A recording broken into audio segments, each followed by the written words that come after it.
The Piccolomini, a play **** format choice. The present format is best for most laptops and computers, and generates well to .mobi and .epub files. The higher quality images in this file do not reduce in size to fit the small screens of tablets and smartphones. Part of the larger images may run off the side. Another format is available by clicking on the following line: a file with images which automatically accommodate to any screen size. This is the best choice for the small screens of tablets and smartphones. The Piccolomini, by Friedrich Schiller, translated by St. Coleridge. Upon the whole, there can be no doubt that this trilogy forms, in its original tongue, one of the most splendid specimens of tragic art the world has witnessed, and none at all, that the execution of the version from which we have quoted so largely, places Mr. Coleridge in the very first rank of poetical translators. He is, perhaps, the solitary example of a man of very great original genius submitting to all the labors, and reaping all the honors of this species of literary exertion. Blackwood, 1823. Preface. Dramatis Personae. Act I, Scene 2. Scene 3. Scene 4. Scene V, Act 2. Scene I, Scene 2. Scene 3. Scene 4. Scene V, Scene 6. Scene 7. Act 3. Scene I, Scene 2. Scene 3. Scene 4. Scene V, Scene 6. Scene 7. Scene 8. Scene 9. Act 4. Scene I, Scene 2. Scene 3. Scene 4. Scene V, Scene 6. Scene 7. Act V, Scene I, Scene 2. Scene 3. Footnotes. Preface. The two dramas, Piccolomini, or the first part of Wallenstein, and the Death of Wallenstein, are introduced in the original manuscript by a prelude in one act, entitled Wallenstein's Camp.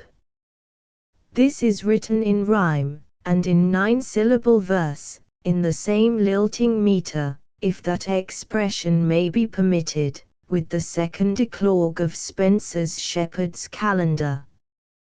This prelude possesses a sort of broad humor, and is not deficient in character, but to have translated it into prose, or into any other meter than that of the original, would have given a false idea both of its style and purport. To have translated it into the same meter would have been incompatible with a faithful adherence to the sense of the German from the comparative poverty of our language in rhymes, and it would have been unadvisable, from the incongruity of those lax verses with the present taste of the English public. Schiller's intention seems to have been merely to have prepared his reader for the tragedies by a lively picture of laxity of discipline and the mutinous dispositions of Wallenstein's soldiery. It is not necessary as a preliminary explanation. For these reasons it has been thought expedient not to translate it. The admirers of Schiller, who have abstracted their idea of that author from the Robbers, and the Cabal and Love, plays in which the main interest is produced by the excitement of curiosity, and in which the curiosity is excited by terrible and extraordinary incident, will not have perused without some portion of disappointment the dramas, which it has been my employment to translate. They should, however, reflect that these are historical dramas taken from a popular German history, that we must, therefore, judge of them in some measure with the feelings of Germans, or, by analogy, with the interest excited in us by similar dramas in our own language. Few, I trust, would be rash or ignorant enough to compare Schiller with Shakespeare, yet, merely as illustration, I would say that we should proceed to the perusal of Wallenstein, not from Lear or Othello, but from Richard II, or the three parts of Henry VI.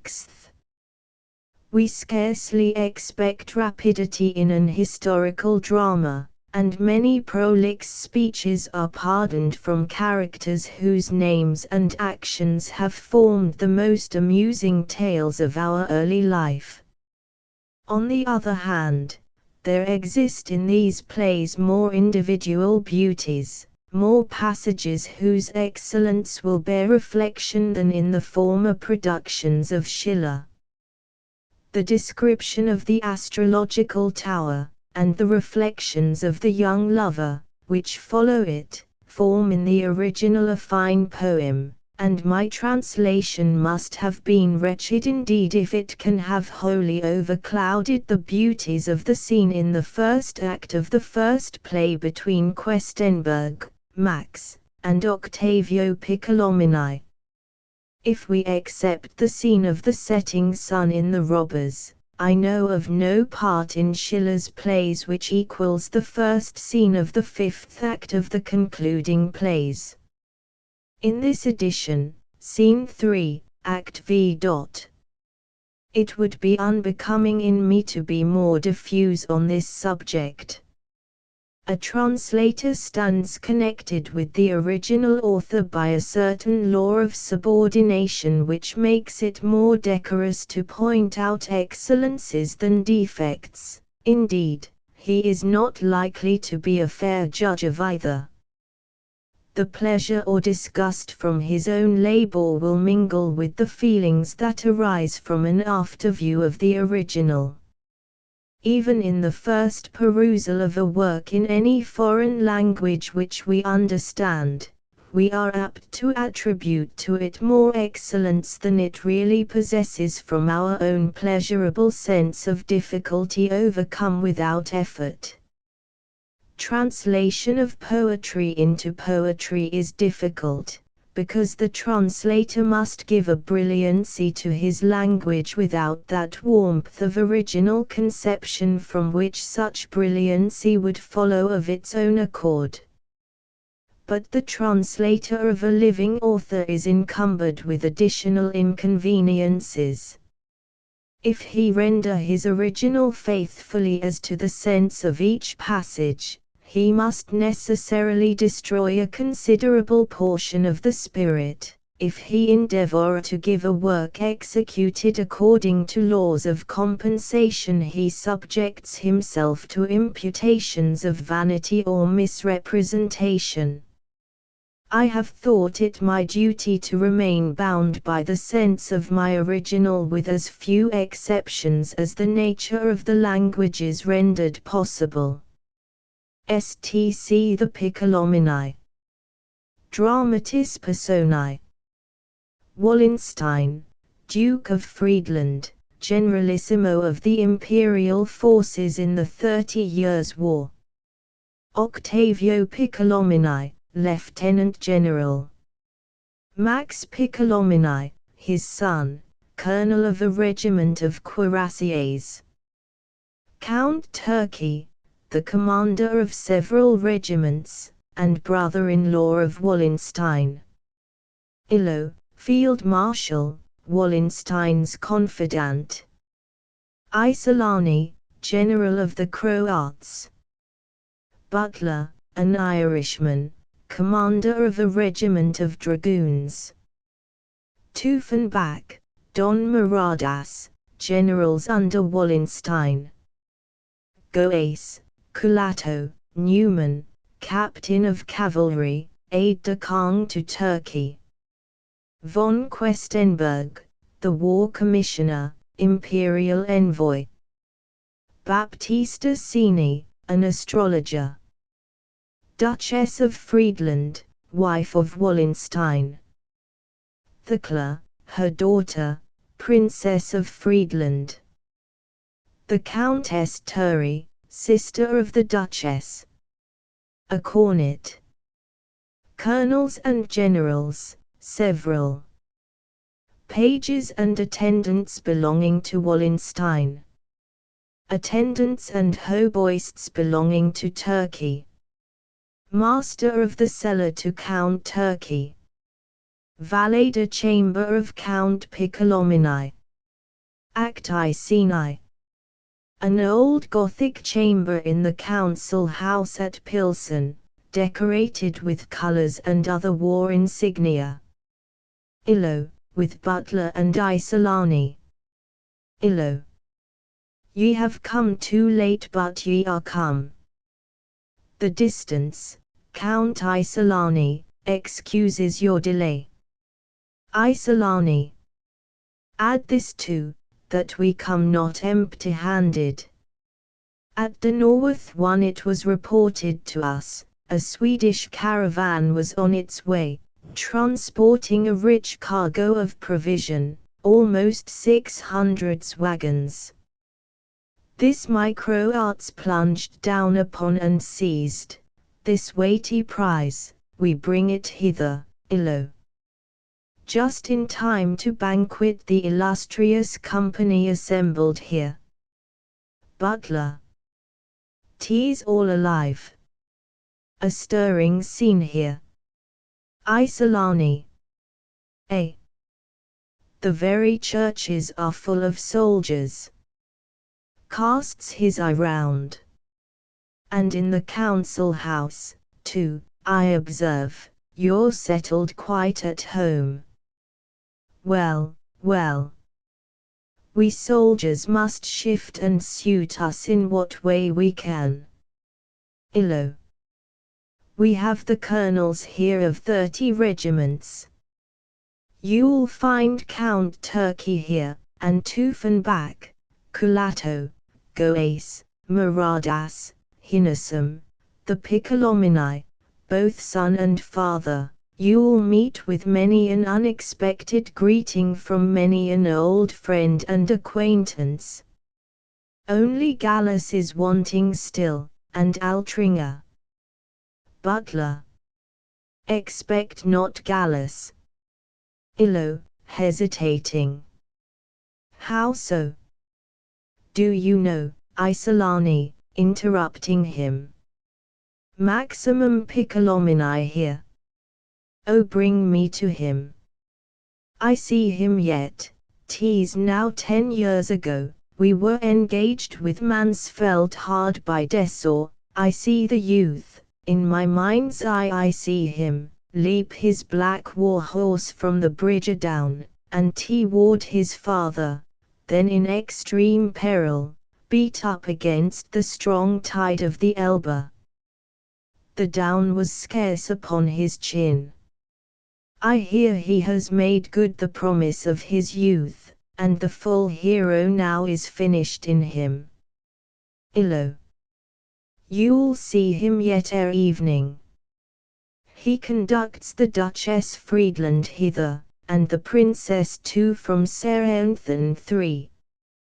We expect them here at noon. Butler. Both wife and daughter does the Duke call hither. He crowds in visitants from all sides. Isolani. H.M. So much the better. I had framed my mind to hear of naught but warlike circumstance, of marches and attacks, and batteries, and lo. The Duke provides, and something too of gentler sort and lovely, should be present to feast our eyes. Illo, who has been standing in the attitude of meditation, to Butler, whom he leads a little on one side. And how came you to know that the Count Gallus joins us not? Butler. Because he importuned me to remain behind. Illo, with warmth. And you? You hold out firmly, grasping his hand with affection. Noble Butler. Butler. After the obligation which the Duke had laid so newly on me, Illo, I had forgotten a pleasant duty. Major General, I wish you joy. Isolani. What, you mean, of this regiment? I hear, too, that to make the gift still sweeter, the Duke has given him the very same in which he first saw service, and since then worked himself step by step, through each preferment, from the ranks upwards. And verily, it gives a precedent of hope, a spur of action to the whole corps, if once in their remembrance an old deserving soldier makes his way. Butler. I am perplexed and doubtful whether or no I dare accept this your congratulation. The Emperor has not yet confirmed the appointment. Isolani. Seize it, friend, seize it. The hand which in that post placed you is strong enough to keep you there, spite of the Emperor and his ministers. Illo. If we would but so consider it, if we would all of us consider it so. The Emperor gives us nothing, from the Duke comes all, waiter we hope, waiter we have. Isolani, to Illo. My noble brother. Did I tell you how the Duke will satisfy my creditors? Will be himself my bankers for the future, make me once more a creditable man. And this is now the third time, think of that. This kingly-minded man has rescued me from absolute ruin and restored my honor. Illo. Oh, that his power but kept pace with his wishes. Why, friend, he'd give the whole world to his soldiers. But at Vienna, brother, here's the grievance, what politic schemes do they not lay to shorten his arm, and where they can to clip his pinions? Then these new dainty requisitions. These which this same Questenberg brings hither. Butler. Those requisitions of the Emperor, I too have heard about them, but I hope the Duke will not draw back a single inch. Illo. Not from his right most surely, unless first from office. Butler, shocked and confused. No, you ought then. You alarm me. Isolani, at the same time with Butler, and in a hurrying voice.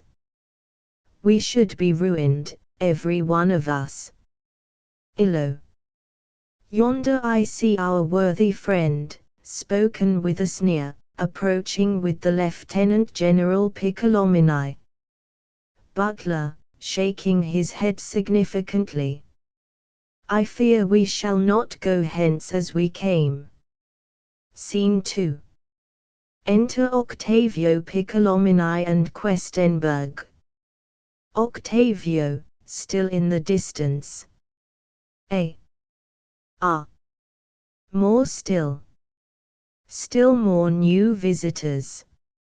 Acknowledge, friend, that never was a camp which held at once so many heads of heroes. Questenberg. Let none approach a camp of Friedland's troops who dares to think unworthily of war. I myself had nigh forgot its evils when I surveyed that lofty soul of order, by which, while it destroys the world, itself maintains the greatness which itself created. Octavio, approaching nearer. Welcome, Count Isolani. Isolani, my noble brother. Even now am I arrived, it has been else my duty, Octavio. And Colonel Butler, trust me, I rejoice thus to renew acquaintance with a man whose worth and services I know and honor. See, my friend. There might we place at once before our eyes the sum of war's whole trade and mystery, to Questenberg, presenting Butler and Isolani at the same time to him. These two the total sum, strength and dispatch. Questenberg, to Octavio. And lo! Betwixt them both, experienced prudence. Octavio, presenting Questenberg to Butler and Isolani. The Chamberlain and War Commissioner Questenberg, the bearer of the Emperor's behests, the long-tried friend and patron of all soldiers, we honor in this noble visitor. Universal silence. Illo, moving towards Questenberg. 'Tis not the first time, noble minister, you've shown our camp this honor. Questenberg. Once before I stood beside these colors. Illo. Perchance too you remember where that was. It was at Znaim 4 in Moravia, where you did present yourself upon the part of the Emperor to supplicate our Duke that he would straight assume the chief command. Questenberg. To supplicate. Nay, bold general. So far extended neither my commission, at least to my own knowledge, nor my zeal. Illo. Well, then, to compel him, if you choose. I can remember me right well, Count Tilly had suffered total rout upon the Lech. Bavaria lay all open to the enemy, whom there was nothing to delay from pressing onwards into the very heart of Austria. At that time you and Württemberg appeared before our general, storming him with prayers, and menacing the Emperor's displeasure, unless he took compassion on this wretchedness. Isolani steps up to them. Yes, 'tis comprehensible enough, wherefore with your commission of today, you were not all too willing to remember your former one. Questenberg. Why not, Count Isolani? No contradiction sure exists between them. It was the urgent business of that time to snatch Bavaria from her enemy's hand, and my commission of today instructs me to free her from her good friends and protectors. Illo. A worthy office. After with our blood we have wrested this Bohemia from the Saxon, to be swept out of it is all our thanks, the sole reward of all our hard-won victories. Questenberg. Unless that wretched land be doomed to suffer only a change of evils, it must be freed from the scourge alike of friend or foe. Illo. What? 'Twas a favorable year, the Boers can answer fresh demands already. Questenberg. Nay, if you discourse of herds and meadow grounds, Isolani. The war maintains the war.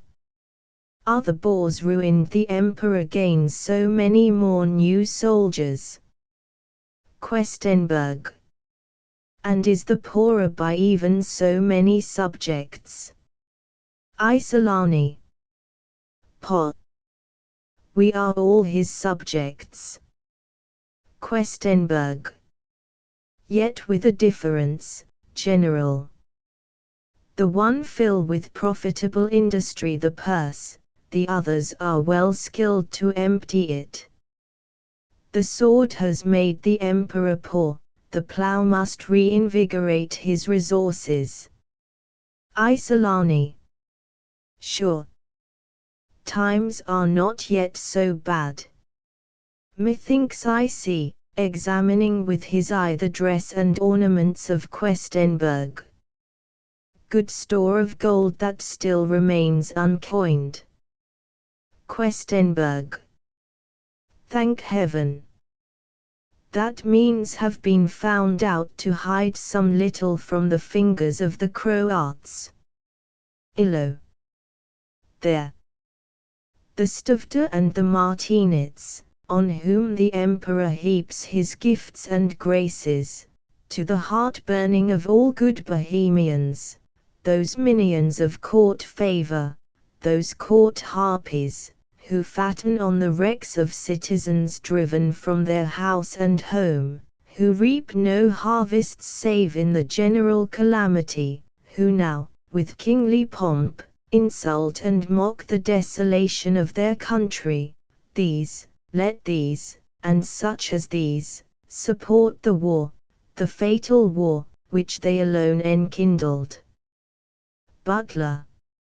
And those state parasites, who have their feet so constantly beneath the emperor's table, who cannot let a benefice fall, but they snap at it with dog's hunger, they, forsooth, would pare the soldier's bread and cross his reckoning.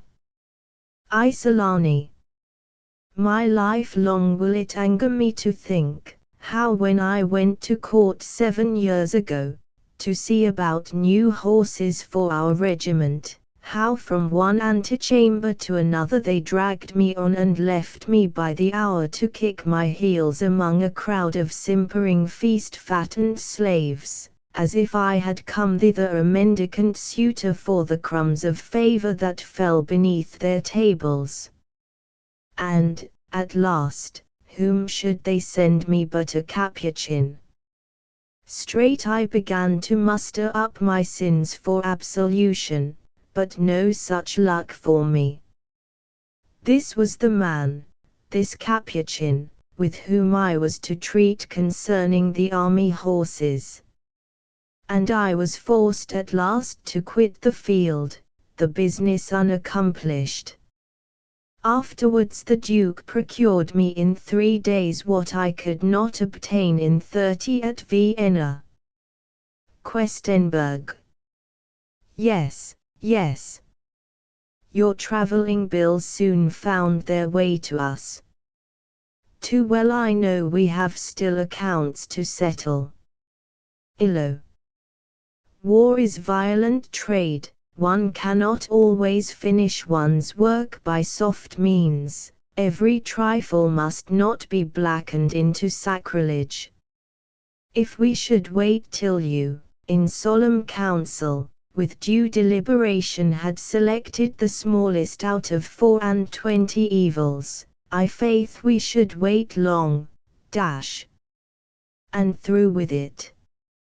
That's the better watchword. Then after come what may come. 'Tis man's nature to make the best of a bad thing once past. A bitter and perplexed what shall I do? Is worse to man than worst necessity. Questenberg. Doubtless, it is true, the Duke does spare us the troublesome task of choosing. Butler. Yes, the Duke cares with a father's feelings for his troops, but how the Emperor feels for us, we see. Questenberg. His cares and feelings all ranks share alike, nor will he offer one up to another. Isolani. And therefore thrusts he us into the deserts as beasts of prey, that so he may preserve his dear sheep fattening in his fields at home. Questenberg, with a sneer. Count. This comparison you make, not ILO. Why, were we all the court supposes us 'twere dangerous, sure, to give us liberty. Questenberg, gravely. You have taken liberty, it was not given you, and therefore it becomes an urgent duty to rein it in with the curbs. ILO. Expect to find a restive steed in us. Questenberg. A better rider may be found to rule it. ILO. He only brooks the rider who has tamed him. Questenberg. Tame him once, and then a child may lead him. ILO. The child, we know, is found for him already. Questenberg. Be duty, sir, your study, not a name. Butler, who has stood aside with Piccolomini, but with visible interest in the conversation, advances. Sir President, the Emperor has in Germany a splendid host assembled, in this kingdom full 20,000 soldiers are cantoned, with 16,000 in Silesia, 10 regiments are posted on the Weser, the Rhine, and Main, in Swabia there are 6, and in Bavaria 12, to face the Swedes, without including in the account the garrisons who on the frontiers hold the fortresses. This vast and mighty host is all obedient to Friedland's captains, and its brave commanders, bred in one school, and nurtured with one milk, are all excited by one heart and soul. They are as strangers on the soil they tread, the service is their only house and home.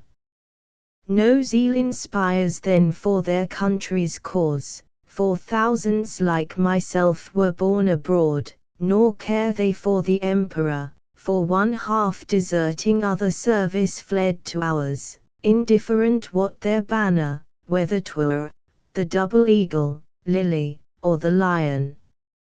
Yet one sole man can reign this fiery host by equal rule, by equal love and fear, blending the many-nationed whole in one, and like the lightning's fires securely led down the conducting rod, thus his power rules all the mass, from guarded post to post, from where the sentry hears the Baltic roar, or views the fertile vales of the Adige, to the bodyguard, who holds his watch within the precincts of the imperial palace.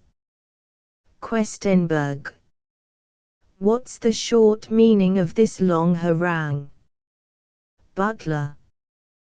That the respect, the love, the confidence, which makes us willing subjects of Duke Friedland, are not to be transferred to the first comer that Austria's court may please to send to us. We have not yet so readily forgotten how the command came into Friedland's hands. Was it, forsooth, the Emperor's Majesty that gave the army ready to his hand, and only sought a leader for it? No. The army then had no existence. He, Friedland, it was who called it into being, and gave it to his sovereign, but receiving no army at his hand, nor did the Emperor give Wallenstein to us as general. No, it was from Wallenstein we first received the Emperor as our master and our sovereign, and he only, binds us to our banners. Octavio, interposing and addressing Questenberg. My noble friend, this is no more than a remembrancing that you are now in camp, and among warriors, the soldier's boldness constitutes his freedom. Could he act daringly, unless he dared talk even so? One runs into the other. The boldness of this worthy officer, pointing to Butler, which now is but mistaken in its mark, preserved, when naught but boldness could preserve it, to the Emperor, his capital city, Prague, in a most formidable mutiny of the whole garrison. Military music at a distance. Ha! Here they come. Illo. The sentries are saluting them. This signal announces the arrival of the Duchess. Octavio, to Questenberg. Then my son Maximum, too, has returned. 'Twas he fetched and attended them from Saranthan hither. Isolani, to Illo. Shall we not go in company to greet them? Illo. Well, let us go, ho! Colonel Butler, come. To Octavio. You'll not forget that yet ere noon we meet the noble envoy at the general's palace. Exeunt all but Questenberg and Octavio. Scene 3. Questenberg and Octavio. Questenberg, with signs of aversion and astonishment. What have I not been forced to hear, Octavio? What sentiments! What fierce, uncurbed defiance! And were this spirit universal, Octavio? H.M. You're now acquainted with 3/4 of the army. Questenberg. Where must we seek, then, for a second host to have the custody of this? That Illo thinks worse, I fear me, than he speaks. And then this butler, too, he cannot even conceal the passionate workings of his ill intentions. Octavio. Quickness of temper, irritated pride, 'twas nothing more. I cannot give up Butler. I know a spell that will soon dispossess the evil spirit in him. Questenberg, walking up and down in evident disquiet. Friend, friend. Oh! This is worse, far worse, than we had suffered ourselves to dream of at Vienna. There we saw it only with a courtier's eyes dazzled by the splendor of the throne. We had not seen the war chief, the commander, the man all-powerful in his camp. Here, 'tis quite another thing. Here is no emperor more, the Duke is emperor. Alas, my friend! Alas, my noble friend! This walk which you have ta'en me through the camp strikes my hopes prostrate. Octavio. Now you see yourself of what a perilous kind the office is, which you deliver to me from the court. The least suspicion of the general costs me my freedom and my life, and would but hasten his most desperate enterprise. Questenberg. Where was our reason sleeping when we trusted this madman with the sword, and placed such power in such a hand? I tell you, he'll refuse, flatly refuse to obey the imperial orders. Friend, he can do it, and what he can, he will. And then the impunity of his defiance, oh! What a proclamation of our weakness! Octavio. Do ye think, too, he has brought his wife and daughter without a purpose hither? Here in camp? And at the very point of time in which we're arming for the war? That he has taken these, the last pledges of his loyalty, away from out the emperor's dominions. This is no doubtful token of the nearness of some eruption. Questenberg. How shall we hold footing beneath this tempest, which collects itself and threats us from all quarters? The enemy of the empire on our borders, now already the master of the Danube, and still farther, and farther still, extending every hour. In our interior the alarum bells of insurrection, peasantry in arms, all orders discontented, and the army, just in the moment of our expectation of aidance from it, lo! This very army seduced, run wild, lost to all discipline, loosened, and rent asunder from the state and from their sovereign, the blind instrument of the most daring of mankind, a weapon of fearful power, which at his will he wields. Octavio. Nay, nay, friend. Let us not despair too soon. Men's words are even bolder than their deeds, and many a resolute, who now appears made up to all extremes, will, on a sudden, find in his breast a heart he wot not of. Let but a single honest man speak out the true name of his crime. Remember, too, we stand not yet so wholly unprotected. Counts Altringer and Gallus have maintained their little army faithful to its duty, and daily it becomes more numerous. Nor can he take us by surprise. You know I hold him all encompassed by my listeners. Whate'er he does, is mine, even while 'tis doing, no step so small, but instantly I hear it, yet his own mouth discloses it. Questenberg. 'Tis quite incomprehensible, that he detects not the foe so near. Octavio. Beware, you do not think, that I, by lying arts, and complaisant hypocrisy, have sulked into his graces, or with the substance of smooth professions nourish his all-confiding friendship.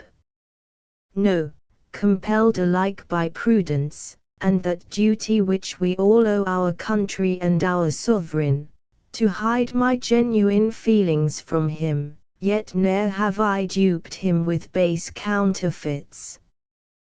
Questenberg. It is the visible ordinance of heaven. Octavio. I know not what it is that so attracts and links him both to me and to my son. Comrades and friends we always were, long habit, adventurous deeds performed in company, and all those many and various incidents which stores a soldier's memory with affections, had bound us long and early to each other, yet I can name the day, when all at once his heart rose on me, and his confidence shot out into sudden growth. It was the morning before the memorable fight at Luetzen. Urged by an ugly dream, I sought him out, to press him to accept another charger. At a distance from the tents, beneath a tree, I found him in a sleep. When I had waked him and had related all my bodings to him, long time he stared upon me, like a man astounded, thereon fell upon my neck, and manifested to me an emotion that far outstripped the worth of that small service. Since then his confidence has followed me with the same pace that mine has fled from him. Questenberg. You lead your son into the secret. Octavio. No. Questenberg. What? And not warn him either, what bad hands his lot has placed him in. Octavio. I must perforce leave him in wardship to his innocence. His young and open soul, dissimulation is foreign to its habits. Ignorance alone can keep alive the cheerful air, the unembarrassed sense and light free spirit, that makes the Duke secure. Questenberg, anxiously.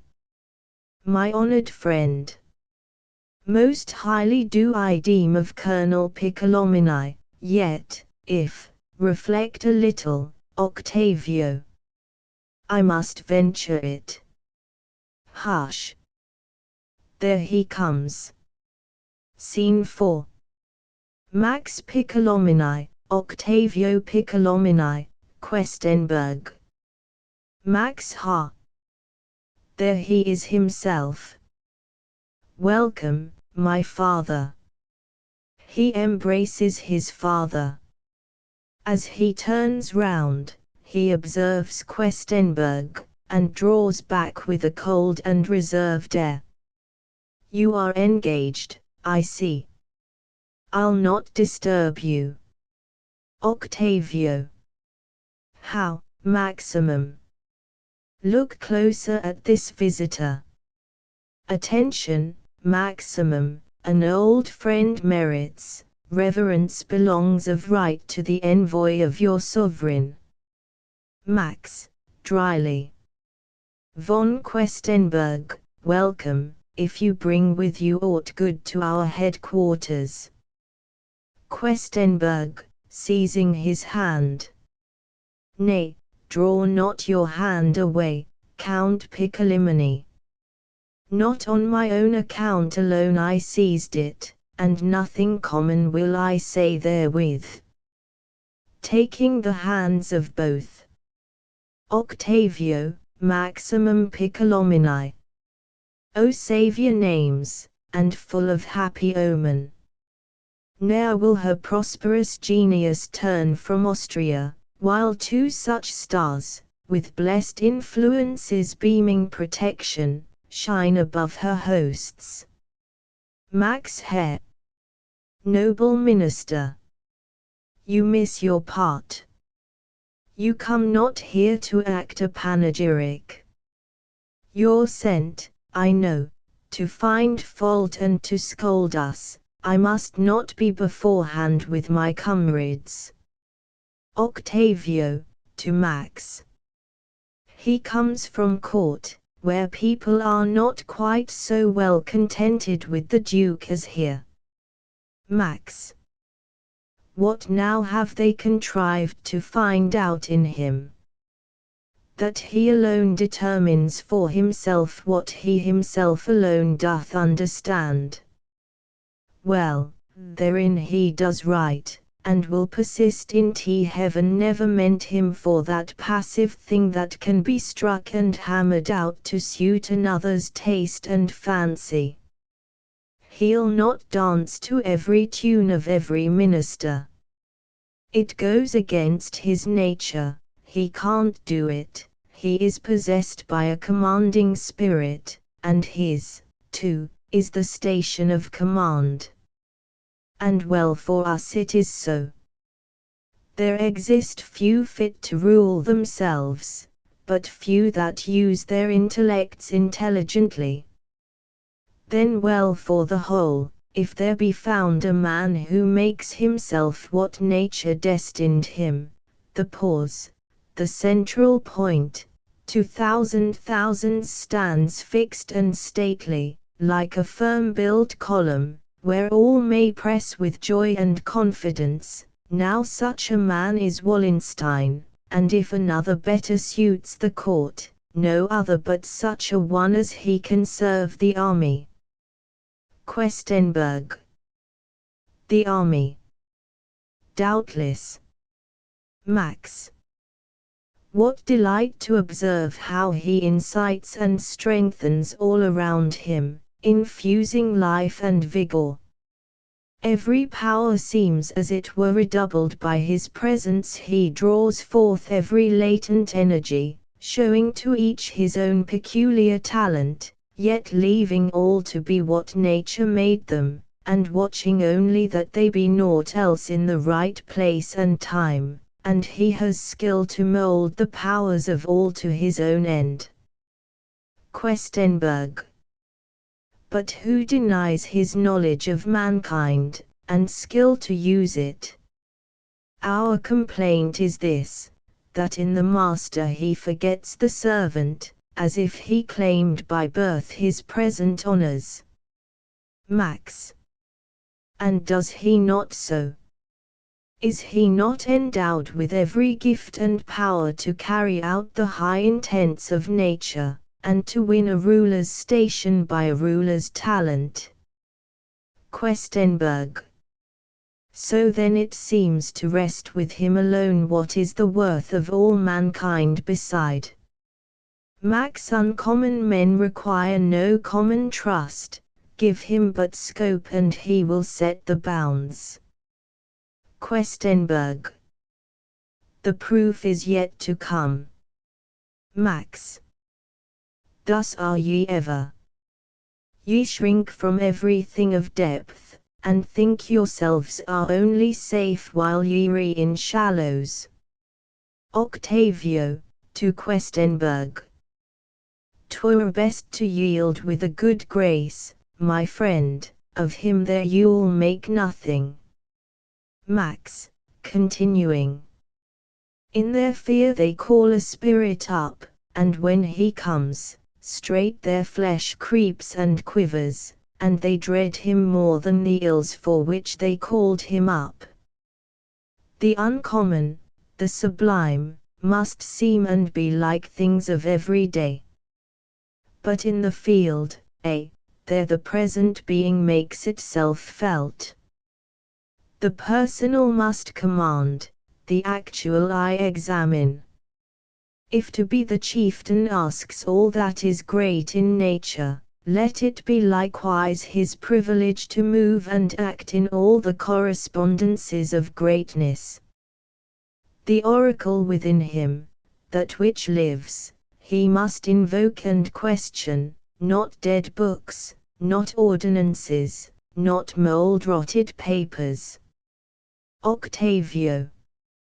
My son.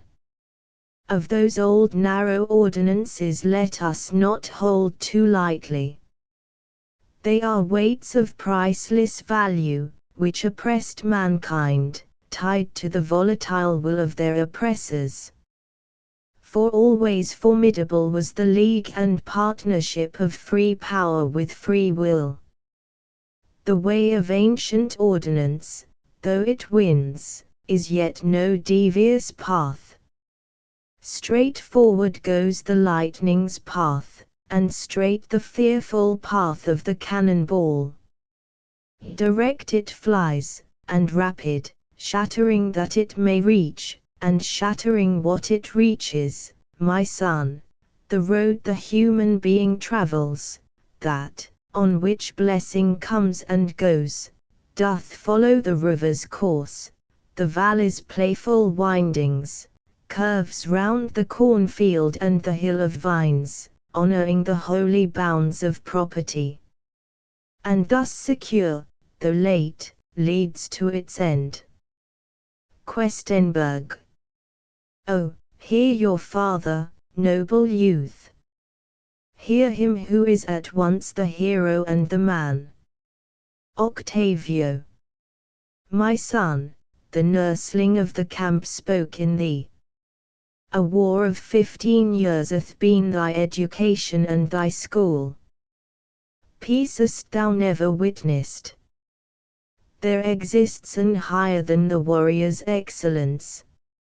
In war itself war is no ultimate purpose, the vast and sudden deeds of violence, adventures wild, and wonders of the moment, these are not they, my son, that generate the calm, the blissful, and the enduring mighty.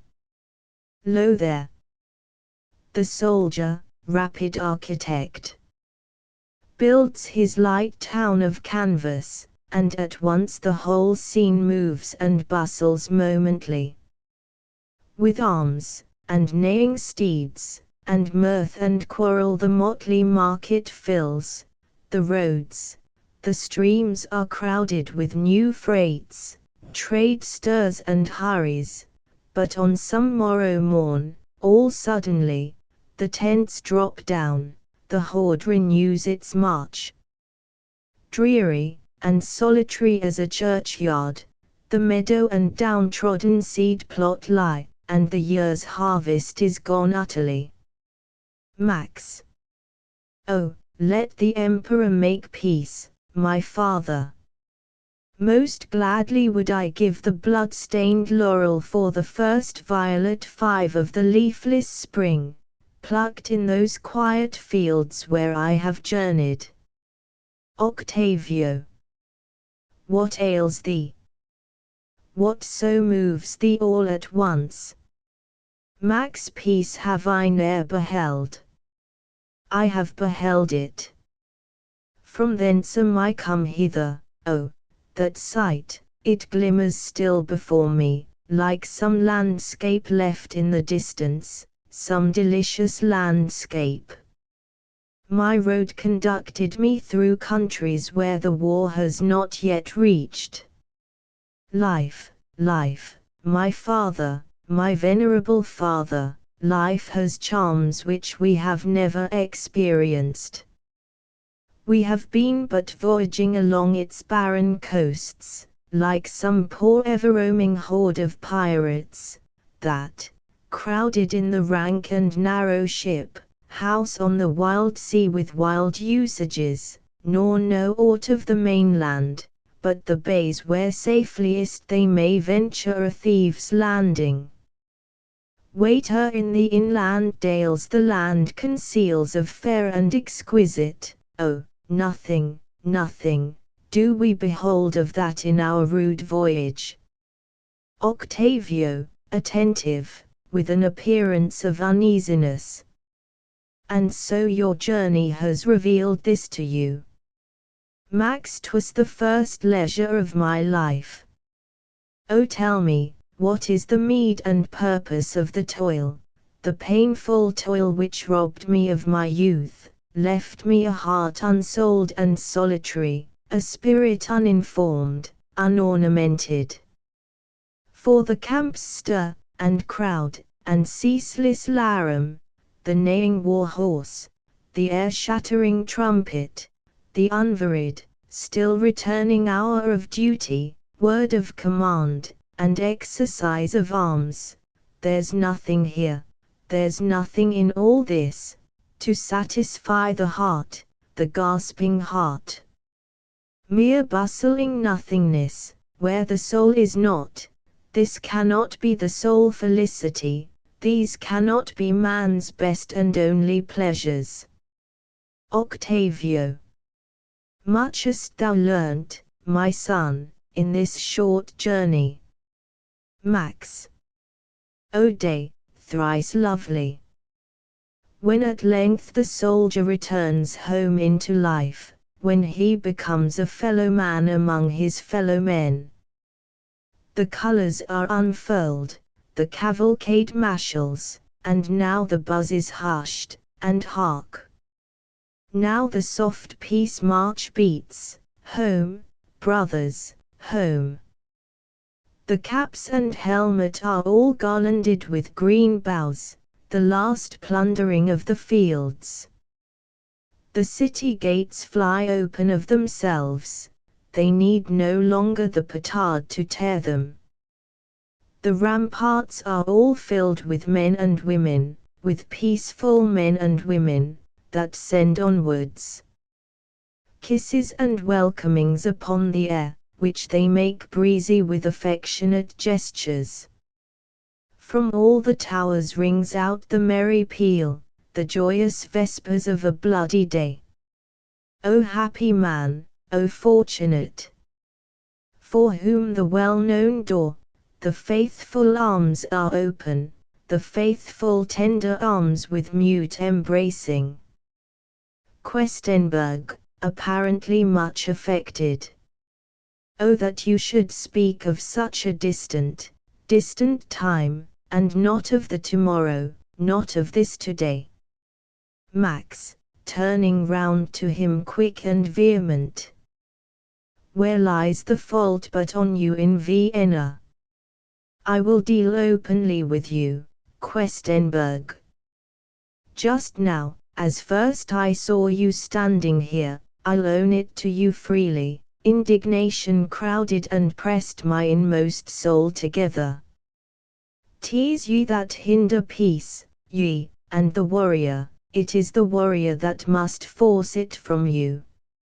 Ye fret the general's life out, blacken him, hold him up as a rebel, and heaven knows what else still worse, because he spares the Saxons, and tries to awaken confidence in the enemy, which yet's the only way to peace, for if war intermit not during war, how then and whence can peace come? Your own plagues fall on you. Even as I love what's virtuous, hate I you.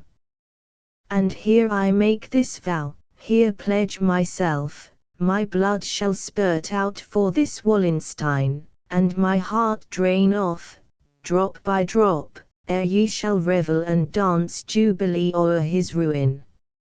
Exit. Scene v. Questenberg, Octavio Piccolomini. Questenberg. Alas! Alas! And stands it so? Then in pressing and impatient tones, what friend?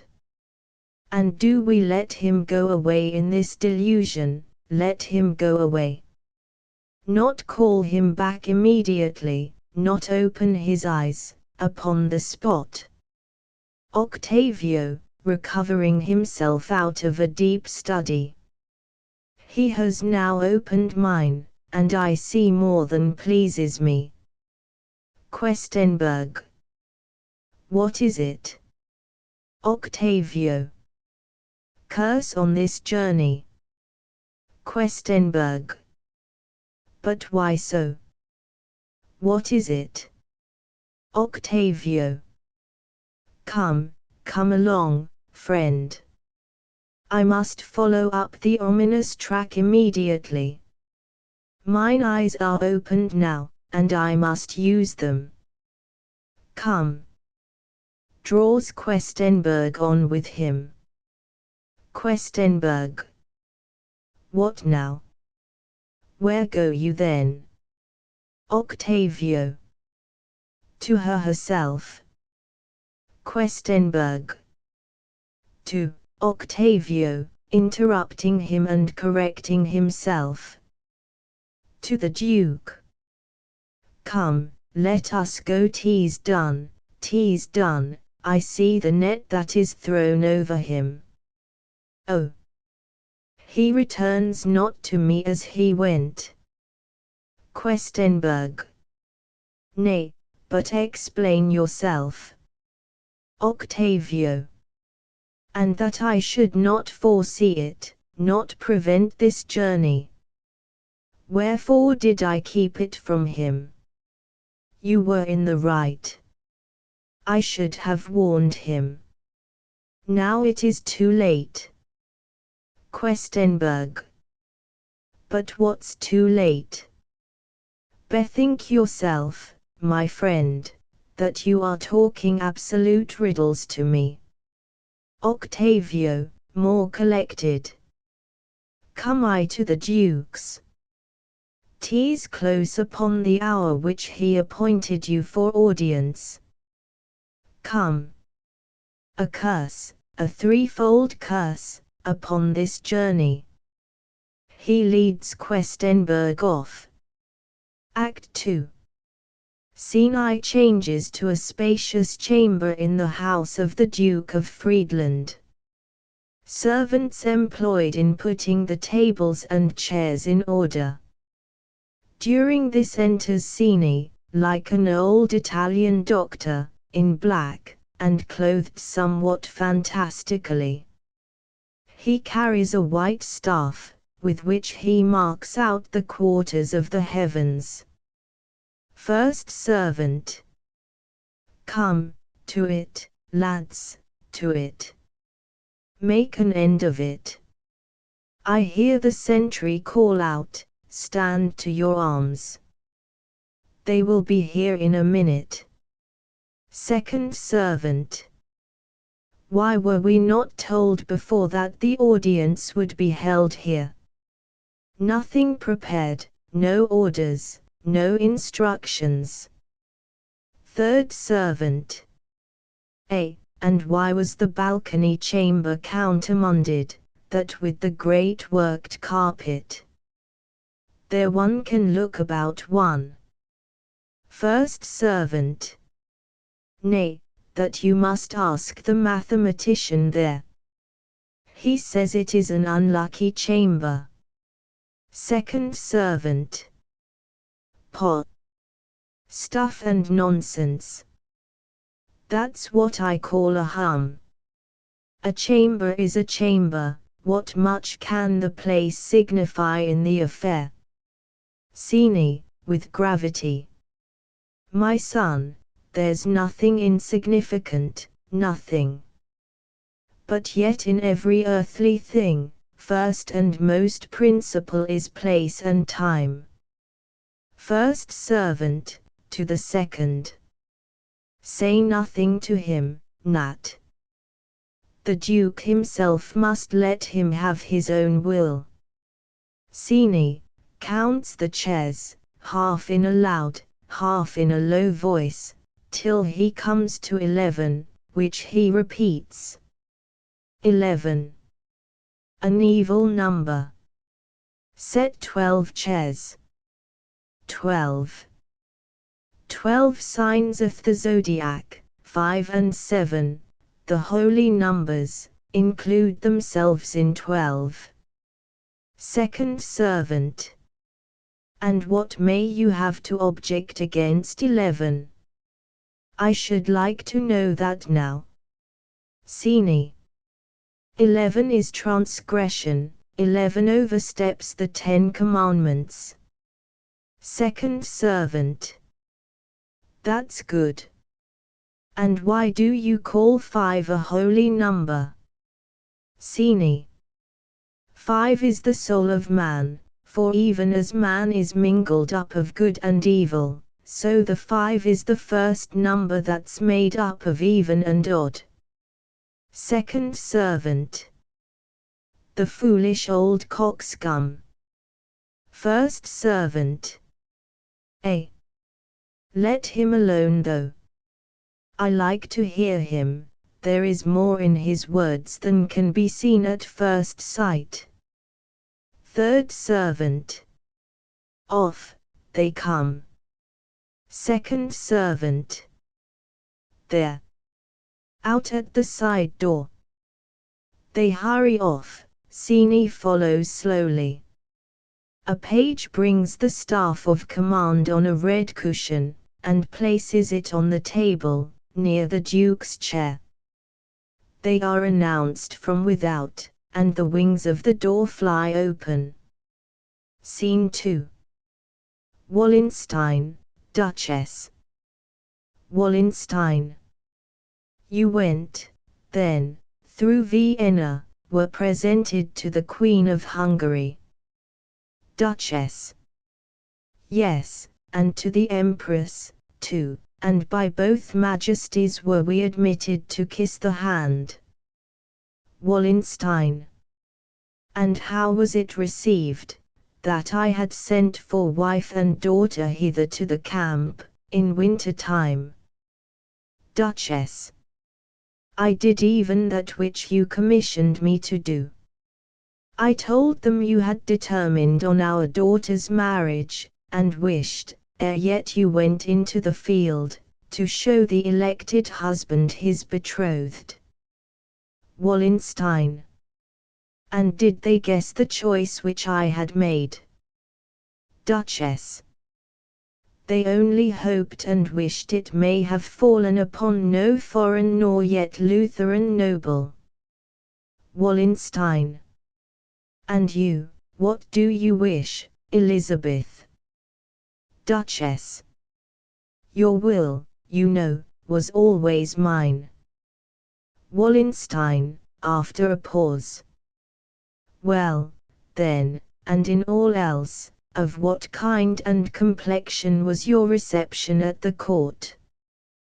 The Duchess casts her eyes on the ground, and remains silent. Hide nothing from me.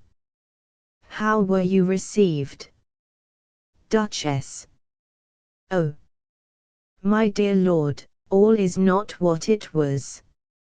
A cankerworm, my lord, a cankerworm has stolen into the bud. Wallenstein. Eh? Is it so? What, they were lax. They failed of the old respect. Duchess. Not of respect.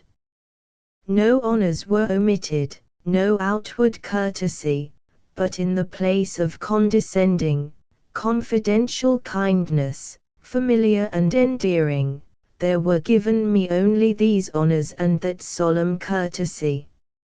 Ah! And the tenderness which was put on, it was the guise of pity, not of favor.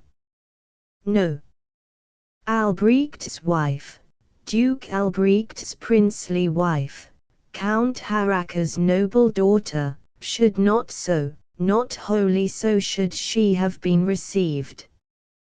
Wallenstein.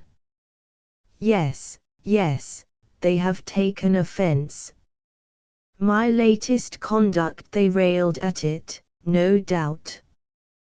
Duchess. Oh, that they had! I have been long accustomed to defend you, to heal and pacify distempered spirits. No, no one railed at you. They wrapped them up, O heaven! In such oppressive, solemn silence. Here is no everyday misunderstanding, no transient pique, no cloud that passes over. Something most luckless, most unhealable, has taken place. The Queen of Hungary used formerly to call me her dear aunt, and ever at departure to embrace me, Wallenstein. Now she omitted it. Duchess, wiping away her tears after a pause. She did embrace me, but then first when I had already taken my formal leave, and when the door already had closed upon me, then did she come out in haste, as she had suddenly begged out herself, and pressed me to her bosom, more with anguish than tenderness. Wallenstein seizes her hand soothingly.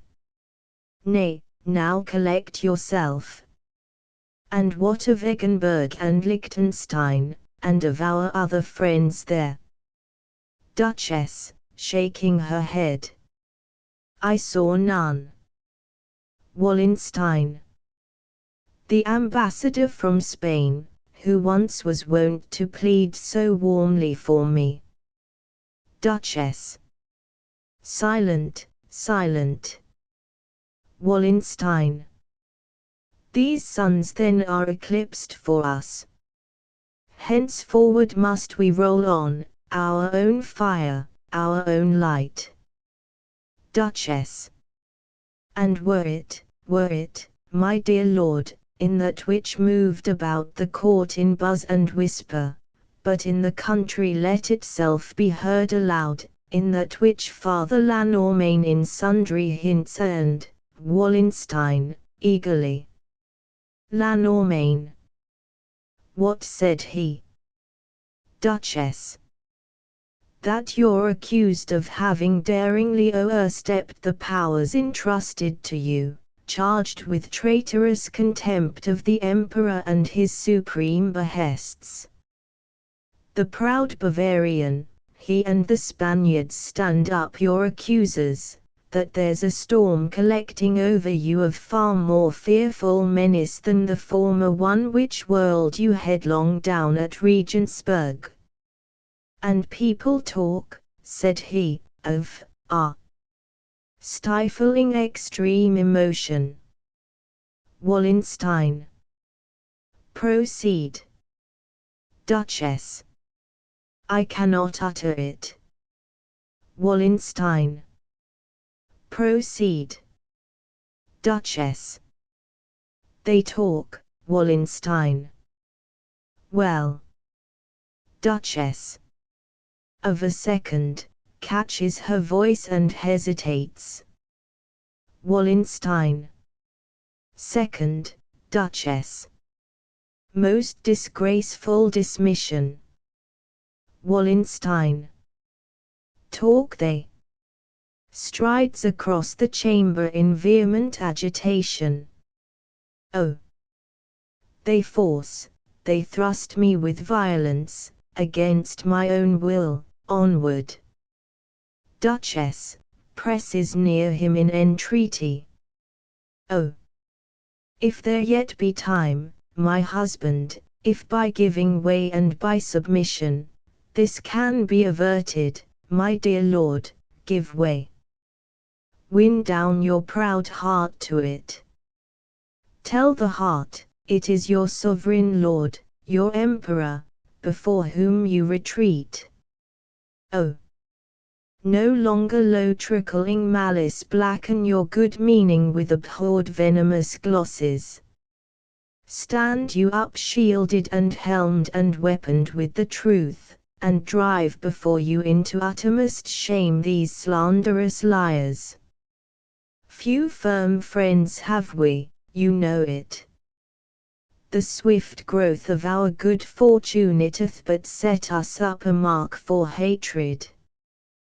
What are we, if the sovereign's grace and favour stand not before us? Scene 3. Enter the Countess Turkey, leading in her hand the Princess Thekla, richly adorned with brilliants. Countess, Thekla, Wallenstein, Duchess. Countess. How, sister? What, already upon business? Observing the countenance of the Duchess. And business of no pleasing kind I see, ere he has gladdened at his child. The first moment belongs to joy. Here, Friedland. Father. This is thy daughter. Thekla approaches with a shy and timid air, and bends herself as about to kiss his hand.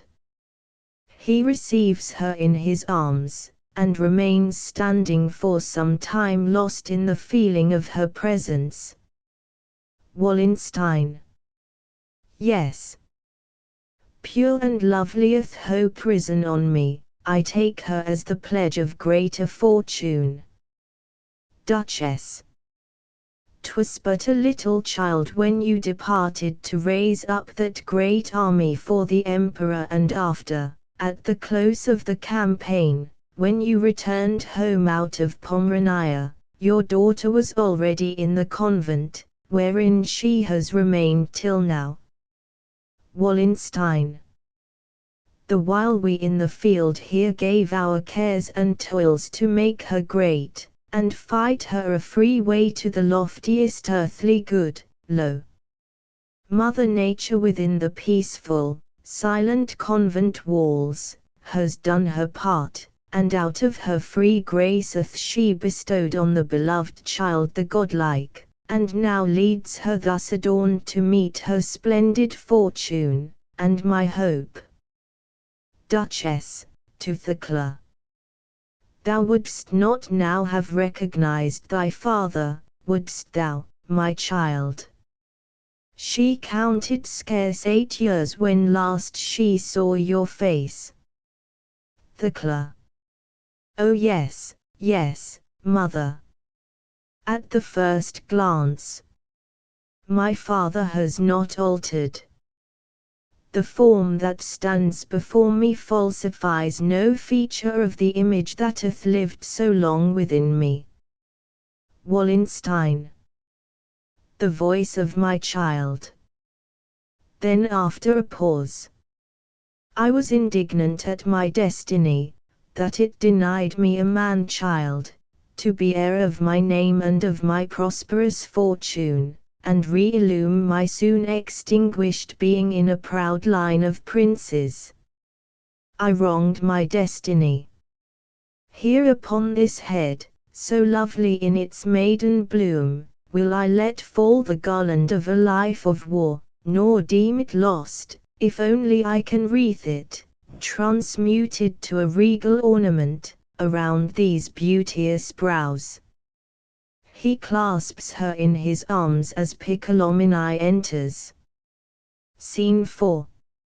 Enter Max Piccolomini, and some time after Count Turkey, the others remaining as before. Countess. There comes the paladin who protected us. Wallenstein. Maximum. Welcome, ever welcome. Always wert thou the morning star of my best joys. Max. My general, Wallenstein. Till now it was the emperor who rewarded thee, I but the instrument. This day thou hast bound the father to thee, Maximum. The fortunate father, and this debt Friedland's self must pay. Max. My prince. You made no common hurry to transfer it. I come with shame, yet not without a pang.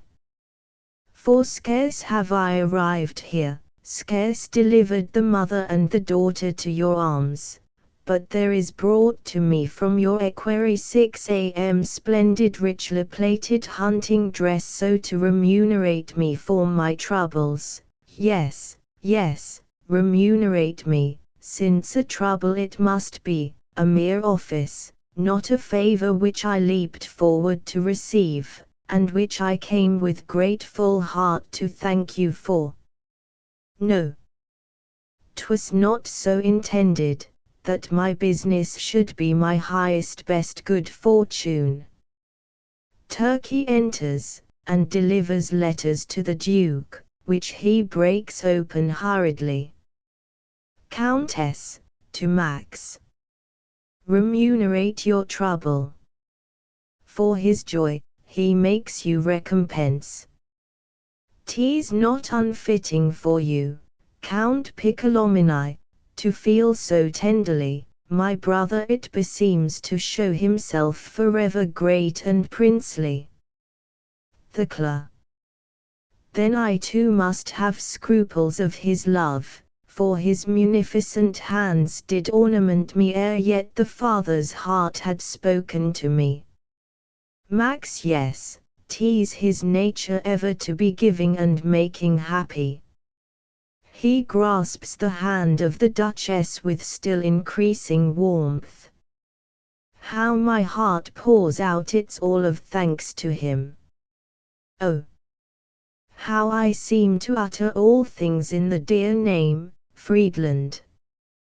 While I shall live, so long will I remain the captive of this name. In it shall bloom my every fortune, every lovely hope.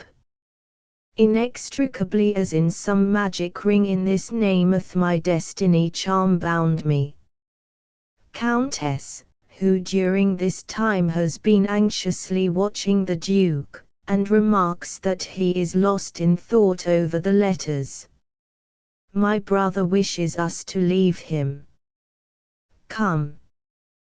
Wallenstein turns himself round quick, collects himself, and speaks with cheerfulness to the Duchess. Once more I bid thee welcome to the camp, thou art the hostess of this court. You, Maximum, will now again administer your old office, while we perform the sovereign's business here. Max Piccolomini offers the Duchess his arm, the Countess accompanies the Princess. Turkey, calling after him. Maximum, we depend on seeing you at the meeting. Scene v. Wallenstein, Count Turkey. Wallenstein, in deep thought, to himself. She has seen all things as they are, it is so, and squares completely with my other notices. They have determined finally in Vienna, have given me my successor already, It is the King of Hungary, Ferdinand, the Emperor's delicate son. He's now their savior, he's the new star that's rising now. Of us they think themselves already fairly rid, and as we were deceased, the heir already is entering on possession, therefore, dispatch. As he turns round he observes Turkey, and gives him a letter. Count Altringer will have himself excused, and Gallus too, I like not this. Turkey. And if thou loiterest longer, all will fall away, one following the other. Wallenstein. Altringer is master of the Tyrol passes. I must forthwith send some one to him, that he let not in the Spaniards on me from the Milanese. Well, and the old Cisin, that ancient trader in contraband negotiations, he has shown himself again of late.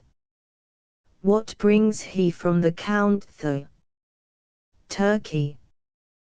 The Count communicates he has found out the Swedish Chancellor at Halberstadt, where the convention's held, who says, you've tired him out, and that he'll have no further dealings with you. Wallenstein. And why so? Turkey. He says, you are never in earnest in your speeches, that you decoy the Swedes, to make fools of them, will league yourself with Saxony against them, and at last make yourself a riddance of them with a paltry sum of money. Wallenstein. So then, doubtless, yes, doubtless, this same modest Swede expects that I shall yield him some fair German tract for his prey and booty, that ourselves at last on our own soil and native territory may be no longer our own lords and masters. An excellent scheme. No, no. They must be off, off, off. Away. We want no such neighbors. Turkey. Nay, yield them up that speck of land, it goes not from your portion. If you win the game, what matters it to you who pays it? Wallenstein. Off with them, off. Thou understandest not this.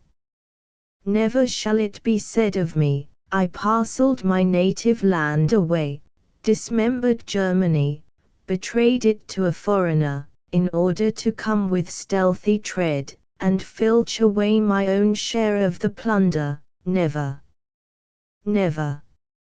No foreign power shall strike root in the empire, and least of all these Goths. These hungry wolves, who send such envious, hot, and greedy glances toward the rich blessings of our German lands. I'll have their aid to cast and draw my nets, but not a single fish of all the draught shall they come in for. Turkey. You will deal, however, more fairly with the Saxons. They lose patience while you shift round and make so many curves. Say, to what purpose all these masks? Your friends are plunged in doubts, baffled, and led astray in you. There's Oxenstiern, there's Unheim, neither knows what he should think of your procrastinations, and in the end I prove the liar, all passes through me. I've not even your handwriting. Wallenstein. I never give handwriting, and thou knowest it. Turkey. But how can it be known that you are in earnest, if the act follows not upon the word? You must yourself acknowledge, that in all your intercourses hitherto with the enemy, you might have done with safety all you have done. had you meant nothing further than to gull him for the Emperor's service. Wallenstein, after a pause, during which he looks narrowly on Turkey. And from whence dost thou know that I'm not gulling him for the Emperor's service? Whence knowest thou that I'm not gulling all of you? Dost thou know me so well? When made I thee the intendant of my secret purposes? I am not conscious that I ever opened my inmost thoughts to thee. The Emperor, it is true, hath dealt with me amiss, and if I would I could repay him with usurious interest for the evil he hath done me. It delights me to know my power, but whether I shall use it, of that I should have thought that thou couldst speak no wiser than thy fellows. Turkey. So hast thou always played thy game with us. Enter Illo. Scene 6. Illo, Wallenstein, Turkey. Wallenstein. How stand affairs without? Are they prepared? Illo. You'll find them in the very mood you wish. They know about the Emperor's requisition, and are tumultuous. Wallenstein. How hath Isolani declared himself? Illo. He's yours, both soul and body, since you built up again his Pharaoh bank. Wallenstein. And which way doth Culato bend?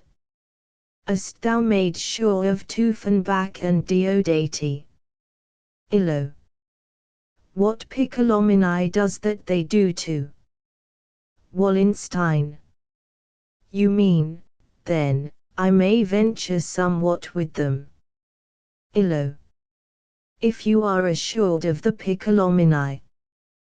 Wallenstein. Not more assured of mine own self. Turkey. And yet I would you trusted not so much to Octavio, the fox. Wallenstein. Thou teachest me to know my man. 16 campaigns I have made with that old warrior. Besides, I have his horoscope, we both are born beneath like stars, in short, with an air of mystery. To this belongs its own peculiar aspect, if therefore thou canst warrant me the rest, Illo. There is among them all but this one voice, you must not lay down the command. I hear they mean to send a deputation to you. Wallenstein. If I'm in aught to bind myself to them, they too must bind themselves to me. Illo. Of course. Wallenstein. Their words of honor they must give, their oaths, give them in writing to me, promising devotion to my service unconditional. Illo. Why not? Turkey. Devotion unconditional. The exception of their duties towards Austria they'll always place among the premises. With this reserve, Wallenstein, shaking his head. All unconditional, no premises, no reserves. Illo. A thought has struck me. Does not Count Turkey give us a set banquet this evening? Turkey.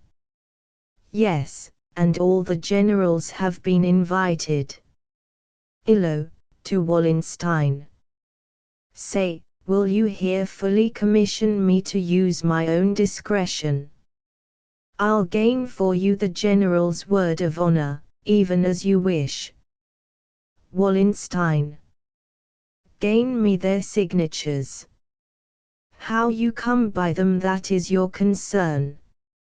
Illo.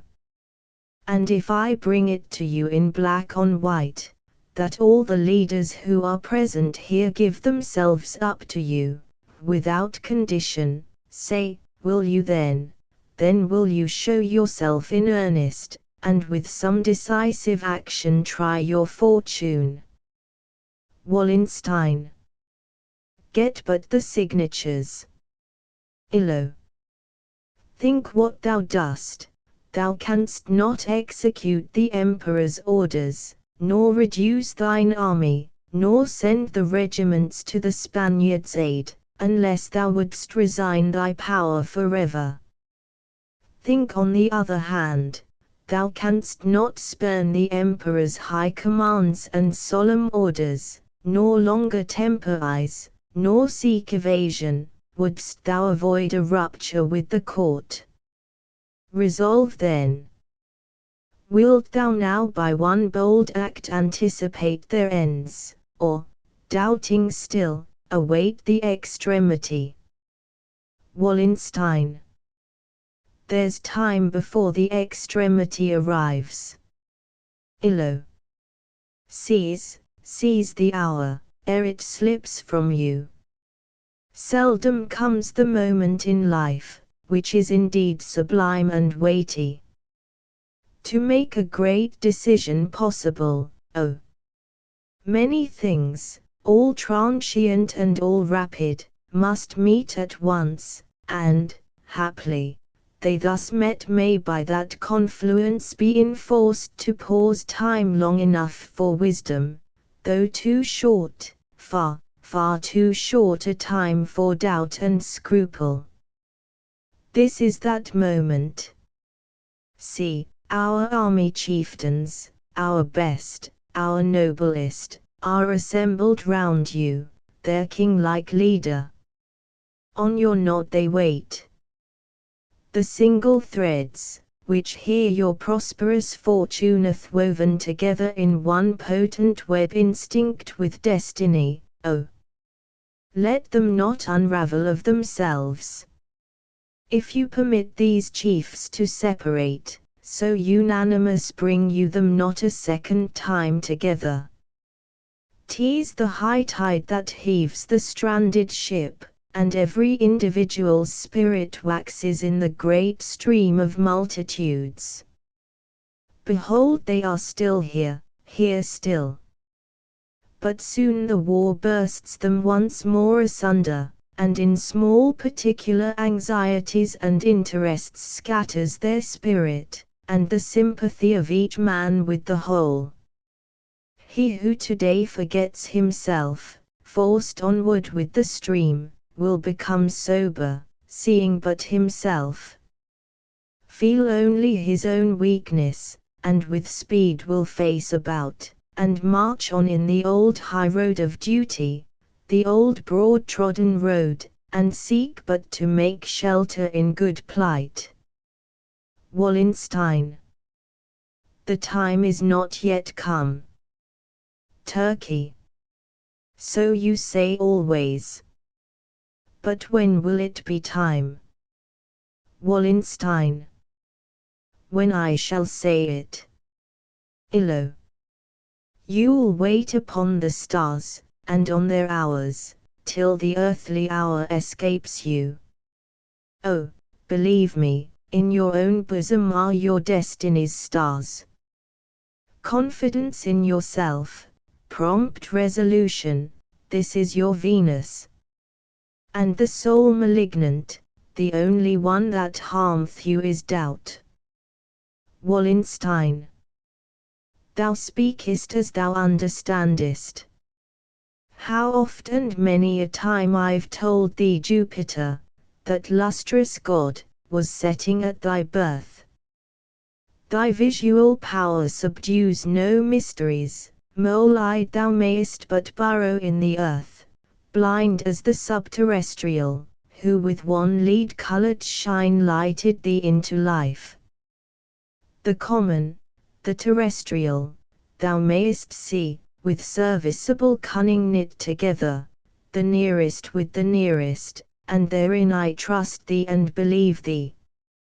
But waiter full of mysterious import nature weaves, and fashions in the depths, the spirit's ladder, that from this gross and visible world of dust, even to the starry world, with thousand rounds, builds itself up, on which the unseen powers move up and down on heavenly ministries, the circles in the circles, that approach the central sun with ever-narrowing orbit.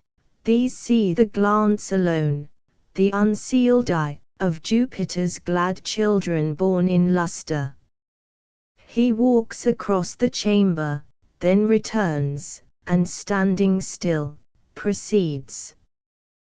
The heavenly constellations make not merely the day and nights, summer and spring, not merely signify to the husbandman the seasons of sowing and of harvest. Human action, that is the seed, too, of contingencies, strewed on the dark land of futurity in hopes to reconcile the powers of fate, whence it behoves us to seek out the seed time, to watch the stars, select their proper hours, and trace with searching eye the heavenly houses, whether the enemy of growth and thriving hide himself not, malignant, in his corner. Therefore permit me my own time.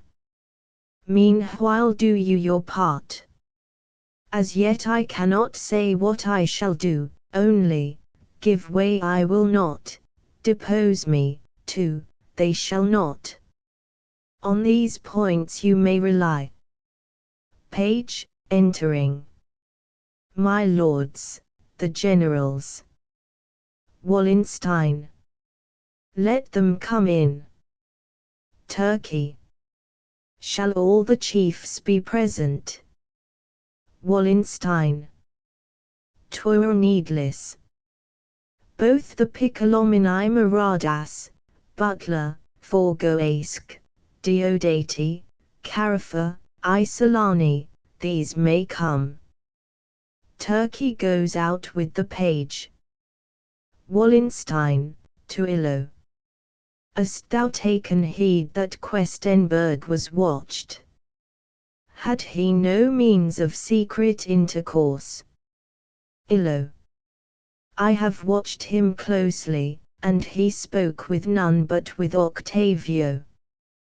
2 PB 200, 149K, Scene 7. Wallenstein, Turkey, Illo. To the Mentor Questenberg, Octavio, and Max Piccolomini, Butler, Isolani, Maradas, and 3 other generals.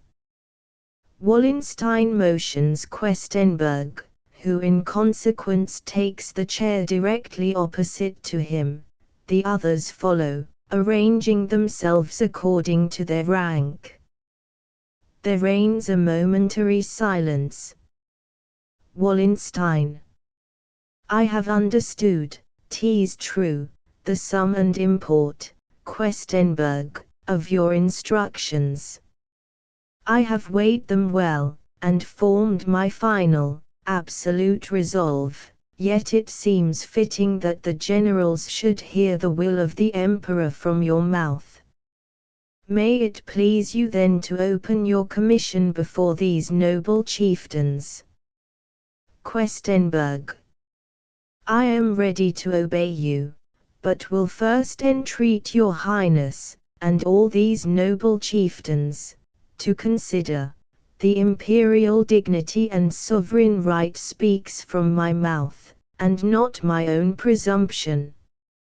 Wallenstein. We excuse all preface. Questenberg. When His Majesty the Emperor to his courageous armies presented in the person of Duke Friedland a most experienced and renowned commander, he did it in glad hope and confidence to give thereby to the fortune of the war a rapid and auspicious change. The onset was favorable to his royal wishes.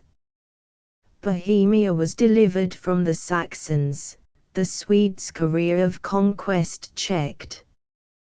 These lands began to draw breath freely, as Duke Friedland from all the streams of Germany forced hither the scattered armies of the enemy, hither invoked as round one magic circle the Rhine grave, Bernhard, Banner, Oxenstiern, Yep, and the never-conquered king himself, here finally, before the eye of Nuremberg, the fearful game of battle to decide. Wallenstein. To the point, so please you. Questenberg. A new spirit at once proclaimed to us the new commander. No longer strove blind rage with rage more blind, but in the enlightened field of skill was shown how fortitude can triumph over boldness, and scientific art outweary courage.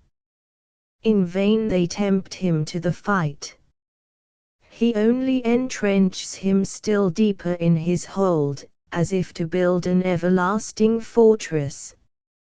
At length grown desperate, now, the king resolves to storm the camp and lead his wasted legions, who daily fall by famine and by plague, to quicker deaths and hunger and disease. Through lines of barricades behind whose fence death lurks within 1,000 mouths of fire, he yet unconquered strives to storm his way. There was attack, and their resistance, such as mortal eye had never seen before, repulsed at last, the king withdrew his troops from this so murderous field, and not a foot of ground was gained by all that fearful slaughter. Wallenstein. Pray spare us these recitals from gazettes, which we ourselves beheld with deepest horror. Questenberg. In Nuremberg's camp the Swedish monarch left his fame, in Luetzen's plains his life. But who stood not astounded, when victorious Friedland after this day of triumph, this proud day, marched toward Bohemia with the speed of flight, and vanished from the theatre of war. While the young Weimar hero forced his way into Franconia, to the Danube, like some delving winter stream, which, where it rushes, makes its own channel, with such sudden speed he marched, and now at once for Regensburg stood to the affright of all good Catholic Christians. Then did Bavaria's well-deserving prince entreat swift aidance in his extreme need. The emperor sends 7 horsemen to Duke Friedland, 7 horsemen couriers sends he with the entreaty he supports his own, and supplicates whereas the sovereign lord he can command. In vain his supplication. At this moment the Duke hears only his old hate and grudge, barters the general good to gratify private revenge, and so falls Regensburg. Wallenstein. Maximum, to what period of the war alludes he? My recollection fails me here. Max. He means when we were in Silesia. Wallenstein. Is it so? But what had we to do there? Max. To beat out the Swedes and Saxons from the province. Wallenstein. True, in that description which the minister gave, I seemed to have forgotten the whole war. To Questenberg. Well, but proceed a little. Questenberg. We hoped upon the Oder to regain what on the Danube shamefully was lost. We looked for deeds of all astounding grandeur upon a theatre of war, on which a Friedland led in person to the field, and the famed rival of the great Gustavus had but a Thurn and Onheim to oppose him. Yet the encounter of their mighty hosts served but to feast and entertain each other. Our country groaned beneath the woes of war, yet naught but peace prevailed in Friedland's camp. Wallenstein. Full many a bloody strife is fought in vain, because its youthful general needs a victory. But 'tis the privilege of the old commander to spare the costs of fighting useless battles merely to show that he knows how to conquer. It would have little helped my fame to boast of conquest or Arnheim, but far more would my forbearance have availed my country, had I succeeded to dissolve the alliance existing twixt the Saxon and the Swede. Questenberg.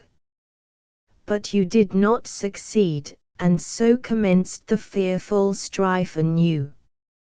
And here at length, beside the river Oder did the Duke assert his ancient fame. Upon the fields of Steinau did the Swedes lay down their arms, subdued without a blow. And here, with others, the righteousness of heaven to his avenger delivered that long-practiced stirrer-up of insurrection, that curse-laden torch and kindler of this war, Mavia's Thurn. But he had fallen into magnanimous hands. Instead of punishment he found reward, and with rich presents did the Duke dismiss the arch-foe of his emperor. Wallenstein laughs. I know you had already in Vienna your windows and your balconies forestalled to see him on the executioner's cart. I might have lost the battle, lost it too with infamy, and still retained your graces, but, to have cheated them of a spectacle, oh! That the good folks of Vienna never, no, never can forgive me. Questenberg. So Silesia was freed, and all things loudly called the Duke into Bavaria, now pressed hard on all sides. And he did put his troops in motion, slowly, quite at his ease, and by the longest road he traverses Bohemia, but ere ever he hath once seen the enemy, faces round, breaks up the march, and takes to winter quarters. Wallenstein. The troops were pitiably destitute of every necessary, every comfort. The winter came.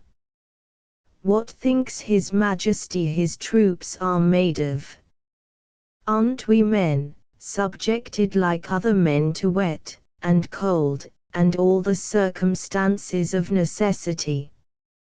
Oh, miserable lot of the poor soldier! Wherever he comes in all flee before him, and when he goes away the general curse follows him on his route. All must be seized. Nothing is given him.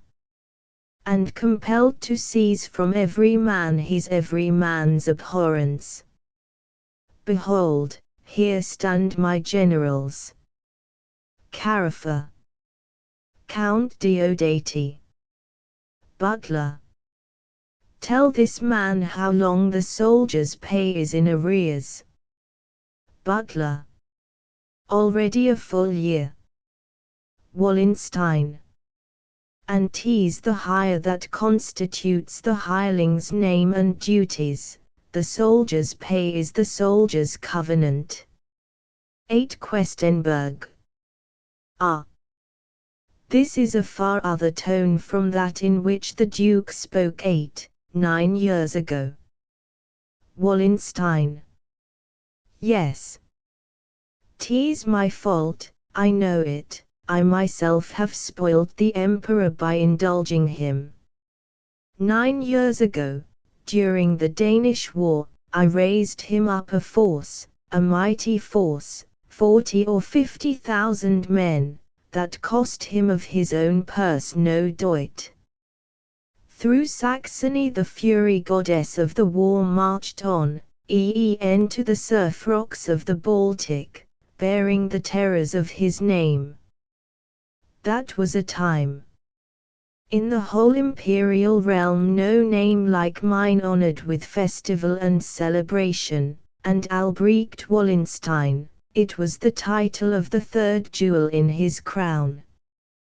But at the Diet, when the princes met at Regensburg, there the whole broke out, there 'twas laid open, there it was made known out of what money-bag I had paid the host, and what were now my thanks, what had I now that I, a faithful servant of the sovereign, had loaded on myself the people's curses, and let the princes of the empire pay the expenses of this war that aggrandizes the emperor alone. What thanks had I? What? I was offered up to their complaint, dismissed, degraded. Questenberg. But your Highness knows what little freedom he possessed of action in that disastrous Diet. Wallenstein. Death and hell. I had that which could have procured him freedom, no.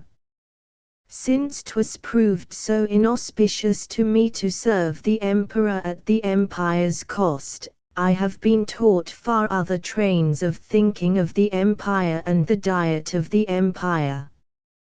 From the Emperor, doubtless, I received this staff, but now I hold it as the Empire's general, for the common weal, the universal interest, and no more for that one man's aggrandizement. But to the point. What is it that's desired of me? Questenberg. First, His Imperial Majesty hath willed that without pretexts of delay the army evacuate Bohemia. Wallenstein. In this season. And to what quarter wills the Emperor that we direct our course? Questenberg. To the enemy. His Majesty resolves, that Regensburg be purified from the enemy ere Easter, that Lutheranism may be no longer preached in that cathedral, nor heretical defilement desecrate the celebration of that pure festival. Wallenstein. My generals, can this be realized? Illo. 'Tis not possible. Butler. It can't be realized. Questenberg. The Emperor already hath commanded Colonel Suess to advance towards Bavaria. Wallenstein. What did Suess? Questenberg. That which his duty prompted. He advanced. Wallenstein. What? He advanced. And I, his general, had given him orders, peremptory orders not to desert his station. Stands it thus with my authority? Is this the obedience due to my office, which being thrown aside, no war can be conducted? Chieftains, speak you be the judges, generals. What deserves that officer who, of his oath neglectful, is guilty of contempt of orders? Illo. Death. Wallenstein, raising his voice, as all but Illo had remained silent and seemingly scrupulous. Count Piccolomini. What has he deserved? Max Piccolomini, after a long pause. According to the letter of the law, death. Isolani. Death. Butler. Death, by the laws of war. Questenberg rises from his seat, Wallenstein follows, all the rest rise. Wallenstein. To this the law condemns him, and not I. And if I show him favor, 'twill arise from the reverence that I owe my emperor. Questenberg. If so, I can say nothing further, here. Wallenstein. I accepted the command but on conditions. And this the first, that to the diminution of my authority no human being, not even the Emperor's self, should be entitled to do aught, or to say aught, with the army. If I stand warrantor of the event, placing my honor and my head in pledge, needs must I have full mastery in all the means thereto. What rendered this Gustavus resistless, and unconquered upon earth? This, that he was the monarch in his army. A monarch, one who is indeed a monarch, was never yet subdued but by his equal. But to the point. The best is yet to come. Attend now, generals.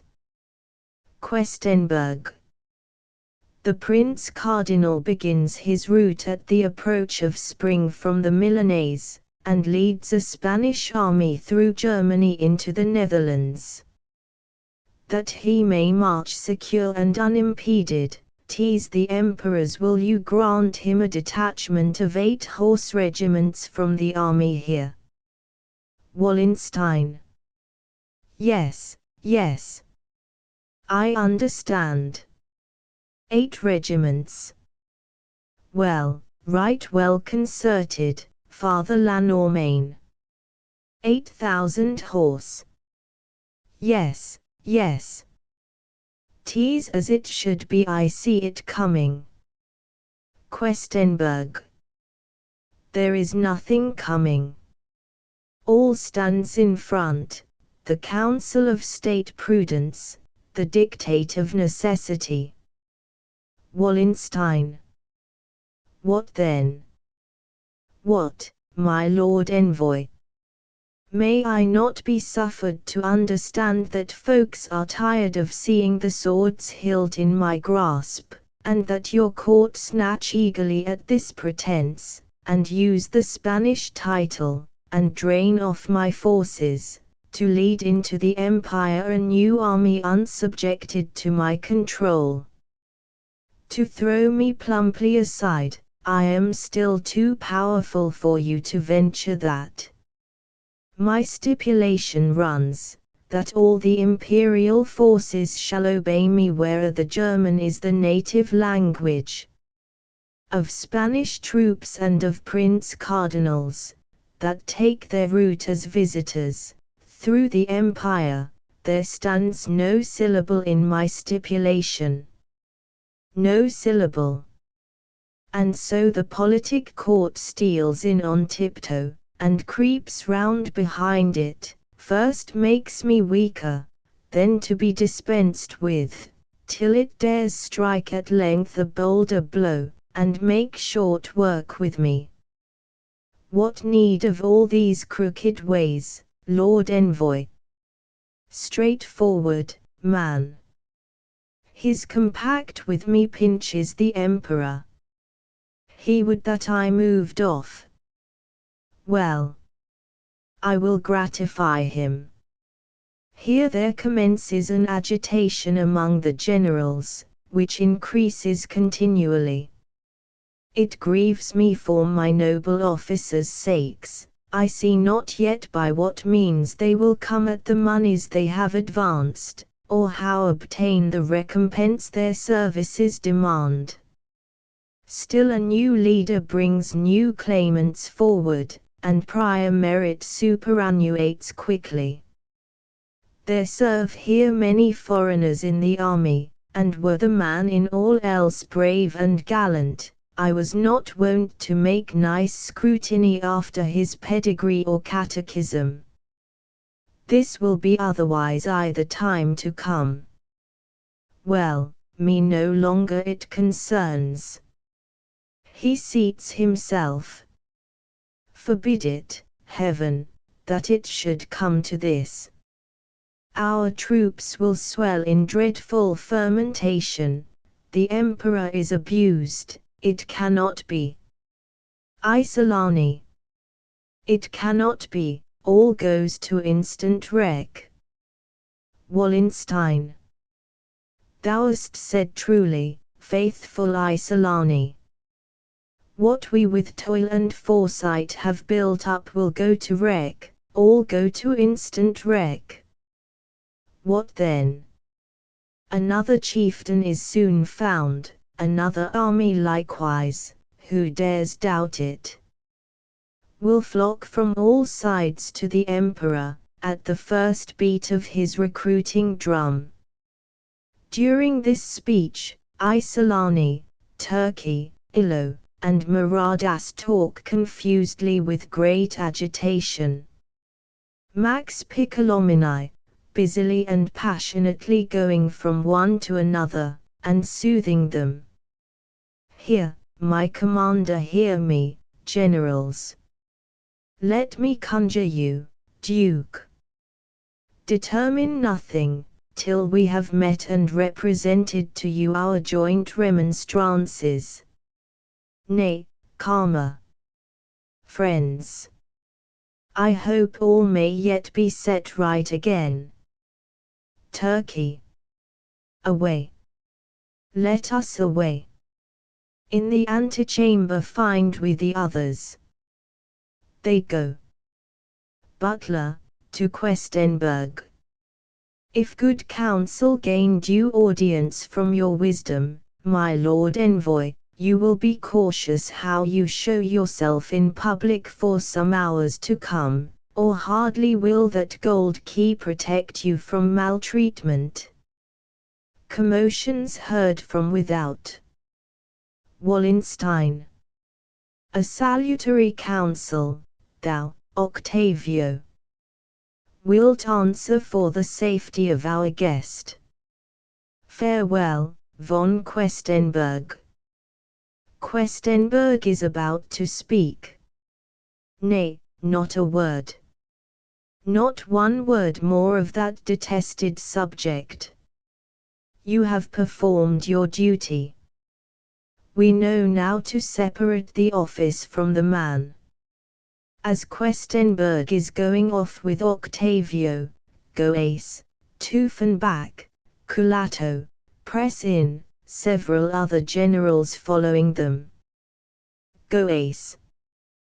Where's he who means to rob us of our general? Tuffenbach, at the same time.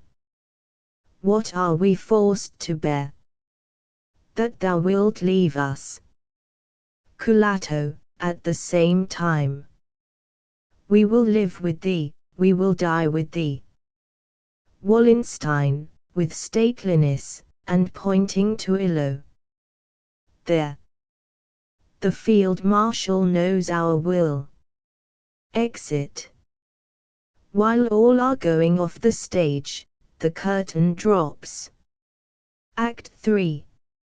Scene I. A small chamber. Illo and Turkey. Turkey. Now for this evening's business. How intend you to manage with the generals at the banquet? Illo. Attend. We frame a formal declaration, wherein we to the Duke consign ourselves collectively, to be and to remain his, both with life and limb, and not to spare the last drop of our blood for him, provided, so doing we infringe no oath or duty we may be under to the Emperor. Mark. This reservation we expressly make in a particular clause, and save the conscience. Now hear. This formula so framed and worded will be presented to them for perusal before the banquet. No one will find in it cause of offense or scruple. Hear now further. After the feast, when now the vaporing wine opens the heart, and shuts the eyes, we let a counterfeit paper, in the which this one particular clause has been left out, go round for signatures. Turkey. How? Think you then that they'll believe themselves bound by an oath, which we have tricked them into by a juggle? Illo. We shall have caught and caged them. Let them then beat their wings bare against the wires, and rave loud as they may against our treachery. At court their signatures will be believed far more than their most holy affirmations. Traitors they are, and must be, therefore wisely will make a virtue of necessity. Turkey. Well, well, it shall content me, let but something be done, let only some decisive blow set us in motion. Illo. Besides, 'tis of subordinate importance how, or how far, we may thereby propel the generals. 'Tis enough that we persuade the Duke that they are his. Let him but act in his determined mood, as if he had them, and he will have them. Where he plunges in, he makes a whirlpool, and all stream down to it. Turkey. His policy is such a labyrinth, that many a time when I have thought myself close at his side, he's gone at once, and left me ignorant of the ground where I was standing. He lends the enemy his ear, permits me to write to them, to Onheim, to Cecina himself comes forward blank and undisguised, talks with us by the hour about his plans, and when I think I have him, off at once, he has slipped from me, and appears as if he had no scheme, but to retain his place. Illo. He give up his old plans. I'll tell you, friend. His soul is occupied with nothing else, even in his sleep, they are his thoughts, his dreams, that day by day he questions for this purpose the motions of the planets. Turkey. Ah! You know this night, that is now coming, he with Cini, shuts himself up in the astrological tower to make joint observations, for I hear it is to be a night of weight and crisis, and something great, and of long expectation, takes place in heaven. Illo. Oh that it might take place on earth! The generals are full of zeal, and would with ease be led to anything rather than lose their chief. Observe, too, that we have at last a fair excuse before us to form a close alliance gainst the court, yet innocent its title, bearing simply that we support him only in command. But in the ardor of pursuit thou knowest men soon forget the goal from which they started. The object I've in view is that the prince shall either find them, or believe them ready for every hazard. Opportunity will tempt him on. Be the great step once taken, which at Vienna's court can ne'er be pardoned, the force of circumstances will lead him onward the farther still and farther. 'Tis the choice that makes him undecisive, come but need, and all his powers and wisdom will come with it. Turkey. 'Tis this alone the enemy awaits to change their chief and join their force with ours. Illo. Come. Be we bold and make dispatch. The work in this next day or two must thrive and grow more than it has for years. And let but only things first turn up auspicious here below, mark what I say, the right stars, too, will show themselves. Come to the generals.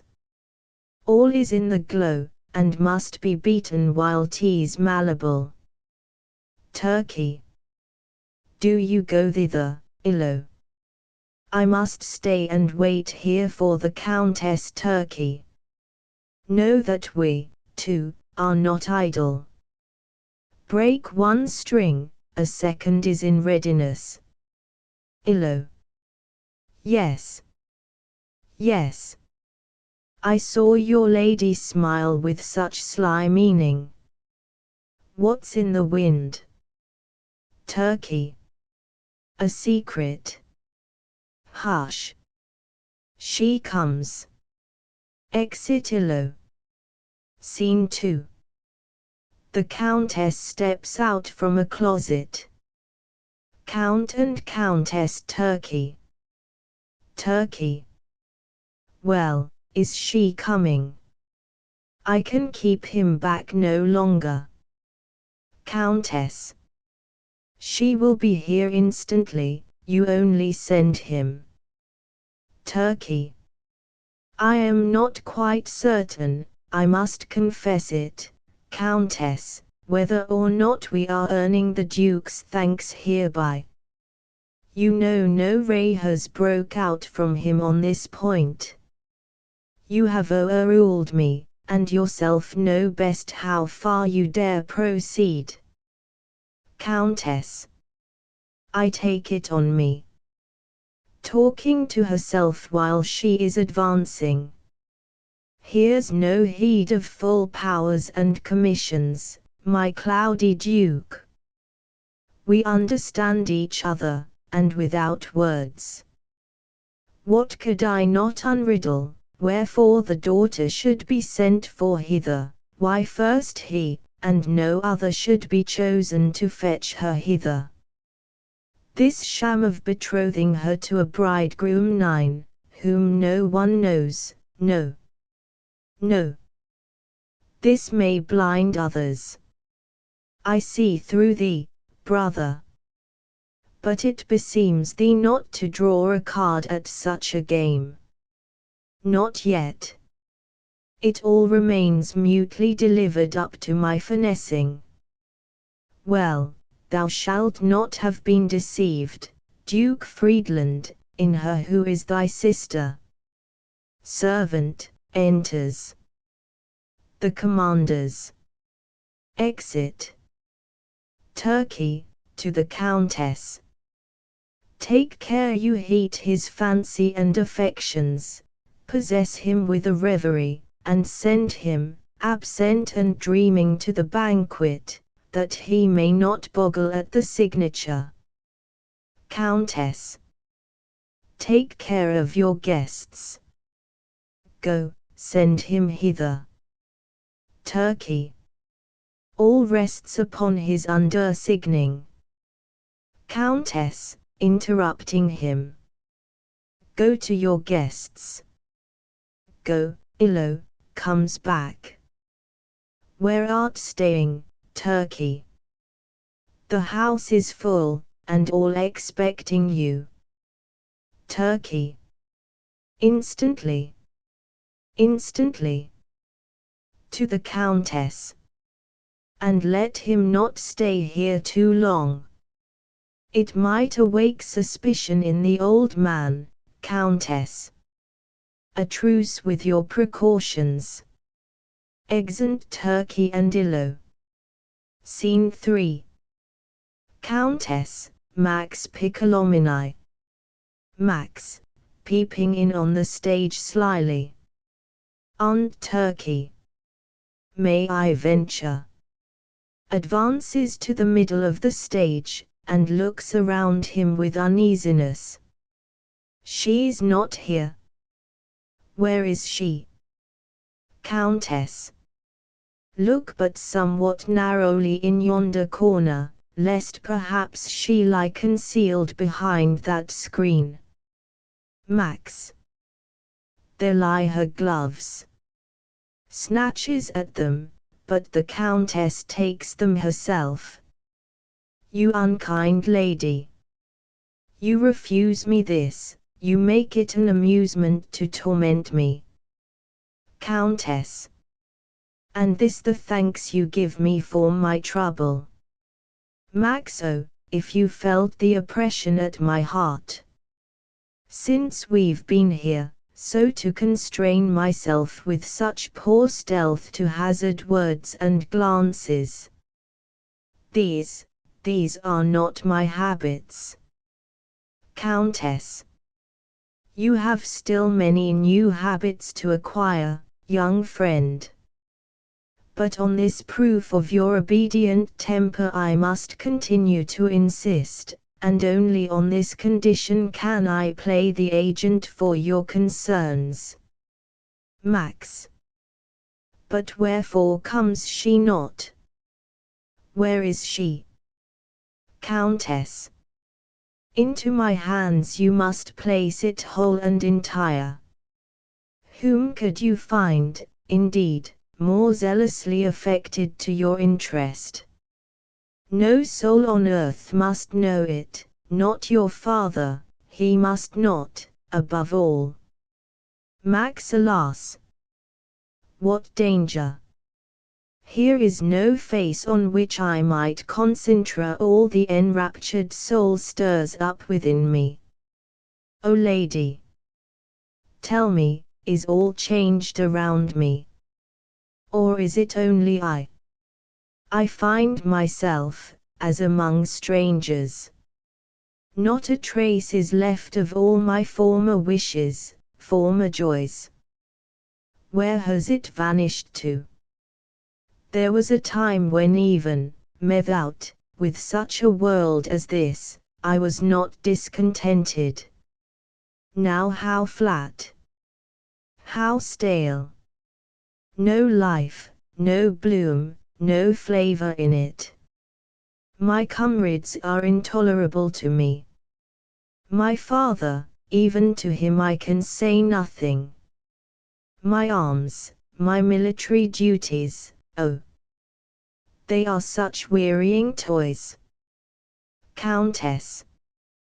But gentle friend, I must entreat it of your condescension, you would be pleased to sink your eye, and favor with one short glance or two this poor stale world, where even now much, and of much moment, is on the eve of its completion. Max, something, I can't but know, is going forward round me. I see it gathering, crowding, driving on, in wild and customary movements. Well, in due time, doubtless, it will reach even me. Where think you I have been, dear lady? Nay, no raillery. The turmoil of the camp, the springtide of acquaintance rolling in, the pointless jest, the empty conversation, oppressed and stifled me. I gasped for air, I could not breathe, I was constrained to fly, to seek a silence out for my full heart, and a pure spot wherein to feel my happiness. No smiling, Countess. In the church was I. There is a cloister here to the heaven's gate 10, thither I went, there found myself alone. Over the altar hung a holy mother, a wretched painting 'twas, yet 'twas the friend that I was seeking in this moment. Ah, how oft have I beheld that glorious form in splendor, mid ecstatic worshippers, yet, still it moved me not. And now at once was my devotion cloudless as my love. Countess. Enjoy your fortune and felicity. Forget the world around you. Meantime, friendship shall keep strict vigils for you, anxious, active. Only be manageable when that friendship points you the road to full accomplishment. Max. But where abides she then? Oh, golden time of travel, when each morning sun united and but the coming night divided us, then ran no sand, then struck no hour for us, and time, in our excess of happiness, seemed on its course eternal to stand still. Oh, he hath fallen from out his heaven of bliss who can descend to count the changing hours, no clock strikes ever for the happy. Countess. How long is it since you declared your passion? Max. This morning did I hazard the first word. Countess. This morning the first time in 20 days. Max, 'twas at that hunting castle, betwixt here and Nepomuk, where you had joined us, and that was the last relay of the whole journey. In a balcony we were standing mute, and gazing out upon the dreary field before us. The dragoons were riding onward, the safeguard which the Duke had sent us, heavy. The inquietude of parting lay upon me, and trembling ventured at length these words: "This all reminds me, noble maiden, that today I must take leave of my good fortune. A few hours more, and you will find a father, will see yourself surrounded by new friends, and I henceforth shall be but as a stranger, lost in the many. Speak with my Aunt Turkey." With hurrying voice she interrupted me. She faltered. I beheld a glowing red possess her beautiful cheeks, and from the ground raised slowly up her eye met mine. No longer did I control myself. The Princess Thecla appears at the door, and remains standing, observed by the Countess, but not by Piccolomini. With instant boldness I caught her in my arms, my lips touched hers. There was a rustling in the room close by, it parted us. 'Twas you. What since has happened you know. Countess, after a pause, with a stolen glance at Thecla. And is it your excess of modesty, or are you so incurious that you do not ask me too of my secret? Max. Of your secret? Countess. Why, yes. When in the instant after you I stepped into the room, and found my niece there, was she in this first moment of the heart taken with surprise? Max, with eagerness. Well. Scene 4. Thecla hurries forward. Countess, Max Piccolomini. Thecla, to the Countess. Spare yourself the trouble, that hears he better from myself. Max, stepping backward. My princess. What have you let her hear me say, Aunt Turkey? Thecla, to the Countess. Has he been here long? Countess. Yes, and soon must go. Where have you stayed so long? Thecla. Alas! My mother wept so again. And I see her suffer, yet cannot keep myself from being happy. Max. Now once again I have courage to look on you. Today at noon I could not. The dazzle of the jewels that played round you hid the beloved from me. Thecla. Then you saw me with your eye only, and not with your heart. Max. This morning, when I found you in the circle of all your kindred, in your father's arms, beheld myself an alien in this circle. Oh! What an impulse felt I in that moment to fall upon his neck, to call him father. But his stern eye o'erpowered the swelling passion, it dared not but be silent. And those brilliants, that like a crown of stars enwreathed your brows, they scared me too. Oh, wherefore should be at the first meeting spread as 'twere the ban of excommunication round you? Wherefore dress up the angel as for sacrifice? And cast upon the light and joyous heart the mournful burden of his station? Fitly may love dare woo for love, but such a splendor might none but monarchs venture to approach. Thecla. Hush! Not a word more of this mummery, you see how soon the burden is thrown off. To the Countess. He is not in spirits. Wherefore is he not?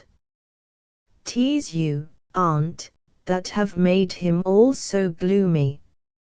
He had quite another nature on the journey, so calm, so bright, so joyous eloquent. To Max. It was my wish to see you always so, and never otherwise. Max. You find yourself in your great father's arms, beloved lady.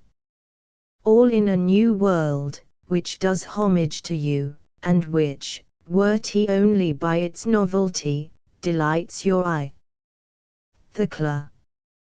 Yes, I confess to you that many things delight me here, this camp, this motley stage of warriors, which renews so manifold the image of my fancy, and binds to life, binds to reality, what hitherto had but been present to me as a sweet dream.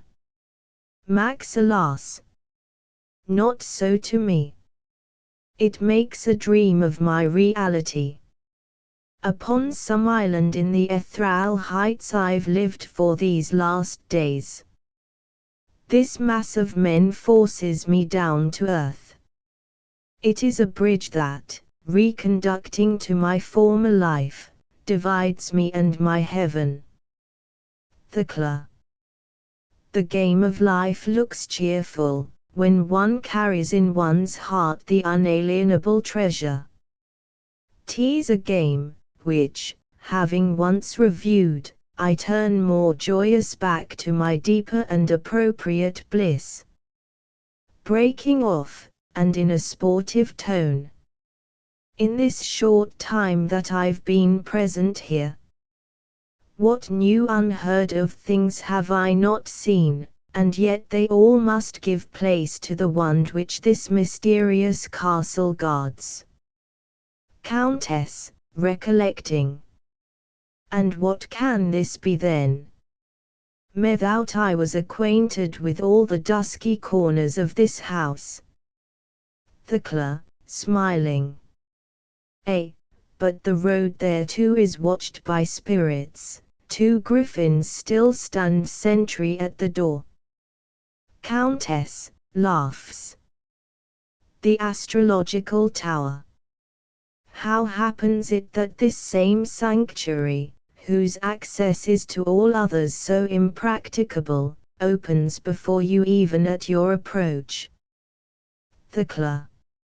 A dwarfish old man with a friendly face and snow-white hairs, whose gracious services were mine at first sight, opened me the doors.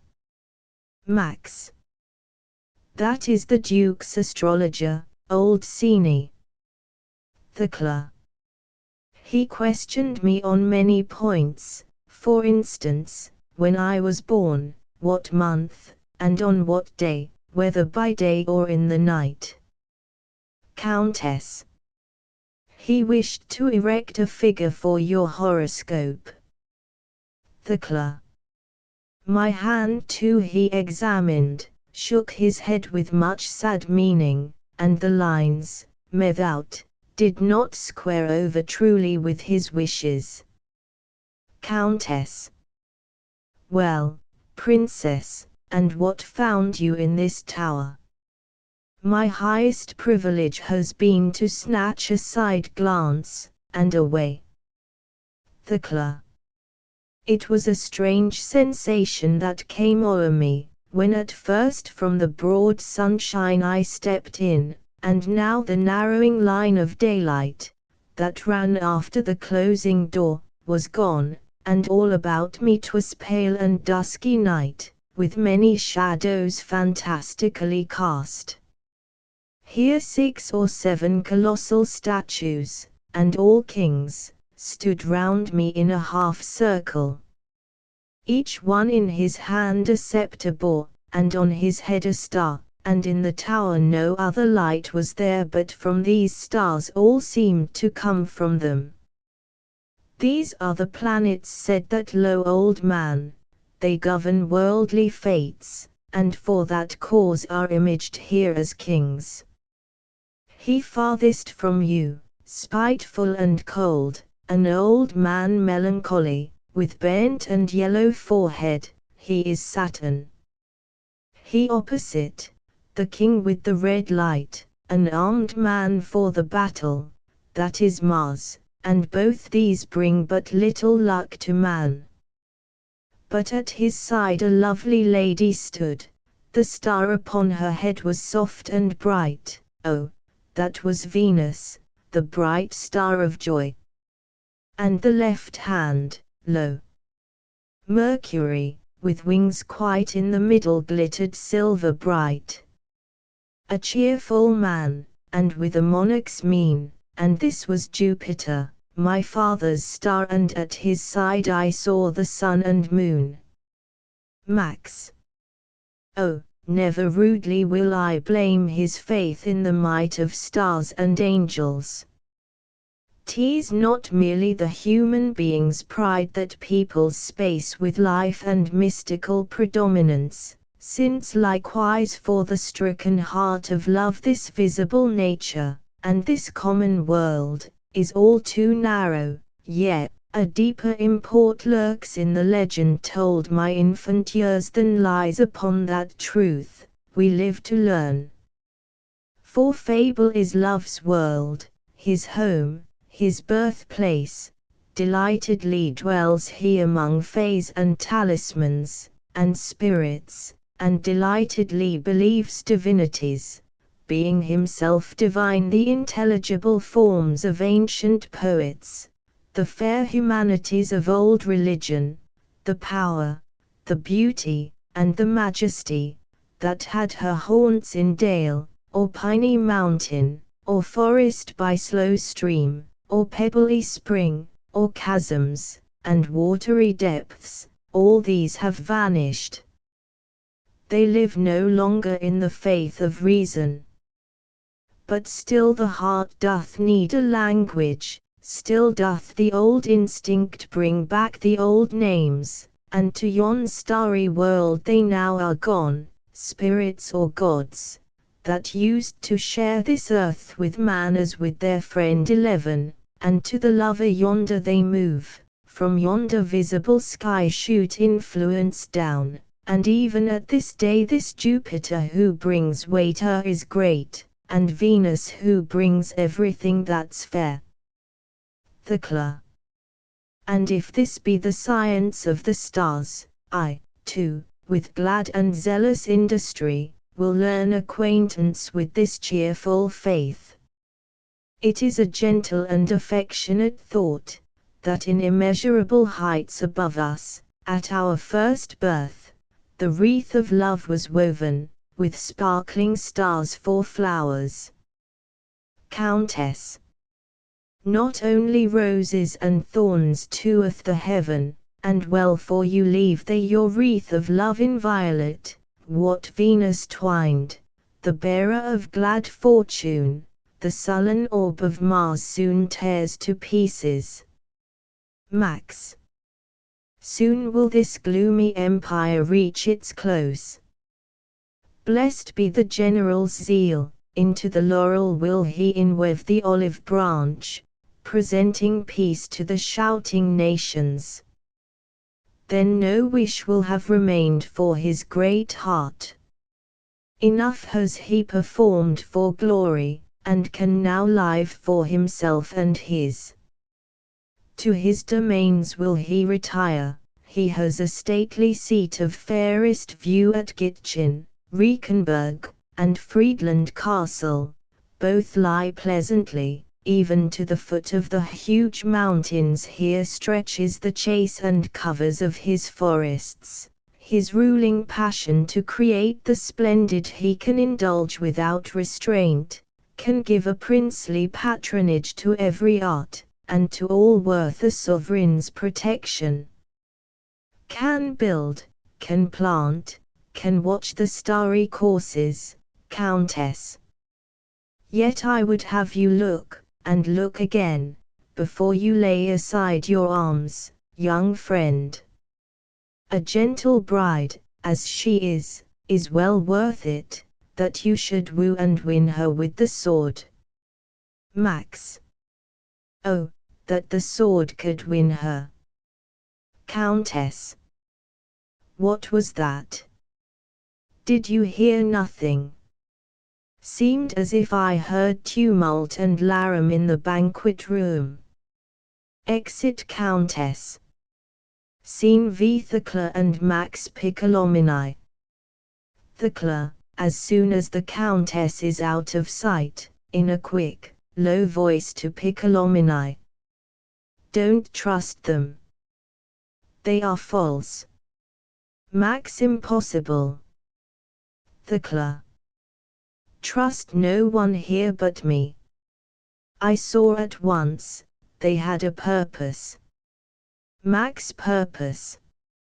But what purpose? And how can we be instrumental to it? Thecla. I know no more than you, but yet believe me there's some design in this, to make us happy, to realize our union, trust me, love. They but pretend to wish it. Max. But these turkeys, why use we them at all? Why not your mother? Excellent creature. She deserves from us a full and filial confidence. Thecla. She doth love you, doth rate you high before all others, but such a secret, she would never have the courage to conceal it from my father. For her own peace of mind we must preserve it a secret from her too. Max. Why any secret?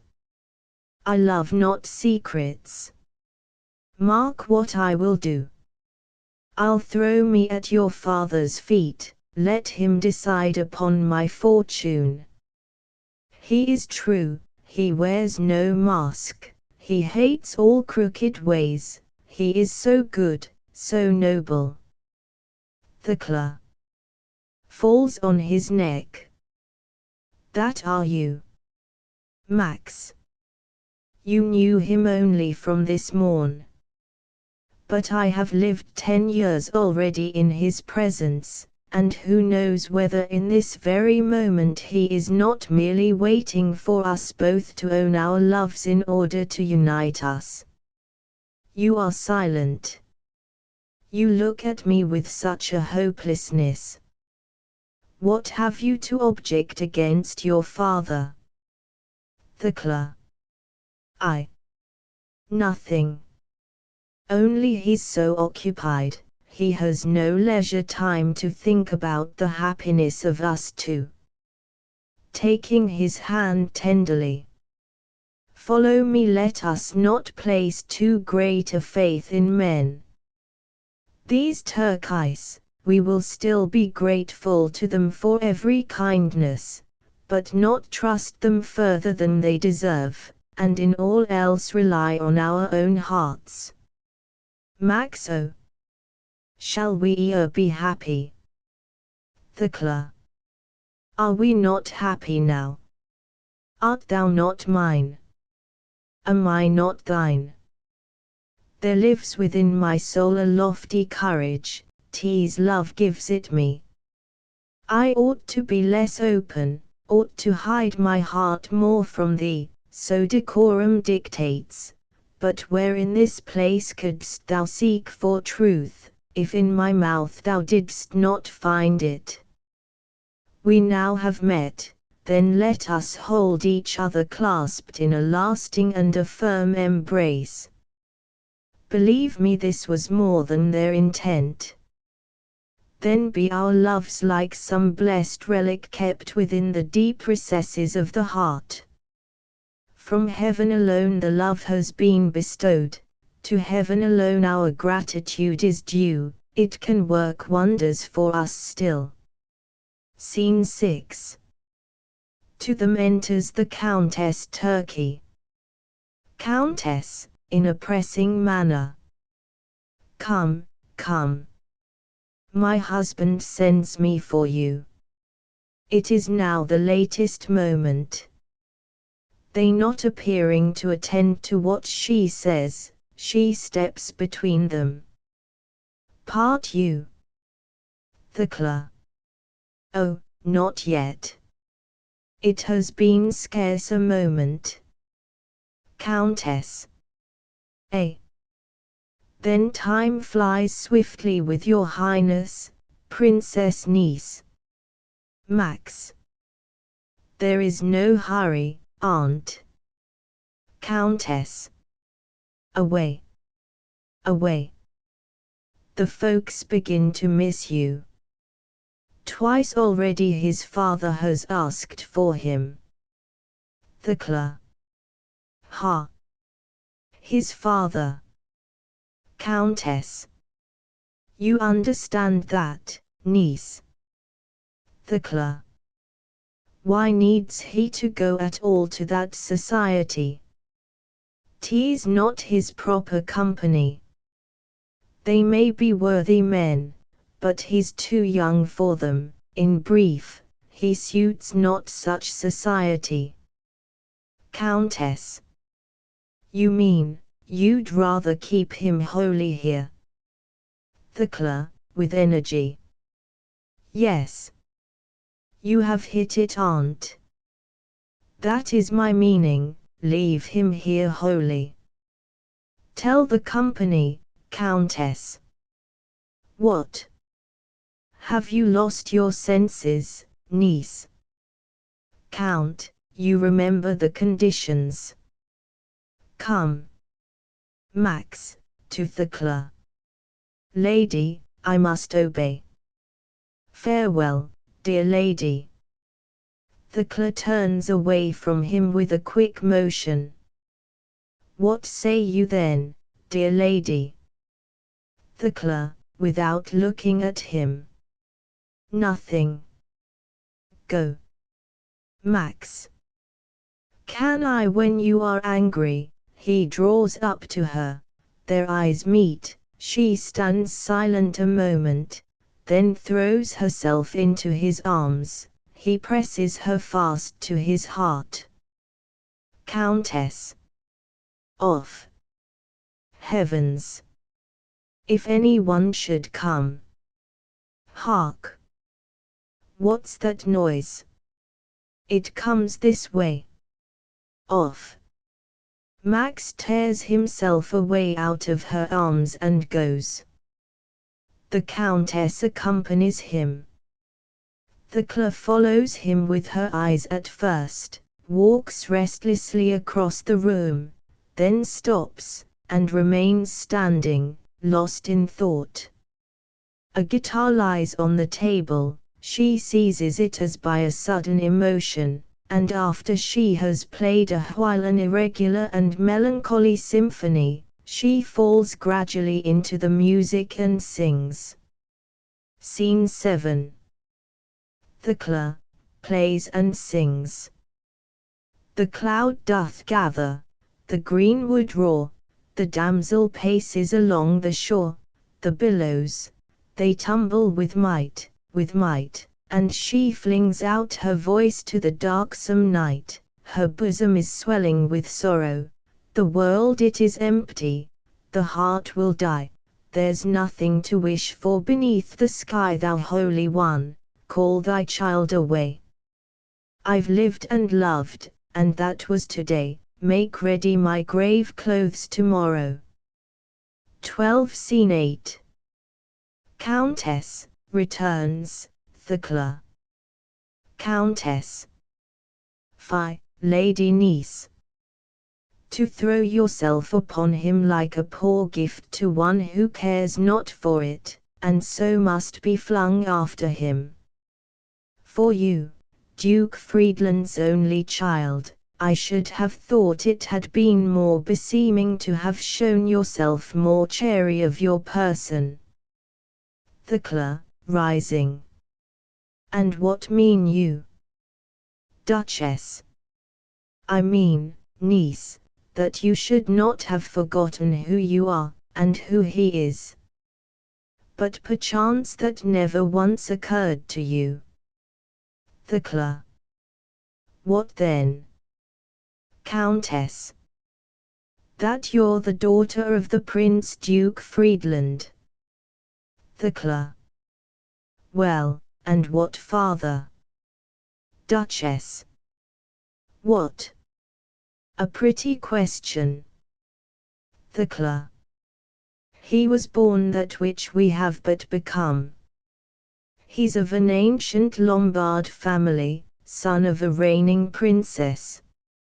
Countess. Are you dreaming? Talking in sleep? An excellent jest, forsooth. We shall no doubt right courteously entreat him to honor with his hand the richest heiress in Europe. Thecla. That will not be necessary. Countess. Methinks 'twere well, though, not to run the hazard. Thecla. His father loves him, Count Octavio will interpose no difficulty, Countess. His father. His. But yours, niece, what of yours? Thecla. Why, I begin to think you fear his father, so anxiously you hide it from the man. His father, I mean. Countess looks at her as scrutinizing. Niece, you are false. Thecla. Are you then wounded? Oh, be friends with me. Countess. You hold your game for one already. Do not triumph too soon. Thecla, interrupting her, and attempting to soothe her. Nay now, be friends with me. Countess. It is not yet so far gone. Thecla. I believe you. Countess. Did you suppose your father had laid out his most important life in toils of war, denied himself each quiet earthly bliss, had banished slumbers from his tent, devoted his noble head to care, and for this only, to make a happier pair of you? At length to draw you from your convent, and conduct in easy triumph to your arms the man that chanced to please your eyes. All this, methinks, he might have purchased at a cheaper rate. Thecla. That which he did not plant for me might yet bear me fair fruitage of its own accord. And if my friendly and affectionate fate, out of his fearful and enormous being, will but prepare the joys of life for me, Countess.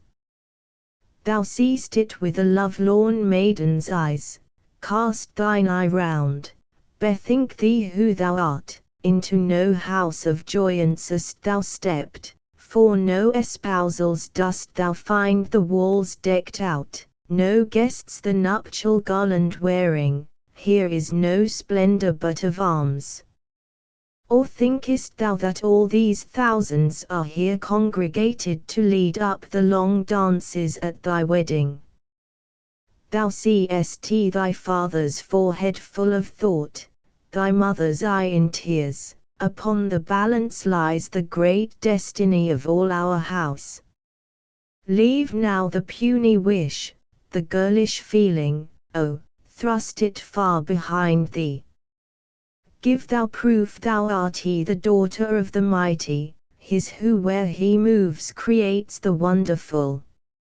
Not to herself the woman must belong, annexed and bound to alien destinies.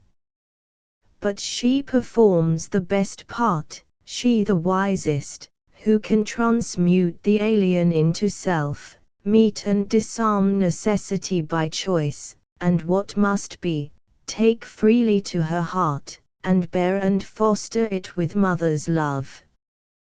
Thecla. Such ever was my lesson in the convent. I had no loves, no wishes, knew myself only as his daughter, the mighty. His fame, the echo of whose blast drove to me from the far distance, weakened in my soul no other thought than this: I am appointed to offer myself up in passiveness to him. Countess. That is thy fate. Mold thou thy wishes to it. I and thy mother gave thee the example. Thecla. My fate hath shown me him, to whom behoves it that I should offer up myself. In gladness him will I follow. Countess. Not thy fate hath shown him.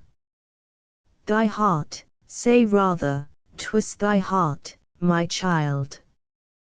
Thecla. Faith hath no voice but the heart's impulses. I am all his. His present, his alone. Is this new life, which lives in me. He hath a right to his own creature. What was I ere his fair love infused a soul into me? Countess. Thou wouldst oppose thy father, then, should he have otherwise determined with thy person. Thecla remains silent. The Countess continues. Thou meanest to force him to thy liking. Child, his name is Friedland. Thecla. My name too is Friedland. He shall have found a genuine daughter in me. Countess. What? He has vanquished all impediment, and in the wilful mood of his own daughter shall a new struggle rise for him. Child. Child. As yet thou hast seen thy father's smiles alone, the eye of his rage thou hast not seen. Dear child, I will not frighten thee. To that extreme, I trust it ne'er shall come. His will is yet unknown to me, 'tis possible his aims may have the same direction as thy wish. But this can never, never be his will, that thou, the daughter of his haughty fortunes, shouldest e'er demean thee as a lovesick maiden and like some poor cost-nothing, fling thyself toward the man, who, if that high prize ever be destined to await him, yet with sacrifices the highest love can bring, must pay for it. Exit Countess. Scene 9. Thecla, who during the last speech had been standing evidently lost in her reflections. I thank thee for the hint. It turns my sad presentiment to certainty. And it is so. Not one friend have we here, not one true heart. We've nothing but ourselves. Oh, she said rightly, no auspicious signs beam on this covenant of our affections. This is no theatre where hope abides, the dull thick noise of war alone stirs here, and love himself, as he were armed in steel, steps forth, and girds him for the strife of death. Music from the banquet room is heard. There's a dark spirit walking in our house. And swiftly will the destiny close on us. It drove me hither from my calm asylum, it mocks my soul with charming witchery, it lures me forward in a seraph's shape, I see it near, I see it nearer floating, it draws, it pulls me with a godlike power, and lo! The abyss, and thither am I moving, I have no power within me not to move. The music from the banquet room becomes louder. Oh, when a house is doomed in fire to perish, many and dark heaven drives his clouds together, yet shoots his lightnings down from sunny heights, flames burst from out the subterraneous chasms, and fiends and angels, mingling in their fury, sling firebrands at the burning edifice. 13. Exit Thecla. Act 4. Scene I. A large saloon lighted up with festal splendor, in the midst of it, and in the center of the stage a table richly set out, at which 8 generals are sitting, among whom are Octavio Piccolomini, Turkey, and Maradas. Right and left of this, but further back, 2 other tables, at each of which 6 persons are placed. The middle door, which is standing open, gives to the prospect a 4th table with the same number of persons. More forward stands the sideboard. The whole front of the stage is kept open, for the pages and servants in waiting. All is in motion. The band of music belonging to Turkey's regiment march across the stage, and draw up around the tables. Before they are quite off from the front of the stage, Max Piccolomini appears. Turkey advances towards him with a paper. Isolani comes up to meet him with a beaker, or service cup. Turkey, Isolani, Max Piccolomini. Isolani. Here, brother, what we love. Why, where hast been? Off to thy place, quick. Turkey here has given the mother's holiday wine up to free booty. Here it goes on as at the Heidelberg castle. Already hast thou lost the best.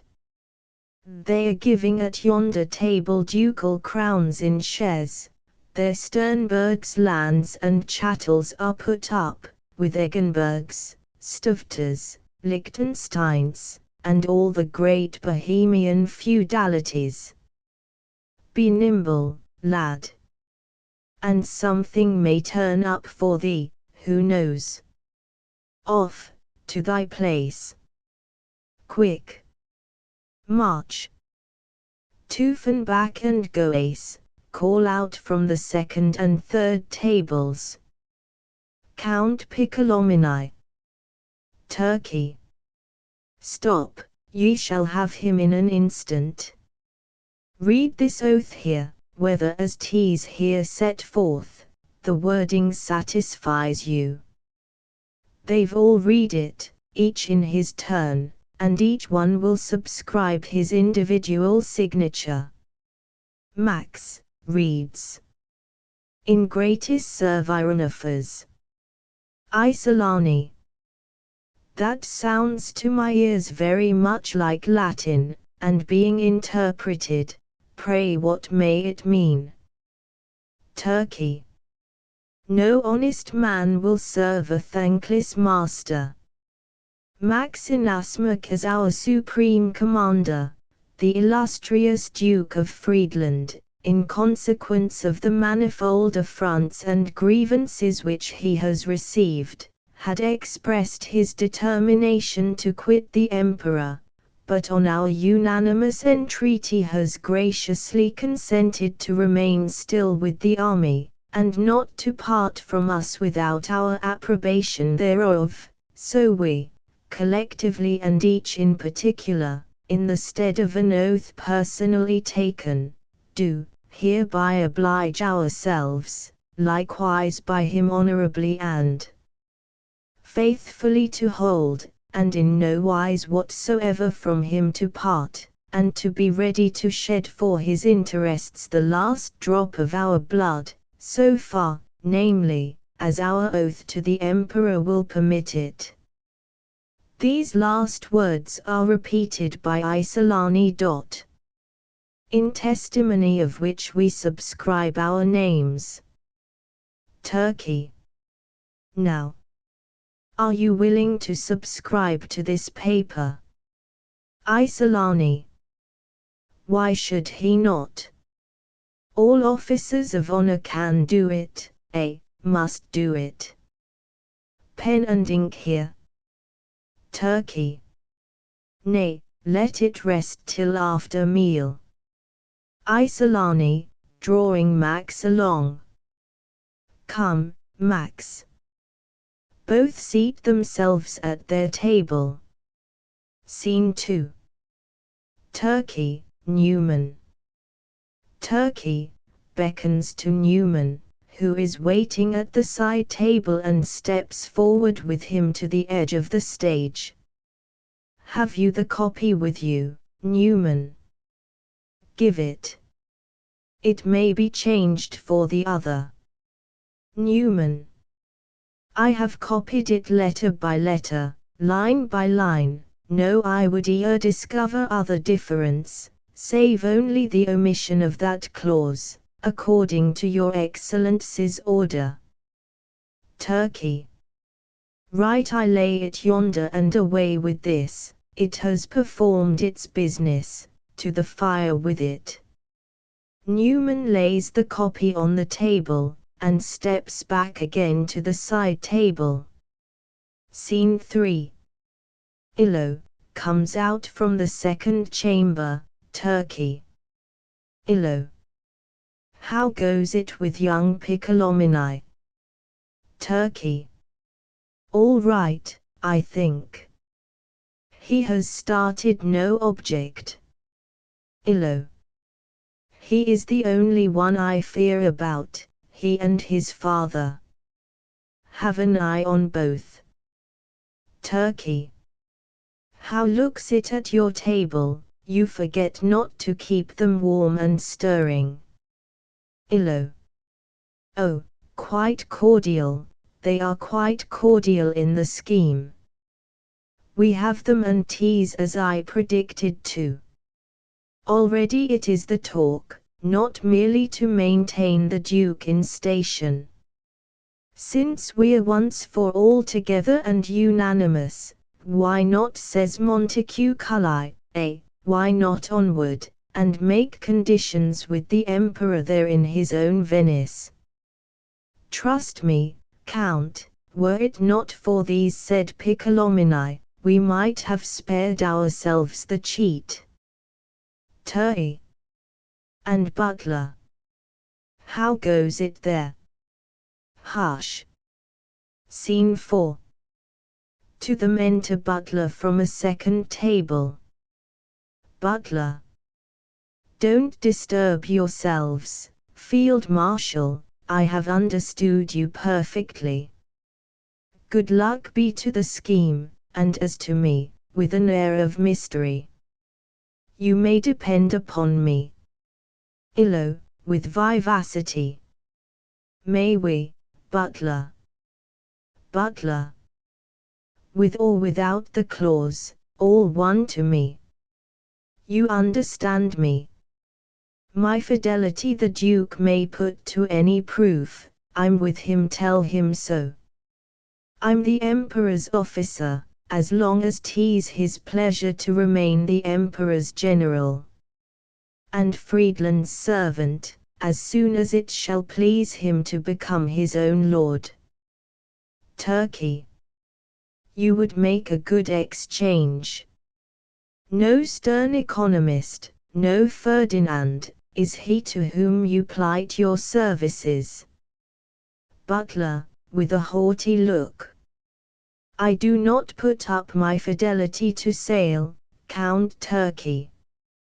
Half a year ago I would not have advised you to have made me an overture to that, to which I now offer myself of my own free accord.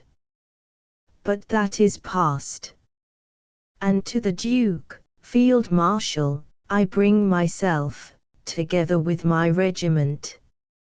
And mark you, 'tis my humour to believe, the example which I give will not remain without an influence. Illo.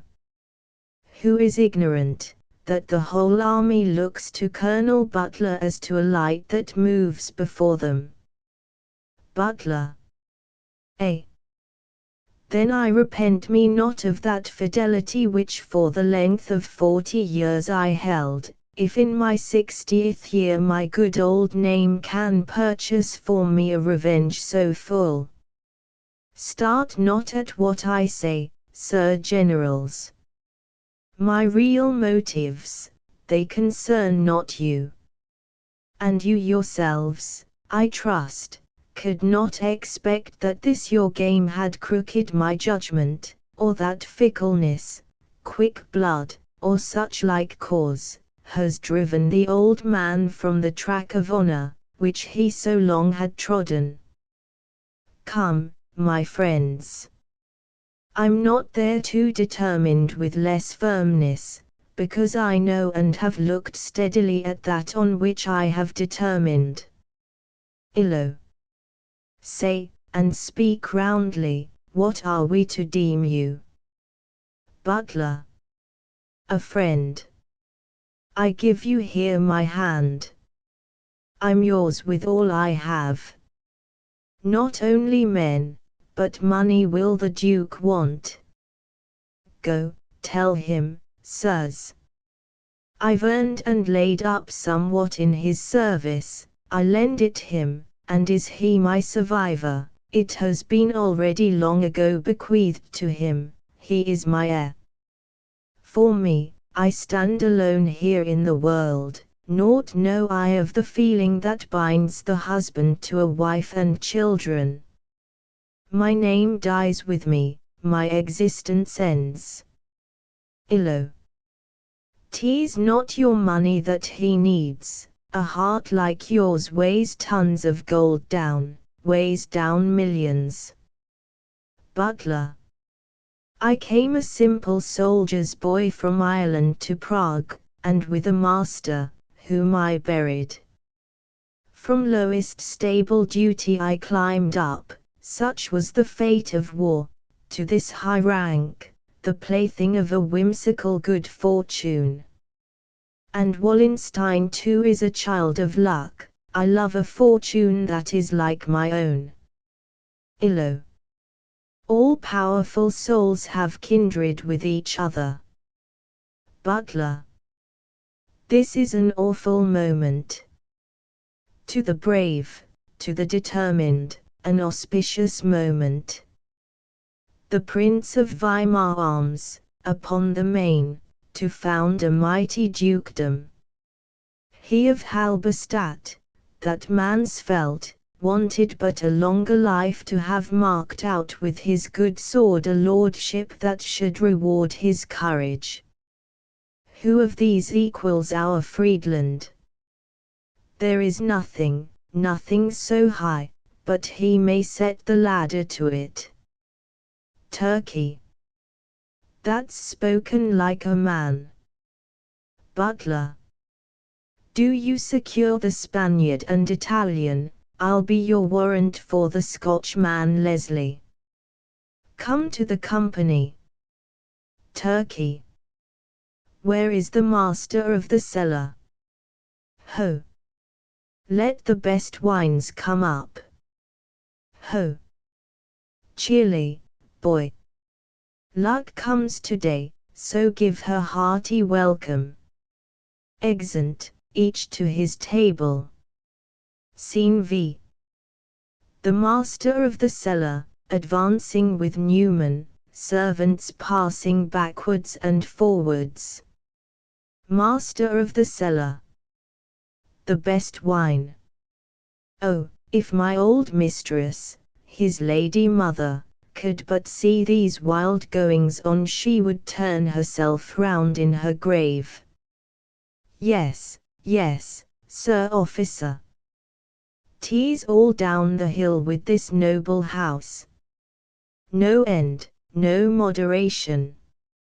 And this marriage with the Duke's sister, a splendid connection, a very splendid connection. But I will tell you, sir officer, it looks no good. Newman. Heaven forbid. Why, at this very moment the whole prospect is in bud and blossom. Master of the cellar. You think so? Well, well. Much may be said on that head. First servant comes. Burgundy for the 4th table. Master of the cellar. Now, Sir Lieutenant, if this ain't the 70th flask, first servant. Why, the reason is, that German Lord, Tuffenbach, sits at that table. Master of the cellar, continuing his discourse to Newman. They are soaring too high. They would rival kings and electors in their pomp and splendor, and wherever the Duke leaps, not a minute does my gracious master, the Count, loiter on the brink. To the servants. What do you stand there listening for? I will let you know you have legs presently. Off. See to the tables, see to the flasks.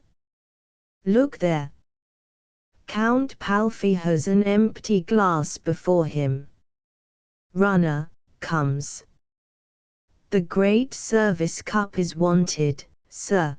That rich gold cup with the Bohemian arms on it. The Count says you know which it is. Master of the cellar. That was made for Frederick's coronation by the artist William. There was not such another prize in the whole booty at Prague. Runner. The same, a health is to go round in him. Master of the cellar, shaking his head while he fetches and rinses the cups. This will be something for the talebearers, this goes to Vienna. Newman. Permit me to look at it. Well, this is a cup indeed. How heavy. As well it may be, being all gold. And what neat things are embossed on it. How natural and elegant they look. There, on the first quarter, let me see. That proud Amazon there on horseback, she that is taking a leap over the crozier and mitres, and carries on a wander hat together with a banner, on which there's a goblet represented. Can you tell me what all this signifies? Master of the cellar. The woman you see there on horseback is the free election of the Bohemian crown. That is signified by the round hat and by that fiery steed on which she is riding. The hat is the pride of man, for he who cannot keep his hat on before kings and emperors is no free man. Newman. But what is the cup there on the banner? Master of the cellar. The cup signifies the freedom of the Bohemian Church, as it was in our forefathers' times. Our forefathers in the wars of the Hussites forced from the Pope this noble privilege, for the Pope, you know, will not grant the cup to any layman. Your true Moravian values nothing beyond the cup, it is his costly jewel, and has cost the Bohemians their precious blood in many and many a battle. Newman. And what says that chart that hangs in the air there, over it all? Master of the cellar. That signifies the Bohemian letter oil which we forced from the Emperor Rudolph, a precious, never to be enough valued parchment, that secures to the new church the old privileges of free ringing and open psalmody. But since he of Steiermark has ruled over us that is at an end, and after the battle at Prague, in which Count Palatine Frederick lost crown and empire, our faith hangs upon the pulpit and the altar, and our brethren look at their homes over their shoulders, but the letter oil the emperor himself cut to pieces with his scissors. Newman. Why, my good master of the cellar, you are deep read in the chronicles of your country. Master of the cellar. So were my forefathers, and for that reason were they minstrels, and served under Procopius and Ziska. Peace be with their ashes. Well, well. They fought for a good cause though. There. Carry it up. Newman. Stay. Let me but look at this second quarter. Look there. That is, when at Prague Castle, the imperial councillors, Martinitz and Stavta, were hurled down head over heels. 'Tis even so. There stands Count the who commands it. Runner takes the service cup and goes off with it. Master of the cellar. Oh, let me never more hear of that day. It was the 23rd of May in the year of our Lord 1618. It seems to me as it were but yesterday, from that unlucky day it all began, all the heartaches of the country. Since that day it is now 16 years, and there has never once been peace on the earth. Health drunk aloud at the second table. The Prince of Weimar. Hurrah! At the third and fourth tables. Long live Prince William. Long live Duke Bernard. Hurrah! Music strikes up. First servant. Here am. Here am. What an uproar! Second servant comes in running. Did you hear? They have drunk the Prince of Weimar's health. Third servant. The Swedish chief commander. First servant, speaking at the same time. The Lutheran. Second servant. Just before, when Count Diodati gave out the emperor's health, they were all as mum as a nibbling mouse. Master of the cellar. Po, po. When the wine goes in strange things come out. A good servant hears, and hears not. You should be nothing but eyes and feet, except when you are called to. Second servant. To the runner, to whom he gives secretly a flask of wine, keeping his eye on the master of the cellar, standing between him and the runner.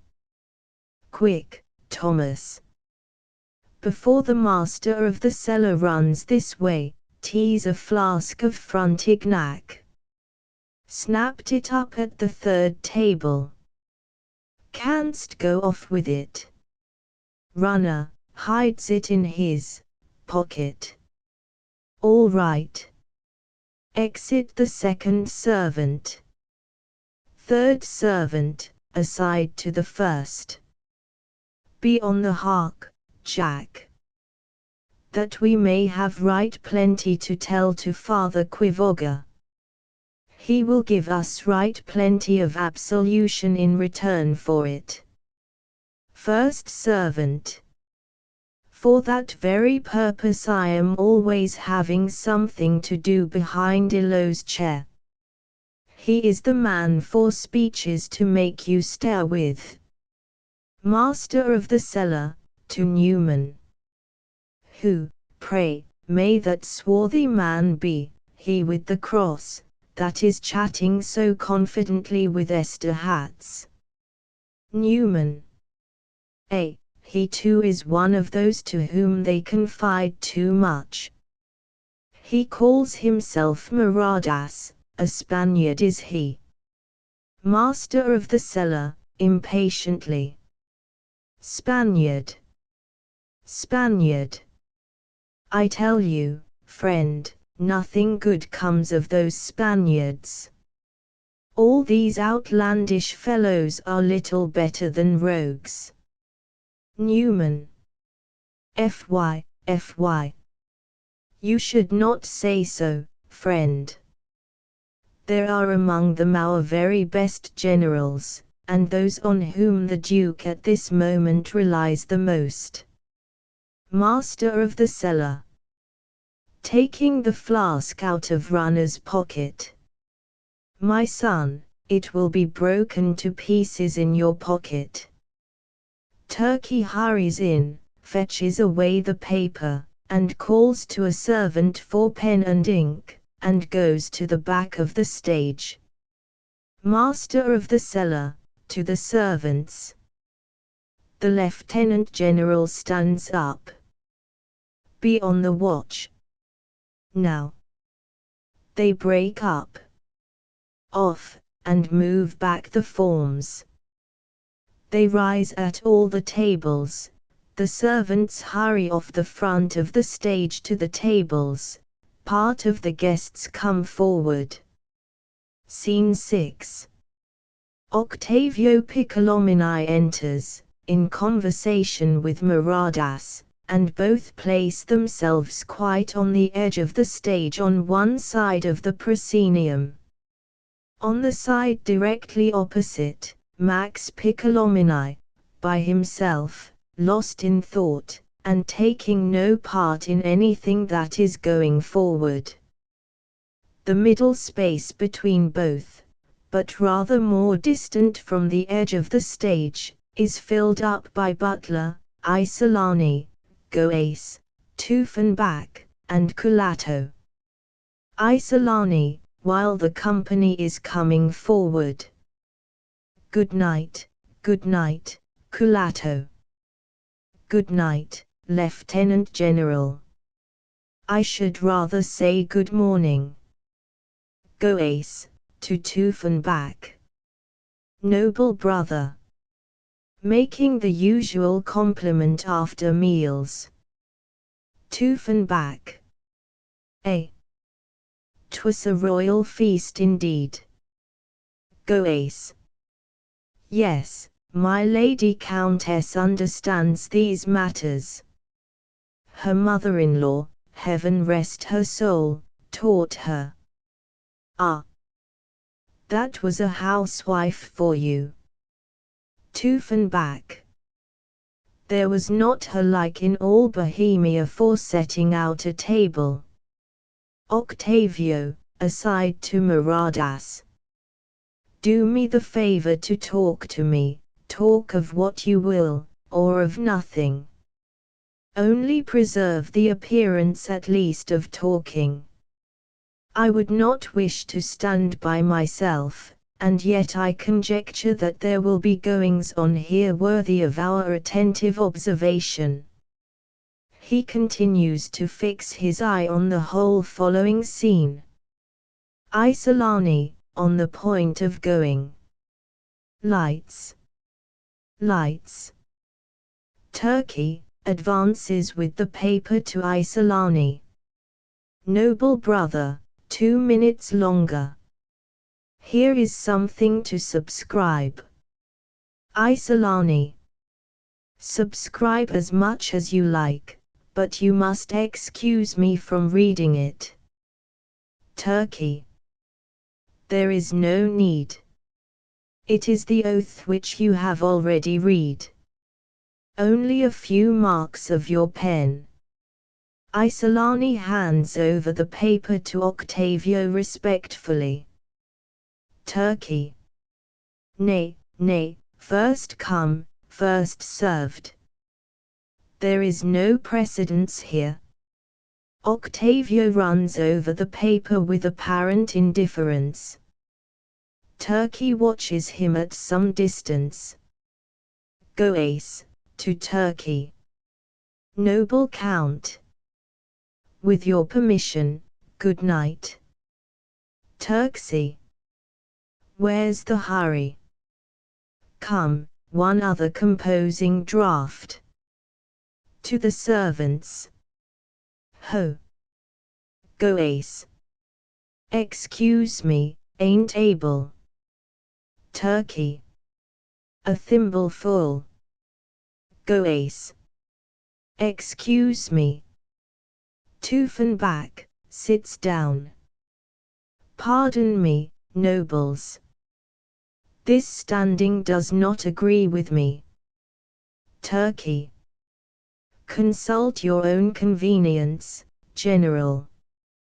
Toofenback. Clear at head, sound in stomach, only my legs won't carry me any longer. Isolani, pointing at his corpulence. Poor legs. How should they? Such an unmerciful load. Octavio subscribes his name, and reaches over the paper to Turkey, who gives it to Isolani, and he goes to the table to sign his name. Toofenback. 'Twas that war in Pomerania that first brought it on. Out in all weathers, ice and snow, no help for it. I shall never get the better of it all the days of my life. Go Ace. Why, in simple verity, your Swedes make no nice inquiries about the season. Turkey, observing Isolani, whose hand trembles excessively so that he can scarce direct his pen. Have you had that ugly complaint long, noble brother? Dispatch it. Isolani. The sins of youth. I have already tried the chalybeate waters. Well, I must bear it. Turkey gives the paper to Maradas, he steps to the table to subscribe. Octavio, advancing to Butler. You are not over fond of the orgies of Bacchus, Colonel. I have observed it. You would, I think, find yourself more to your liking in the uproar of a battle than of a feast. Butler. I must confess 'tis not in my way. Octavio, stepping nearer to him friendlily. Nor in mine neither, I can assure you, and I am not a little glad, my much honored Colonel Butler, that we agree so well in our opinions. A half-dozen good friends at most, at a small round table, a glass of genuine Tokai, open hearts, and a rational conversation, that's my taste. Butler. And mine, too, when it can be had. The paper comes to Toofenback, who glances over it at the same time with Goace and Culato. Maradas in the meantime returns to Octavio. All this takes places, the conversation with Butler proceeding uninterrupted. Octavio, introducing Madaras to Butler. Don Baltasar Maradas. Likewise a man of our stamp, and long ago your admirer. Butler bows. Octavio, continuing. You are a stranger here, 'twas but yesterday you arrived, you are ignorant of the ways and means here. 'Tis a wretched place. I know at your age one loves to be snug and quiet. What if you move your lodgings? Come, be my visitor. Butler makes a low bow. Nay, without compliment. For a friend like you I have still a corner remaining. Butler, coldly. Your obliged humble servant, my Lord Lieutenant General. The paper comes to Butler, who goes to the table to subscribe it. The front of the stage is vacant, so that both the Piccolominis, each on the side where he had been from the commencement of the scene, remain alone. Octavio, after having some time watched his son in silence, advances somewhat nearer to him. You were long absent from us, friend. Max. Urgent business detained me. Octavio. And, I observe, you are still absent. Max. You know this crowd and bustle always makes me silent. Octavio, advancing still nearer. May I be permitted to ask what the business was that detained you? Turkey knows it without asking. Max. What does Turkey know? Octavio. He was the only one who did not miss you. Isolani, who has been attending to them for some distance, steps up. Well done, father. Rout out his baggage. Beat up his quarters. There is something there that should not be. Turkey, with the paper. Is there none wanting? Have the whole subscribed. Octavio. All. Turkey, calling aloud. Ho! Who subscribes? Butler, to Turkey. Count the names. There ought to be just 30. Turkey. Here is a cross. Tooth and back. That's my mark. Isolani. He cannot write, but his cross is a good cross, and is honored by Jews as well as Christians.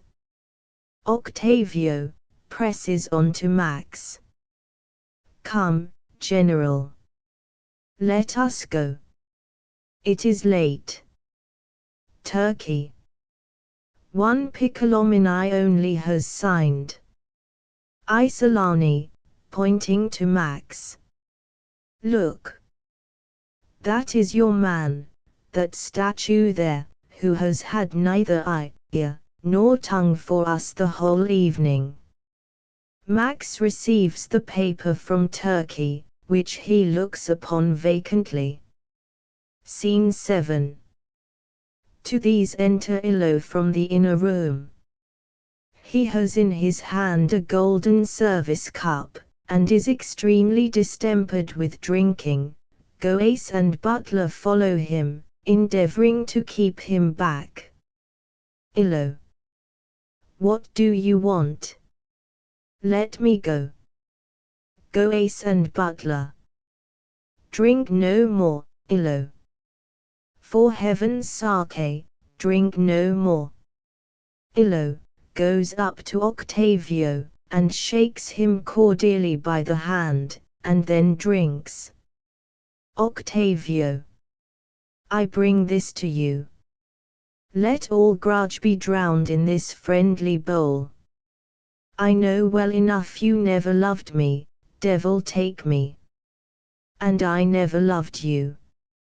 I am always even with people in that way. Let what's past be past, that is, you understand, forgotten. I esteem you infinitely. Embracing him repeatedly. You have not a dearer friend on earth than I, but that you know. The fellow that cries rogue to you calls me villain, and I'll strangle him. My dear friend. Turkey, whispering to him. Art in thy senses. For heaven's sake, Illo, think where you are. Illo, aloud. What do you mean? There are none but friends here, are there?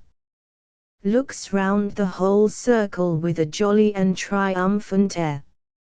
Not a sneaker amongst us, thank heaven. Turkey, to Butler, eagerly. Take him off with you, force him off, I entreat you, butler. Butler, to Illo. Field Marshal. A word with you. Leads to the sideboard. Illo, cordially. 1,000 for one. Fill it once more up to the brim. To this gallant man's health. Isolani, to Max, who all the while has been staring on the paper with fixed but vacant eyes. Slow and sure, my noble brother. Hast passed it all yet? Some words yet to go through. Ha! Max, waking as from a dream. What am I to do? Turkey, and at the same time Isolani. Sign your name. Octavio directs his eyes on him with intense anxiety. Max, returns the paper. Let it stay till tomorrow. It is business, today I am not sufficiently collected. Send it to me tomorrow. Turkey. Nay, collect yourself a little. Isolani. Awake man, awake. Come, thy signature, and have done with it. What? Thou art the youngest in the whole company, and would be wiser than all of us together. Look there. Thy father has signed, we have all signed. Turkey, to Octavio. Use your influence. Instruct him. Octavio. My son is at the age of discretion. Illo, leaves the service cup on the sideboard. What's the dispute? Turkey. He declines subscribing the paper. Max. I say it may as well stay till tomorrow. Illo. It cannot stay. We have all subscribed to it, and so must you. You must subscribe. Max. Illo, good night. Illo. No. You come not off so. The Duke shall learn who are his friends. All collect round Illo and Max. Max. What my sentiments are towards the Duke knows, everyone knows, what need of this wild stuff. Illo. This is the thanks the Duke gets for his partiality to Italians and foreigners. Us Bohemians he holds for little better than dullards, nothing pleases him but what's outlandish. Turkey, in extreme embarrassment, to the commanders, who at Illo's words give a sudden start as preparing to resent them. It is the wine that speaks, and not his reason. Attend not to him, I entreat you. Isolani, with a bitter laugh. Wine invents nothing, it only tattles. Illo. He who is not with me is against me. Your tender consciences. Unless they can slip out by a back door, by a puny proviso, Turkey, interrupting him. He is stark mad, don't listen to him. Illo, raising his voice to the highest pitch. Unless they can slip out by a proviso. What of the proviso? The devil take this proviso. Max has his attention roused, and looks again into the paper. What is there here then of such perilous import?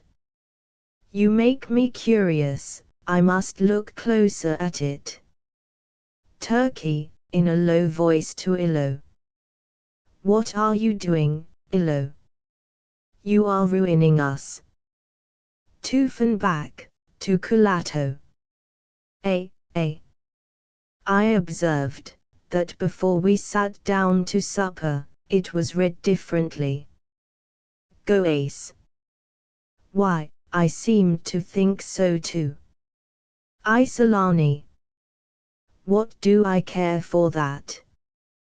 Where there stand other names, mine can stand too. Tiefenbach. Before supper there was a certain proviso therein, or short clause, concerning our duties to the emperor.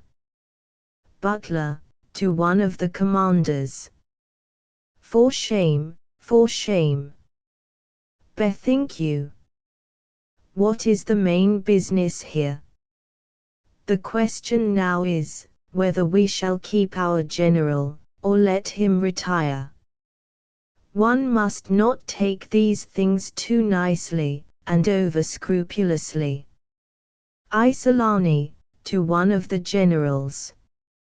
Did the Duke make any of these provisos when he gave you your regiment? Turkey, to Goes. Or when he gave you the office of army purveyor, which brings you in yearly 1,000 pistoles? Illo. He is a rascal who makes us out to be rogues. If there be any one that wants satisfaction, let him say so, I am his man. Tiefenbach. Softly, softly. 'Twas but a word or two. Max, having read the paper, gives it back. Till tomorrow therefore. Illo, stammering with rage and fury, loses all command over himself and presents the paper to Max. With one hand, and his sword in the other. Subscribe, Judas. Isolani. Out upon you, Illo. Octavio, Turkey, Butler, all together. Down with the sword. Max rushes on him suddenly and disarms him, then to Count Turkey. Take him off to bed. Max leaves the stage. Illo, cursing and raving, is held back by some of the officers, and amidst a universal confusion the curtain drops. Act V. Scene. A chamber in Piccolomini's mansion. It is night. Octavio Piccolomini. A valet chamber with lights. Octavio. And when my son comes in, conduct him hither. What is the hour?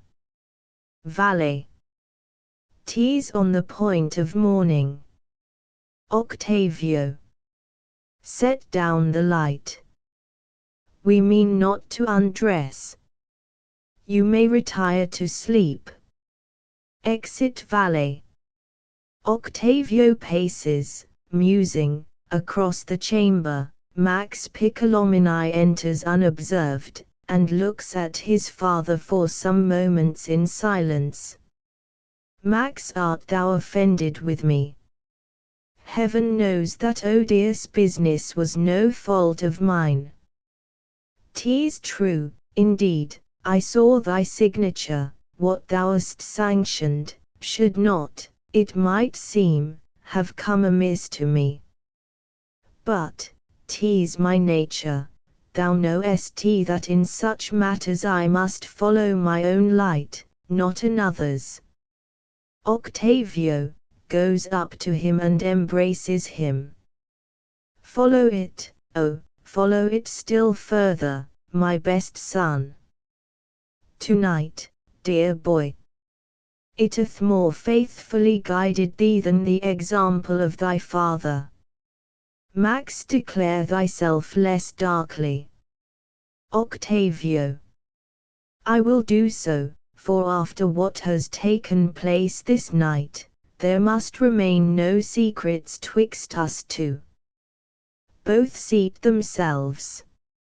Maximum Piccolomini. What thinkest thou of the oath that was sent round for signatures? Max. I hold it for a thing of harmless import, although I love not these set declarations. Octavio. And on no other ground hast thou refused the signature they fain had wrested from thee. Max. It was a serious business. I was absent, the affair itself seemed not so urgent to me. Octavio. Be open, Maximum. Thou hadst then no suspicion. Max. Suspicion. What suspicion? Not the least. Octavio. Thank thy good angel, Piccolomini, he drew thee back unconscious from the abyss. Max. I know not what thou meanest. Octavio. I will tell thee. Fain would they have extorted from thee, son, the sanction of thy name to villainy, yes, with a single flourish of thy pen, made thee renounce thy duty and thy honor. Max. Rises. Octavio. Octavio.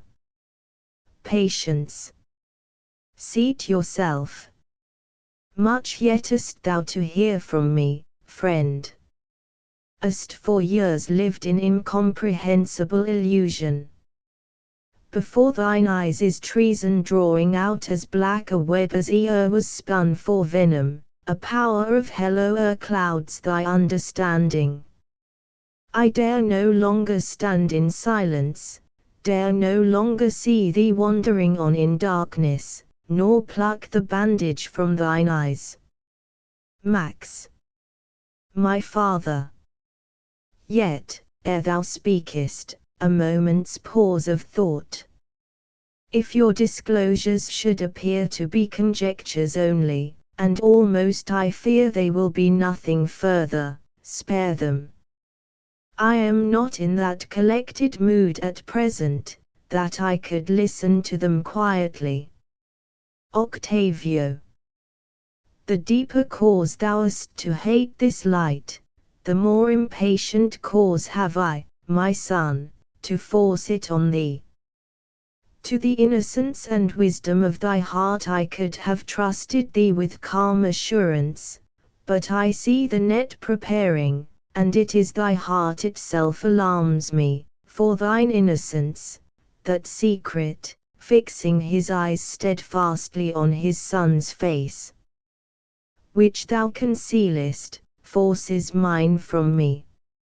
Max attempts to answer, but hesitates, and casts his eyes to the ground embarrassed.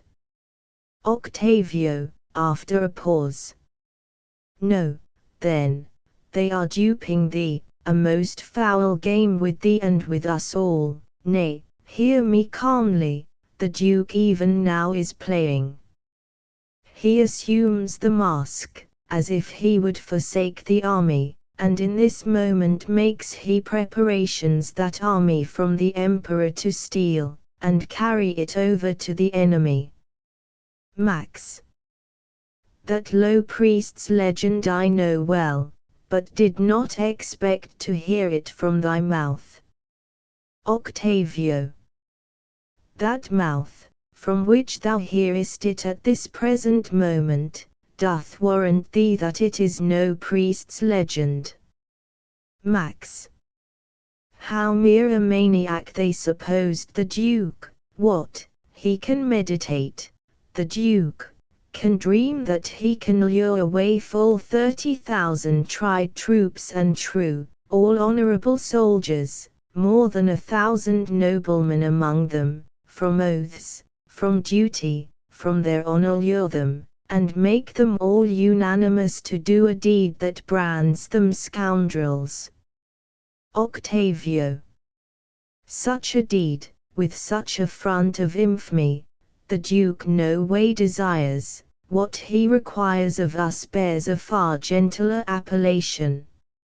Nothing he wishes but to give the empire peace.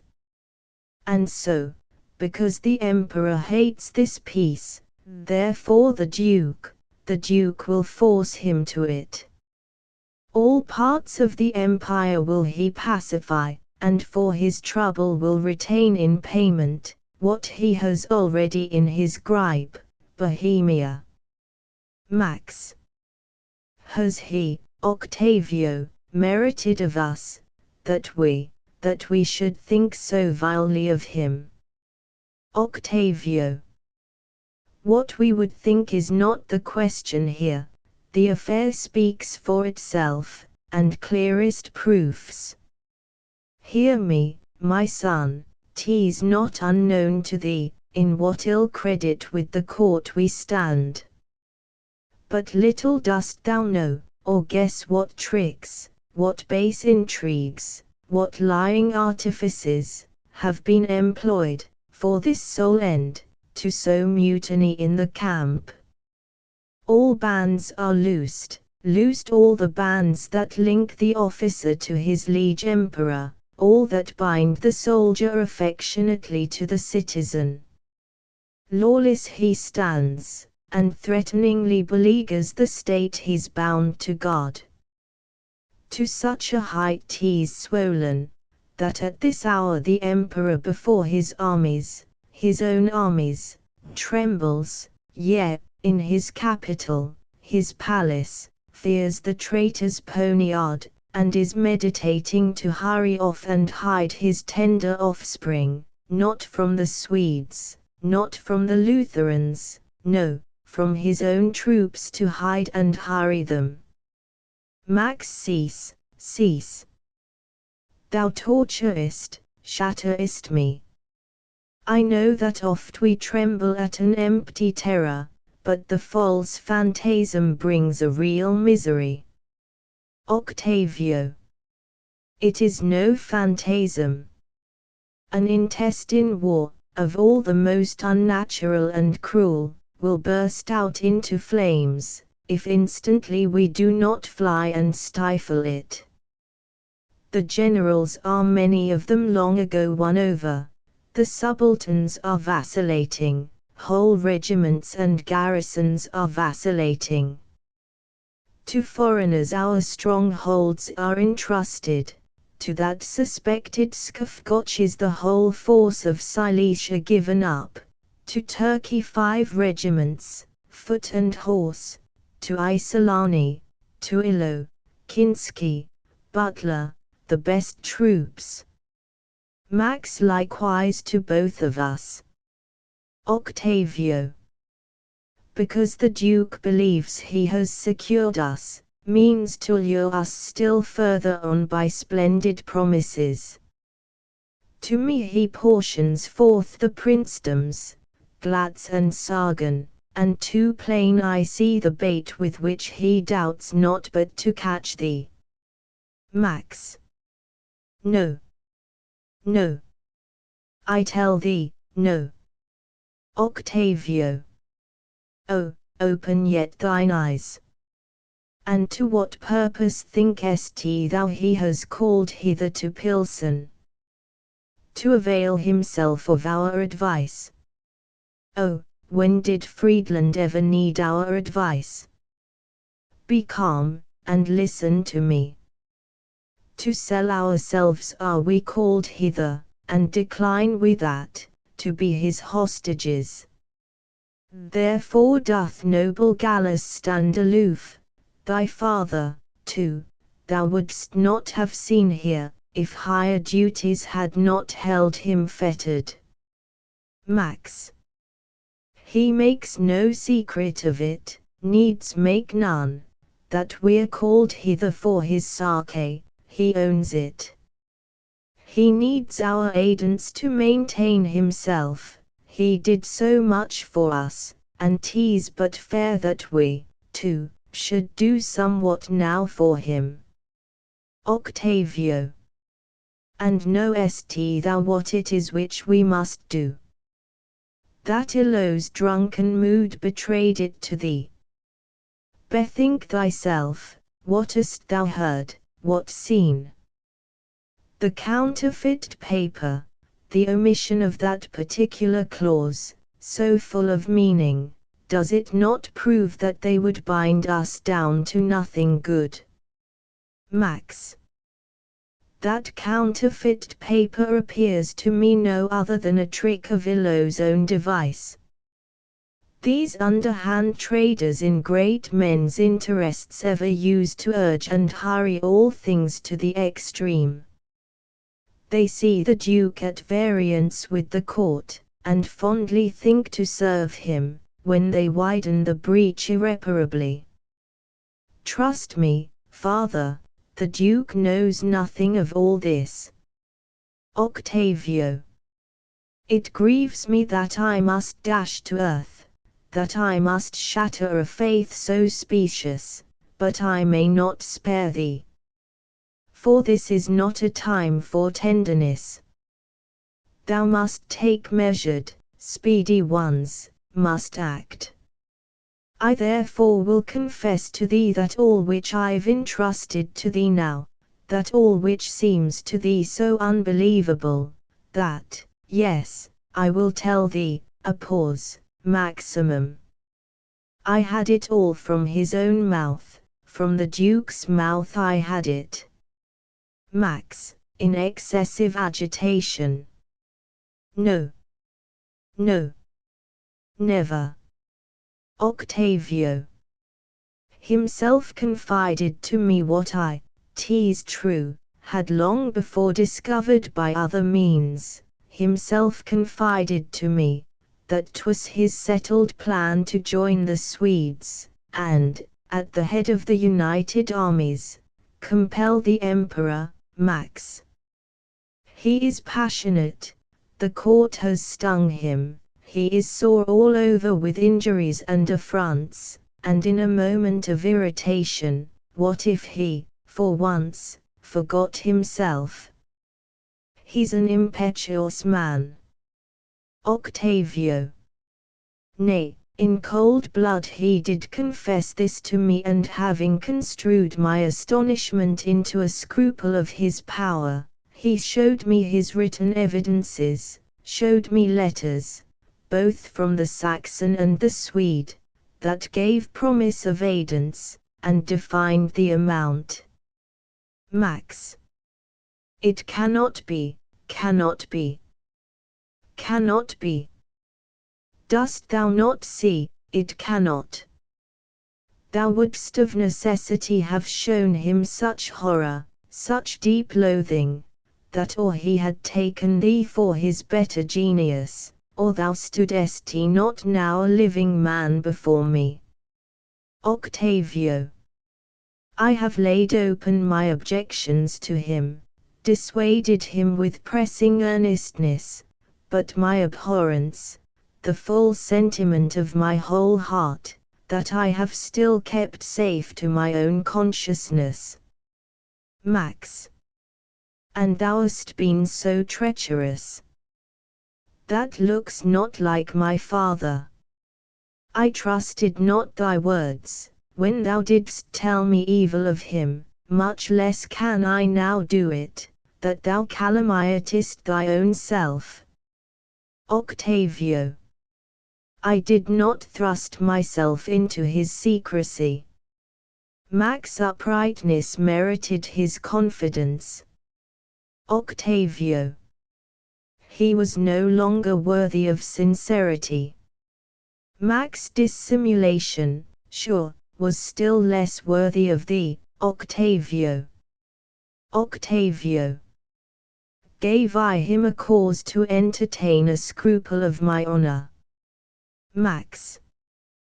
That he did not evince his confidence. Octavio.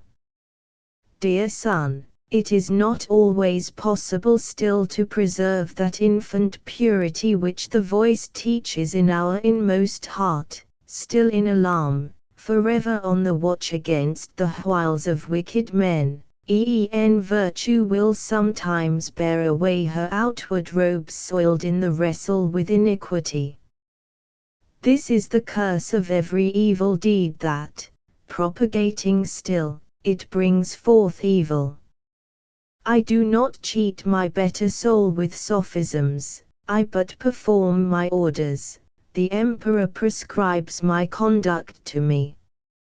Dearest boy, far better were it, doubtless, if we all obeyed the heart at all times, but so doing, in this our present sojourn with bad men, we must abandon many an honest object. 'Tis now our call to serve the emperor, by what means he can best be served.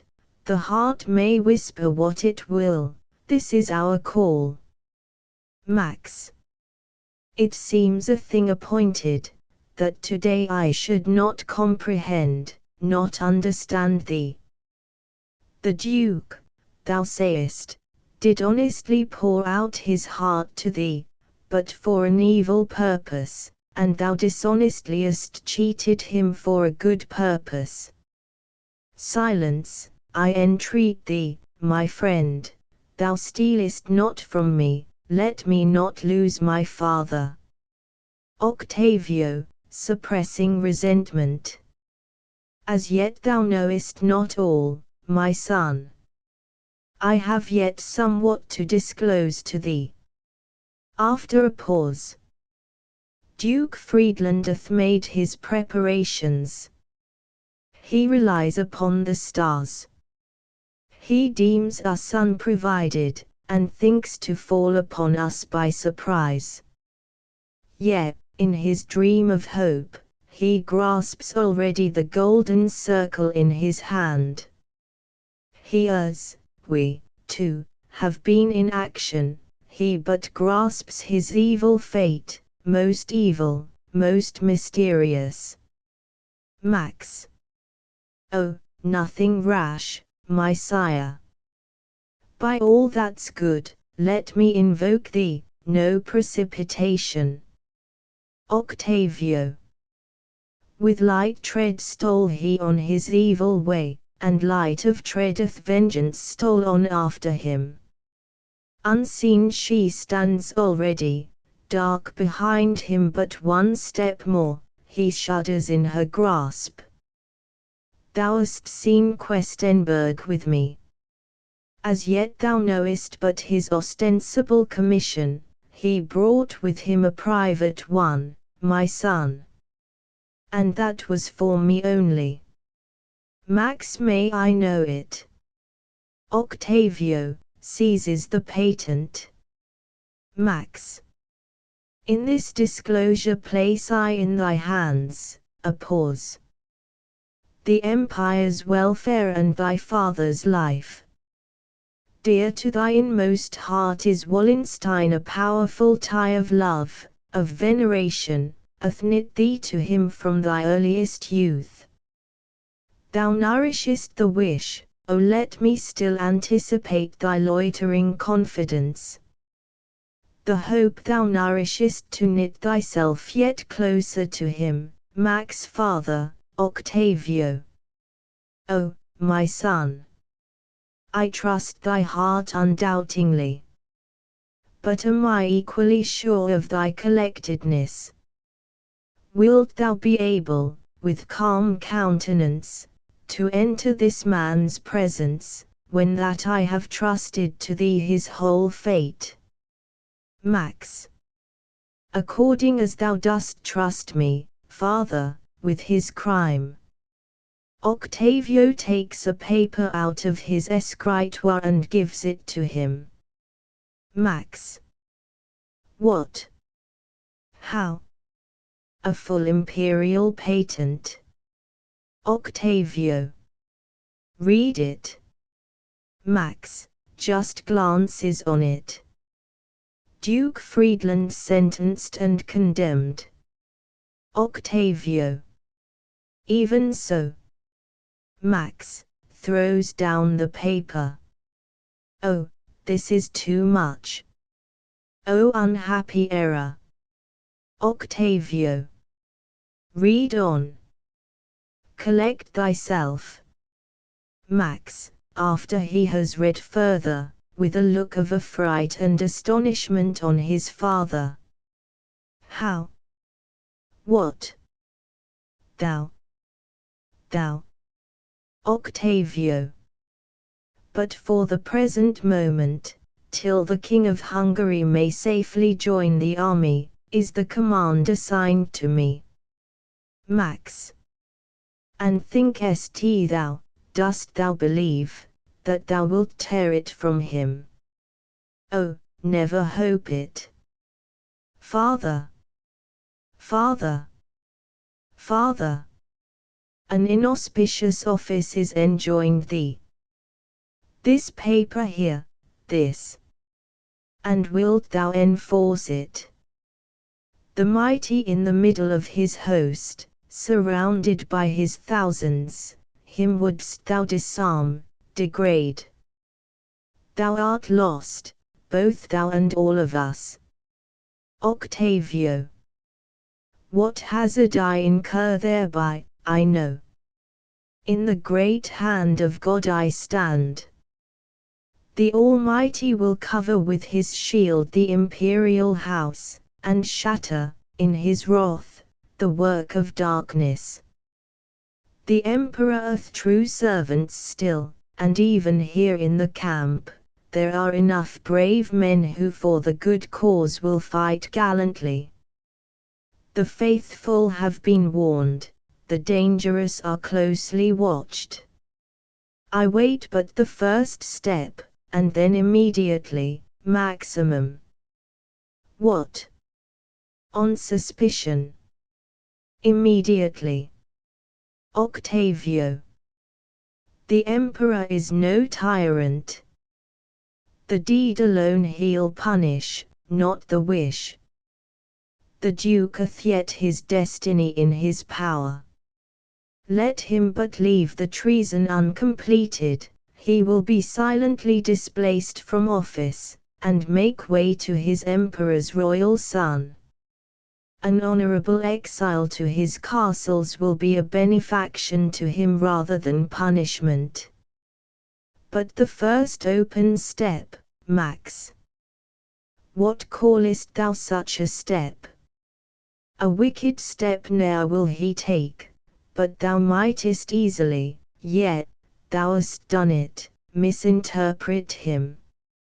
Octavio.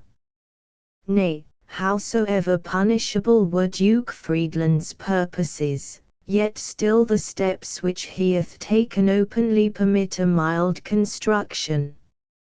It is my intention to leave this paper wholly unenforced till some act is committed which convicts him of high treason, without doubt or plea, and that shall sentence him. Max. But who the judge, Octavio? Thyself. Max, forever, then, this paper will lie idle. Octavio. Too soon, I fear, its powers must all be proved.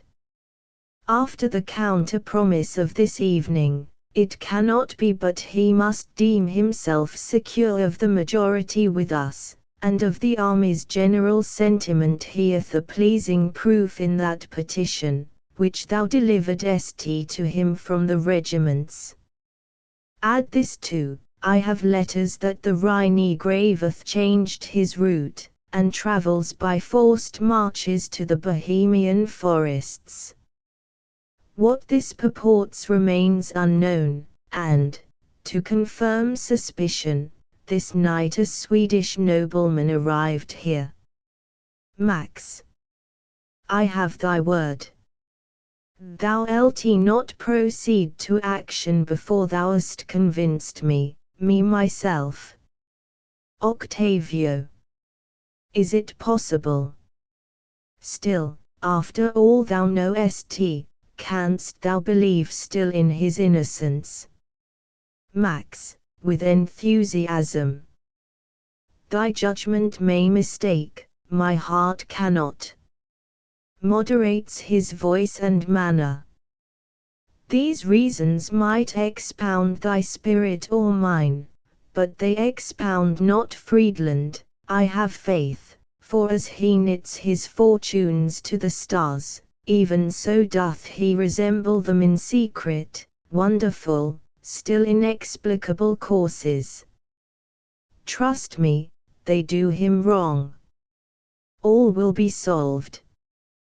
These smokes at once will kindle into flame, the edges of this black and stormy cloud will brighten suddenly, and we shall view the unapproachable glide out in splendor.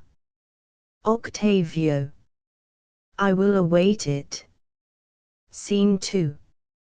Octavio and Max as before. To then the valet of the chamber. Octavio. How now, then? Valet. A dispatch is at the door. Octavio. So early. From whom comes he then? Who is it? Valet. That he refused to tell me. Octavio. Lead him in, and, hark you, let it not transpire. Exit valet. The cornet steps in 2 PB 270, 151K, Octavio. Ha! Cornet, is it you, and from Count Gallus? Give me your letters. Cornet. The Lieutenant General trusted it not to letters. Octavio. And what is it? Cornet. He bade me tell you, dare I speak openly here? Octavio. My son knows all. Cornet. We have him. Octavio. Whom? Cornet. Cecina, the old negotiator. Octavio, eagerly.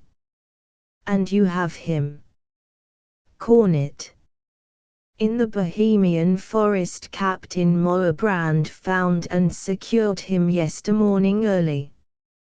He was proceeding then to Regensburg, and on him were dispatches for the Swede. Octavio. And the dispatches, Cornet. The Lieutenant General sent them that instant to Vienna, and the prisoner with them. Octavio.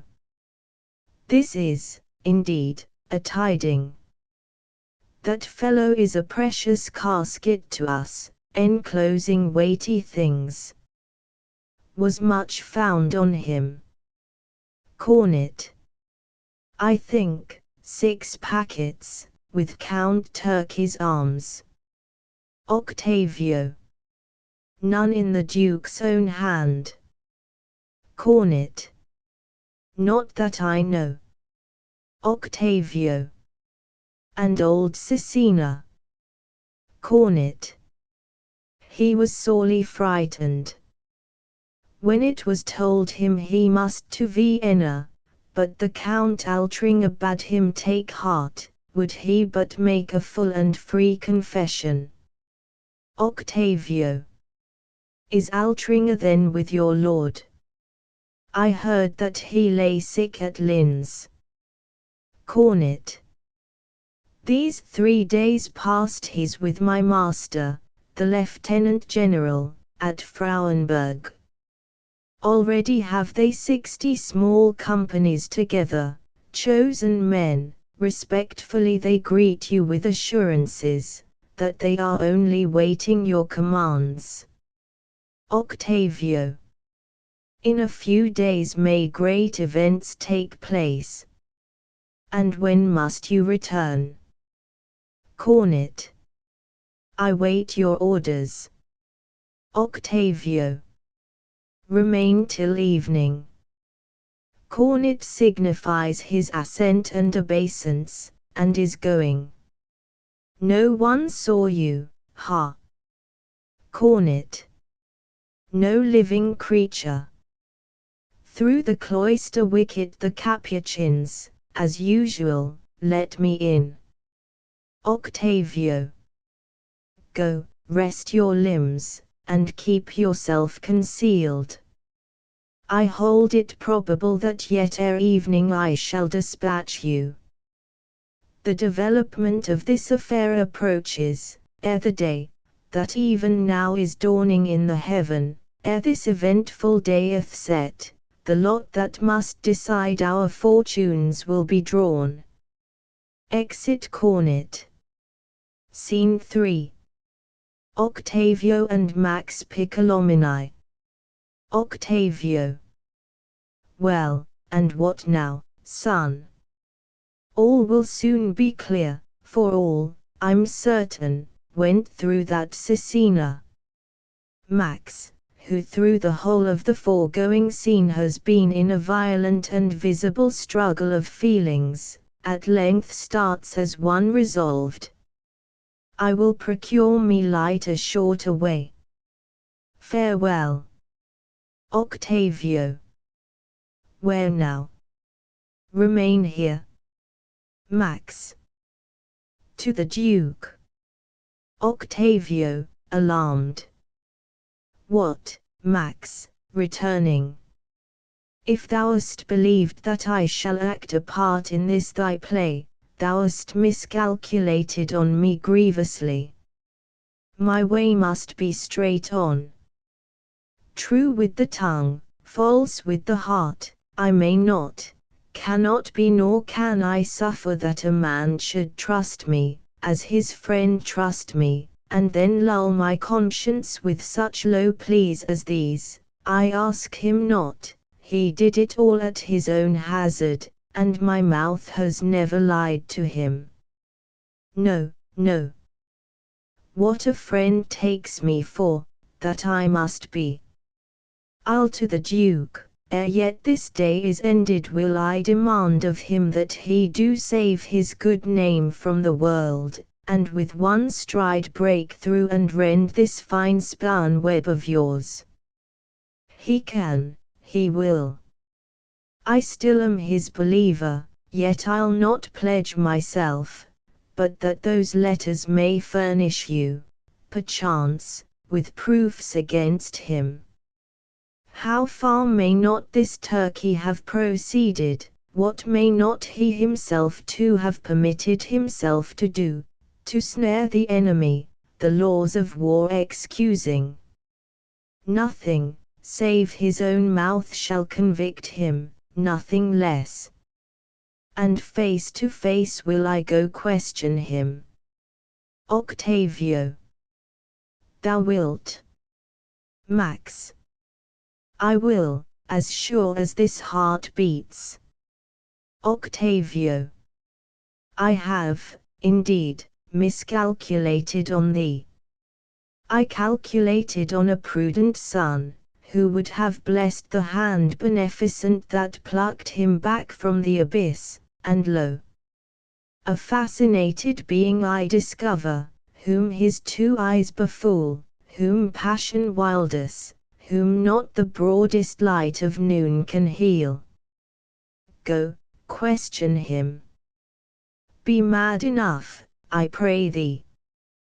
The purpose of thy father, of thy emperor, go, give it up free booty.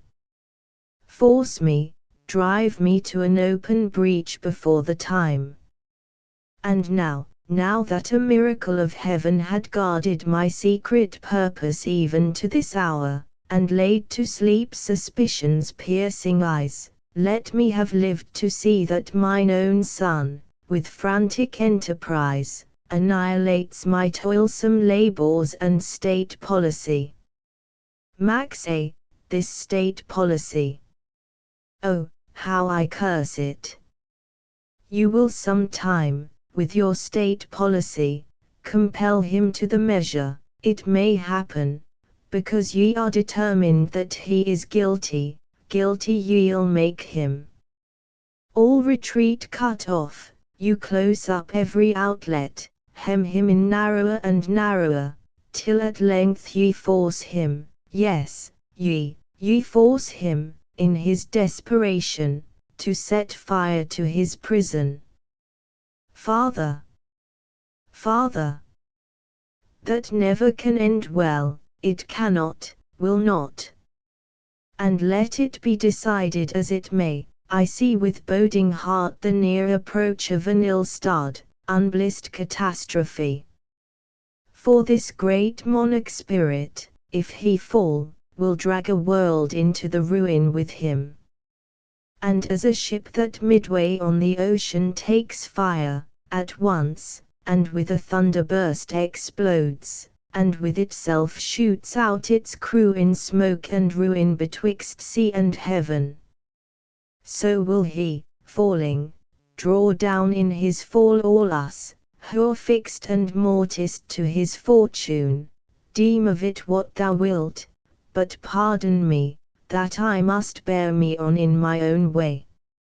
All must remain pure betwixt him and me, and, ere the daylight dawns, it must be known which I must lose, my father or my friend.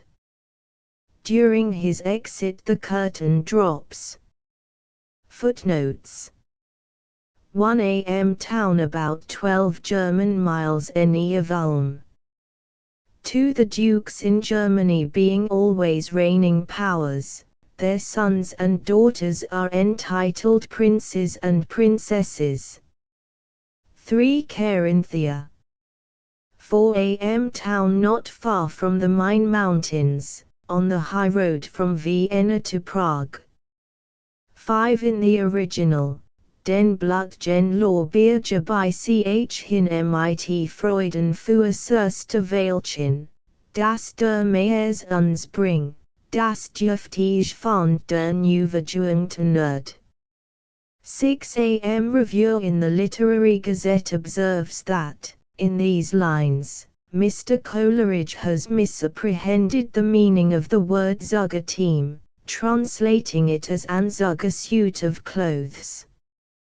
The following version, as a substitute, I propose, when from your stables there is brought to me a team of 4 most richly harnessed horses.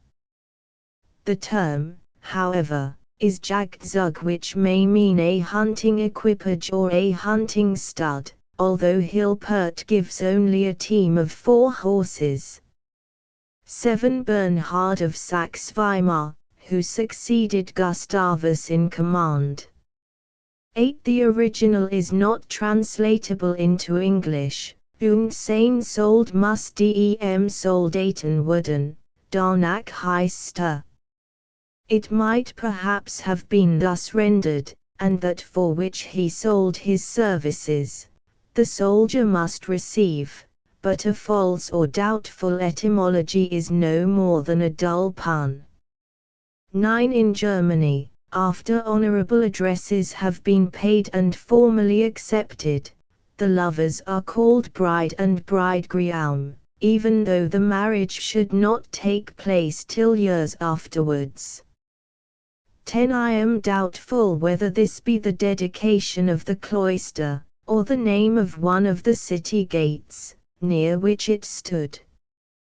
I have translated it in the former sense, but fearful of having made some blunder, I add the original, Es ist ein Kloster heiser Himmelsfort. 11 No more of talk, where God or angel guest with man, as with his friend familiar, used to sit indulgent. Paradise Lost, B9.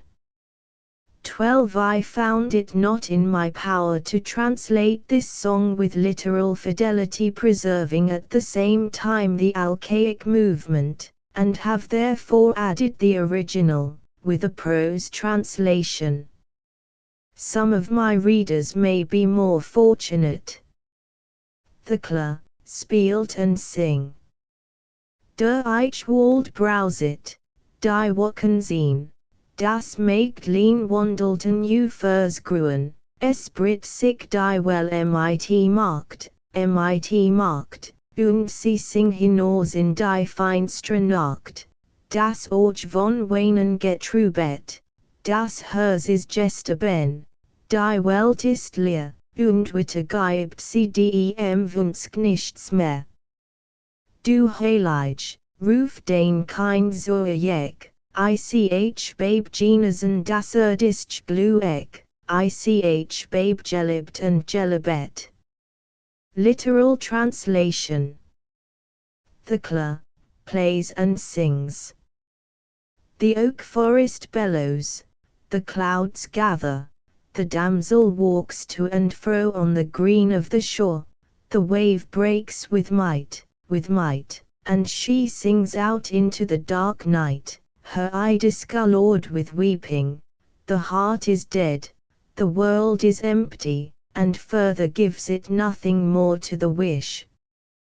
Thou Holy One, call thy child home. I have enjoyed the happiness of this world, I have lived and have loved. I cannot but adhere an imitation of this song, with which my friend, Charles Lamb, has favoured me, and which appears to me to have caught the happiest manner of our old ballads. The clouds are blackening, the storms are threatening, the cavern doth mutter, the greenwood moan. Billows are breaking, the damsel's heart aching, thus in the dark night she singeth alone, he I upward roving. The world is empty, the heart is dead surely, in this world plainly all seemeth amiss. To thy heaven, Holy One, take home thy little one. I have partaken of all earth's bliss, both living and loving. 13. There are few who will not have taste enough to laugh at the two concluding lines of this soliloquy, and still fewer, I would fain hope, who would not have been more disposed to shudder, had I given a faithful translation. For the readers of German I have added the original. Blind Wissenschaft selbst der Gott der Freud den Peckrans in das brennende Gebaut. ***** End of the Project Gutenberg ebook The Piccolomini, a play ***** Updated editions will replace the previous one, the old editions will be renamed. Creating the works from print editions not protected by U.S. copyright law means that no one owns a United States copyright in these works, so the Foundation, and you, can copy and distribute it in the United States without permission and without paying copyright royalties. Special rules, set forth in the general terms of use part of this license, apply to copying and distributing Project Gutenberg trademark symbol electronic works to protect the Project Gutenberg trademark symbol concept and trademark.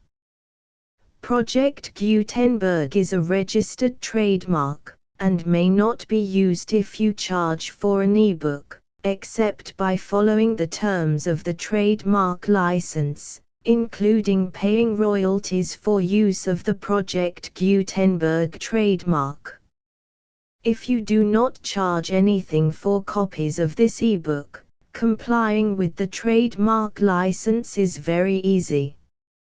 You may use this ebook for nearly any purpose such as creation of derivative works, reports, performances and research.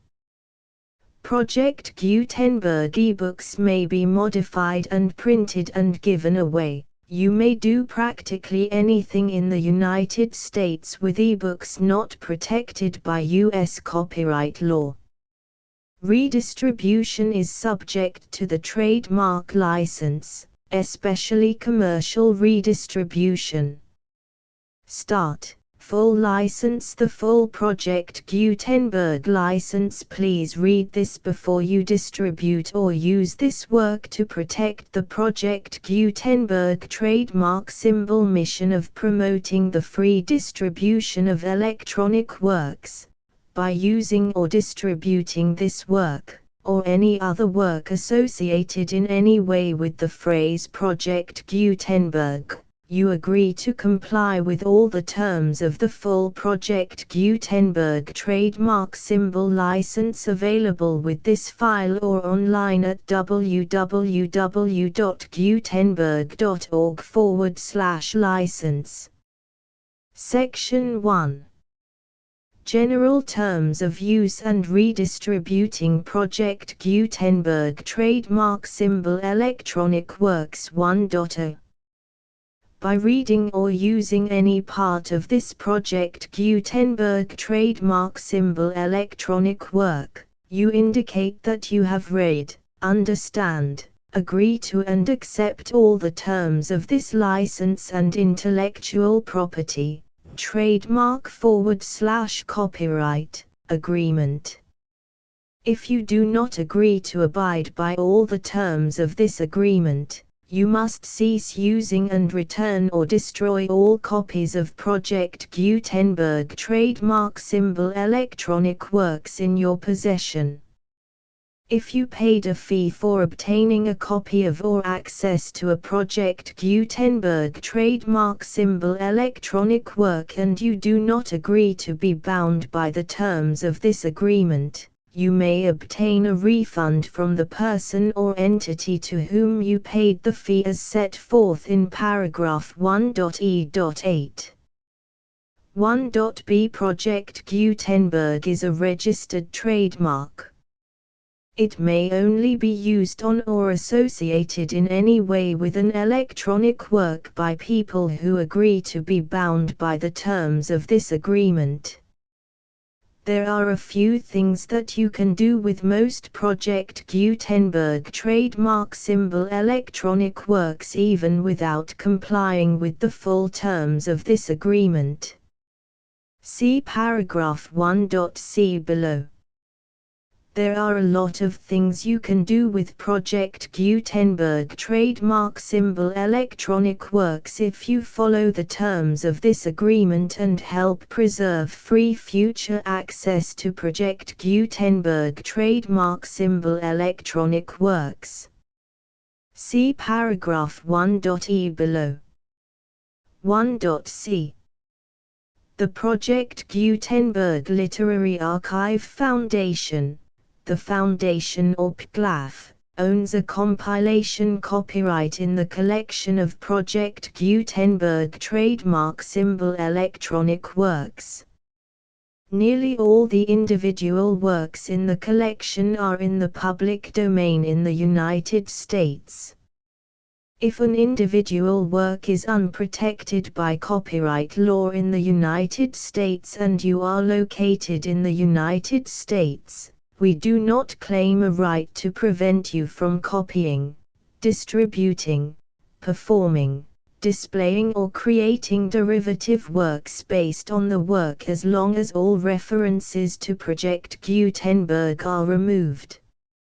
Of course, we hope that you will support the Project Gutenberg trademark symbol mission of promoting free access to electronic works by freely sharing Project Gutenberg trademark symbol works in compliance with the terms of this agreement for keeping the Project Gutenberg trademark symbol name associated with the work. You can easily comply with the terms of this agreement by keeping this work in the same format with its attached full Project Gutenberg trademark symbol license when you share it without charge with others. 1.d. The copyright laws of the place where you are located also govern what you can do with this work. Copyright laws in most countries are in a constant state of change. If you are outside the United States, check the laws of your country in addition to the terms of this agreement before downloading, copying, displaying, performing, distributing or creating derivative works based on this work or any other Project Gutenberg trademark symbol work. The Foundation makes no representations concerning the copyright status of any work in any country other than the United States. 1.e Unless you have removed all references to Project Gutenberg, 1.e.1. The following sentence, with active links to, or other immediate access to, The full Project Gutenberg trademark symbol license must appear prominently whenever any copy of a Project Gutenberg trademark symbol work, any work on which the phrase Project Gutenberg appears, or with which the phrase Project Gutenberg is associated, is accessed, displayed, performed, viewed, copied or distributed. This ebook is for the use of anyone anywhere in the United States and most other parts of the world at no cost and with almost no restrictions whatsoever. You may copy it, give it away or reuse it under the terms of the Project Gutenberg license included with this ebook or online at www.gutenberg.org. If you are not located in the United States, you will have to check the laws of the country where you are located before using this ebook.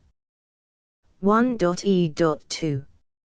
If an individual Project Gutenberg trademark symbol electronic work is derived from texts not protected by U.S. copyright law, does not contain a notice indicating that it is posted with permission of the copyright holder, the work can be copied and distributed to anyone in the United States without paying any fees or charges.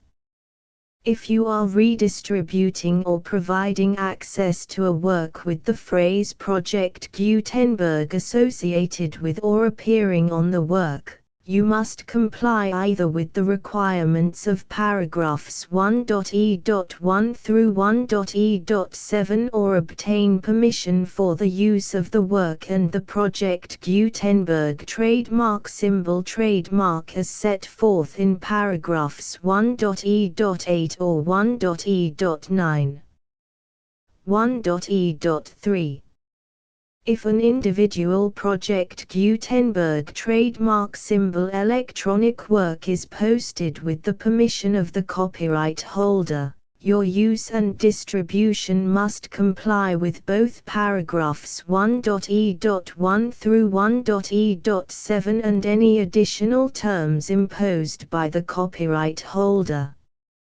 Additional terms will be linked to the Project Gutenberg trademark symbol license for all works posted with the permission of the copyright holder found at the beginning of this work.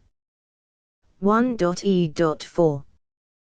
Do not unlink or detach or remove the full Project Gutenberg trademark symbol license terms from this work, or any files containing a part of this work or any other work associated with Project Gutenberg trademark symbol.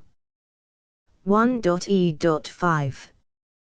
Do not copy, display, perform, distribute or redistribute this electronic work, or any part of this electronic work, without prominently displaying the sentence set forth in paragraph 1.e.1 with active links or immediate access to the full terms of the Project Gutenberg trademark symbol license. 1.e.6. You may convert to and distribute this work in any binary, compressed, marked up, non-proprietary or proprietary form, including any word processing or hypertext form. However, if you provide access to or distribute copies of a Project Gutenberg trademark symbol work in a format other than plain vanilla ASCII or other format used in the official version posted on the official Project Gutenberg trademark symbol website, www.gutenberg.org, you must, at no additional cost, fee or expense to the user, provide a copy, a means of exporting a copy, or a means of obtaining a copy upon request, of the work in its original plain vanilla ASCII or other form. Any alternate format must include the full Project Gutenberg trademark symbol license as specified in paragraph 1.e.1. 1.e.7. Do not charge a fee for access to, viewing, displaying, performing, copying or distributing any Project Gutenberg trademark symbol works unless you comply with paragraph 1.e.8 or 1.e.9. 1.e.8. You may charge a reasonable fee for copies of or providing access to or distributing Project Gutenberg trademark symbol electronic works provided that you pay a royalty fee of 20% of the gross profits you derive from the use of Project Gutenberg trademark symbol works calculated using the method you already use to calculate your applicable taxes. The fee is owed to the owner of the Project Gutenberg trademark symbol trademark, but he has agreed to donate royalties under this paragraph to the Project Gutenberg Literary Archive Foundation. Royalty payments must be paid within 60 days following each date on which you prepare, or are legally required to prepare, your periodic tax returns. Royalty payments should be clearly marked as such and sent to the Project Gutenberg Literary Archive Foundation at the address specified in Section 4. Information about donations to the Project Gutenberg Literary Archive Foundation. You provide a full refund of any money paid by a user who notifies you in writing, or by email, within 30 days of receipt that he does not agree to the terms of the full Project Gutenberg trademark symbol license. You must require such a user to return or destroy all copies of the works possessed in a physical medium and discontinue all use of and all access to other copies of Project Gutenberg trademark symbol works. You provide, in accordance with paragraph 1.f.3, a full refund of any money paid for a work or a replacement copy, if a defect in the electronic work is discovered and reported to you within 90 days of receipt of the work. You comply with all other terms of this agreement for free distribution of Project Gutenberg trademark symbol works. 1.e.9.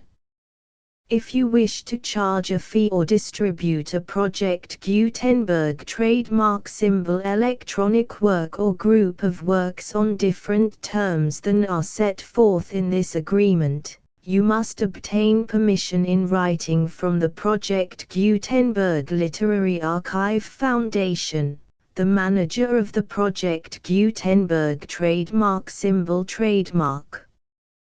Contact the Foundation as set forth in Section 3 below. 1.f1.f.1.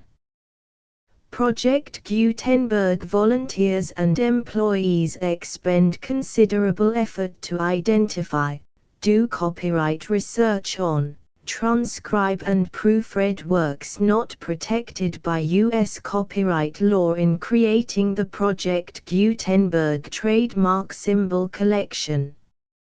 Despite these efforts, Project Gutenberg trademark symbol electronic works, and the medium on which they may be stored, may contain defects such as, but not limited to, incomplete, inaccurate or corrupt data, transcription errors, a copyright or other intellectual property infringement, a defective or damaged disk or other medium, a computer virus, or computer codes that damage or cannot be read by your equipment.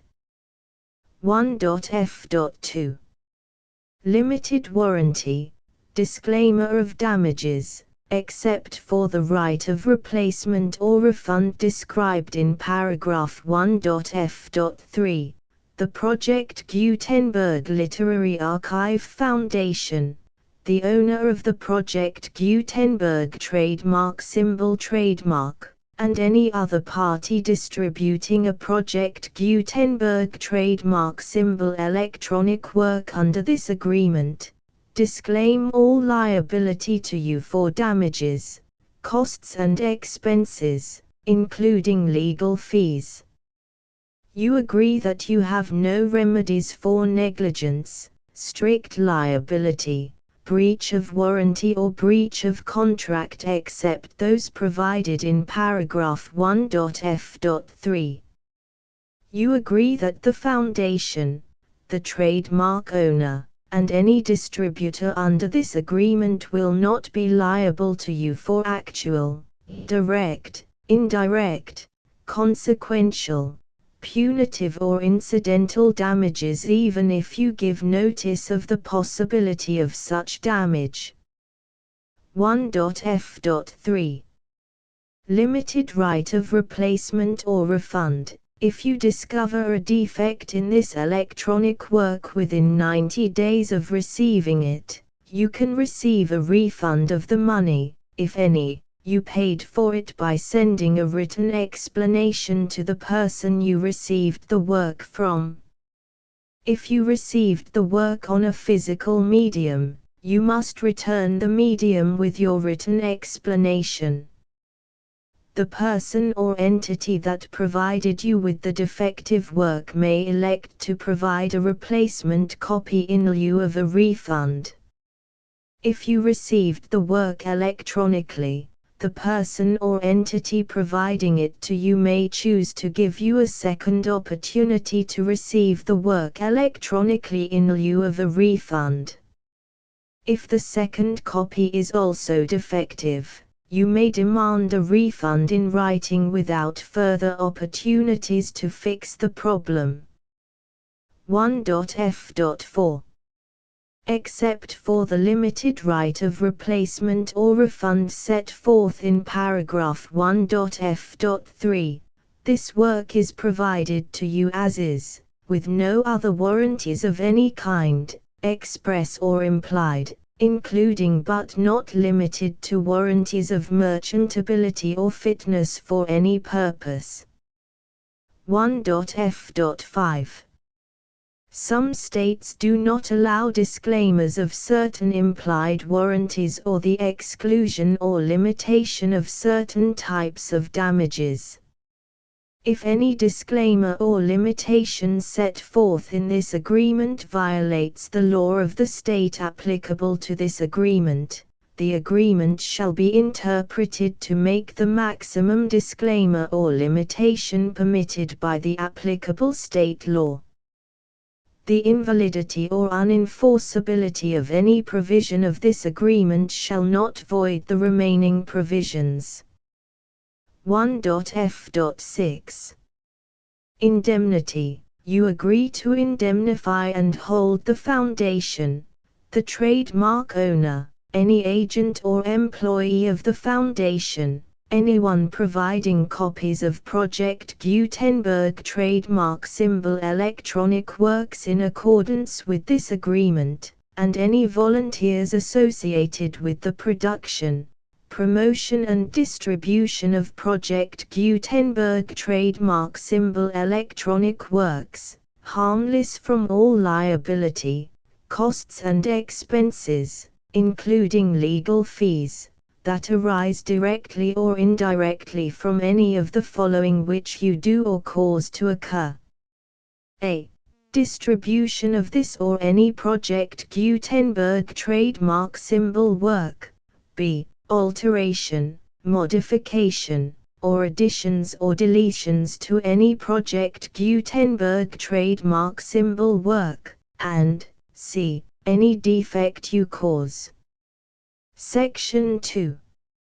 Information about the mission of Project Gutenberg trademark symbol. Project Gutenberg trademark symbol is synonymous with the free distribution of electronic works in formats readable by the widest variety of computers, including obsolete, old, middle-aged and new computers. It exists because of the efforts of hundreds of volunteers and donations from people in all walks of life. Volunteers and financial support to provide volunteers with the assistance they need are critical to reaching Project Gutenberg trademark symbol's goals and ensuring that the Project Gutenberg trademark symbol collection will remain freely available for generations to come. In 2001, the Project Gutenberg Literary Archive Foundation was created to provide a secure and permanent future for Project Gutenberg trademark symbol and future generations.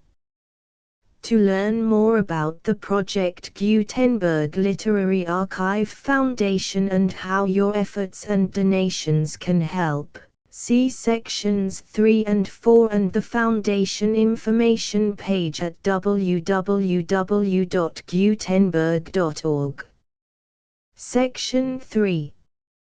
Information about the Project Gutenberg Literary Archive Foundation. The Project Gutenberg Literary Archive Foundation is a non-profit 501(c)(3) educational corporation organized under the laws of the state of Mississippi and granted tax-exempt status by the Internal Revenue Service.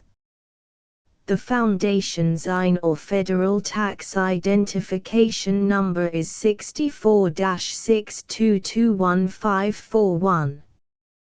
Contributions to the Project Gutenberg Literary Archive Foundation are tax-deductible to the full extent permitted by U.S. federal laws and your state's laws. The Foundation's business office is located at 809 North 1500 West, Salt Lake City, UT 84116, 801-596-1887. Email contact links and up-to-date contact information can be found at the Foundation's website and official page at www.gutenberg.org/contact section 4. Information about donations to the Project Gutenberg Literary Archive Foundation. Project Gutenberg trademark symbol depends upon and cannot survive without widespread public support and donations to carry out its mission of increasing the number of public domain and licensed works that can be freely distributed in machine-readable form accessible by the widest array of equipment, including outdated equipment.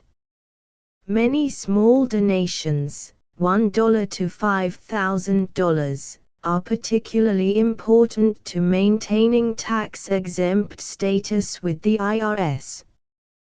The Foundation is committed to complying with the laws regulating charities and charitable donations in all 50 states of the United States.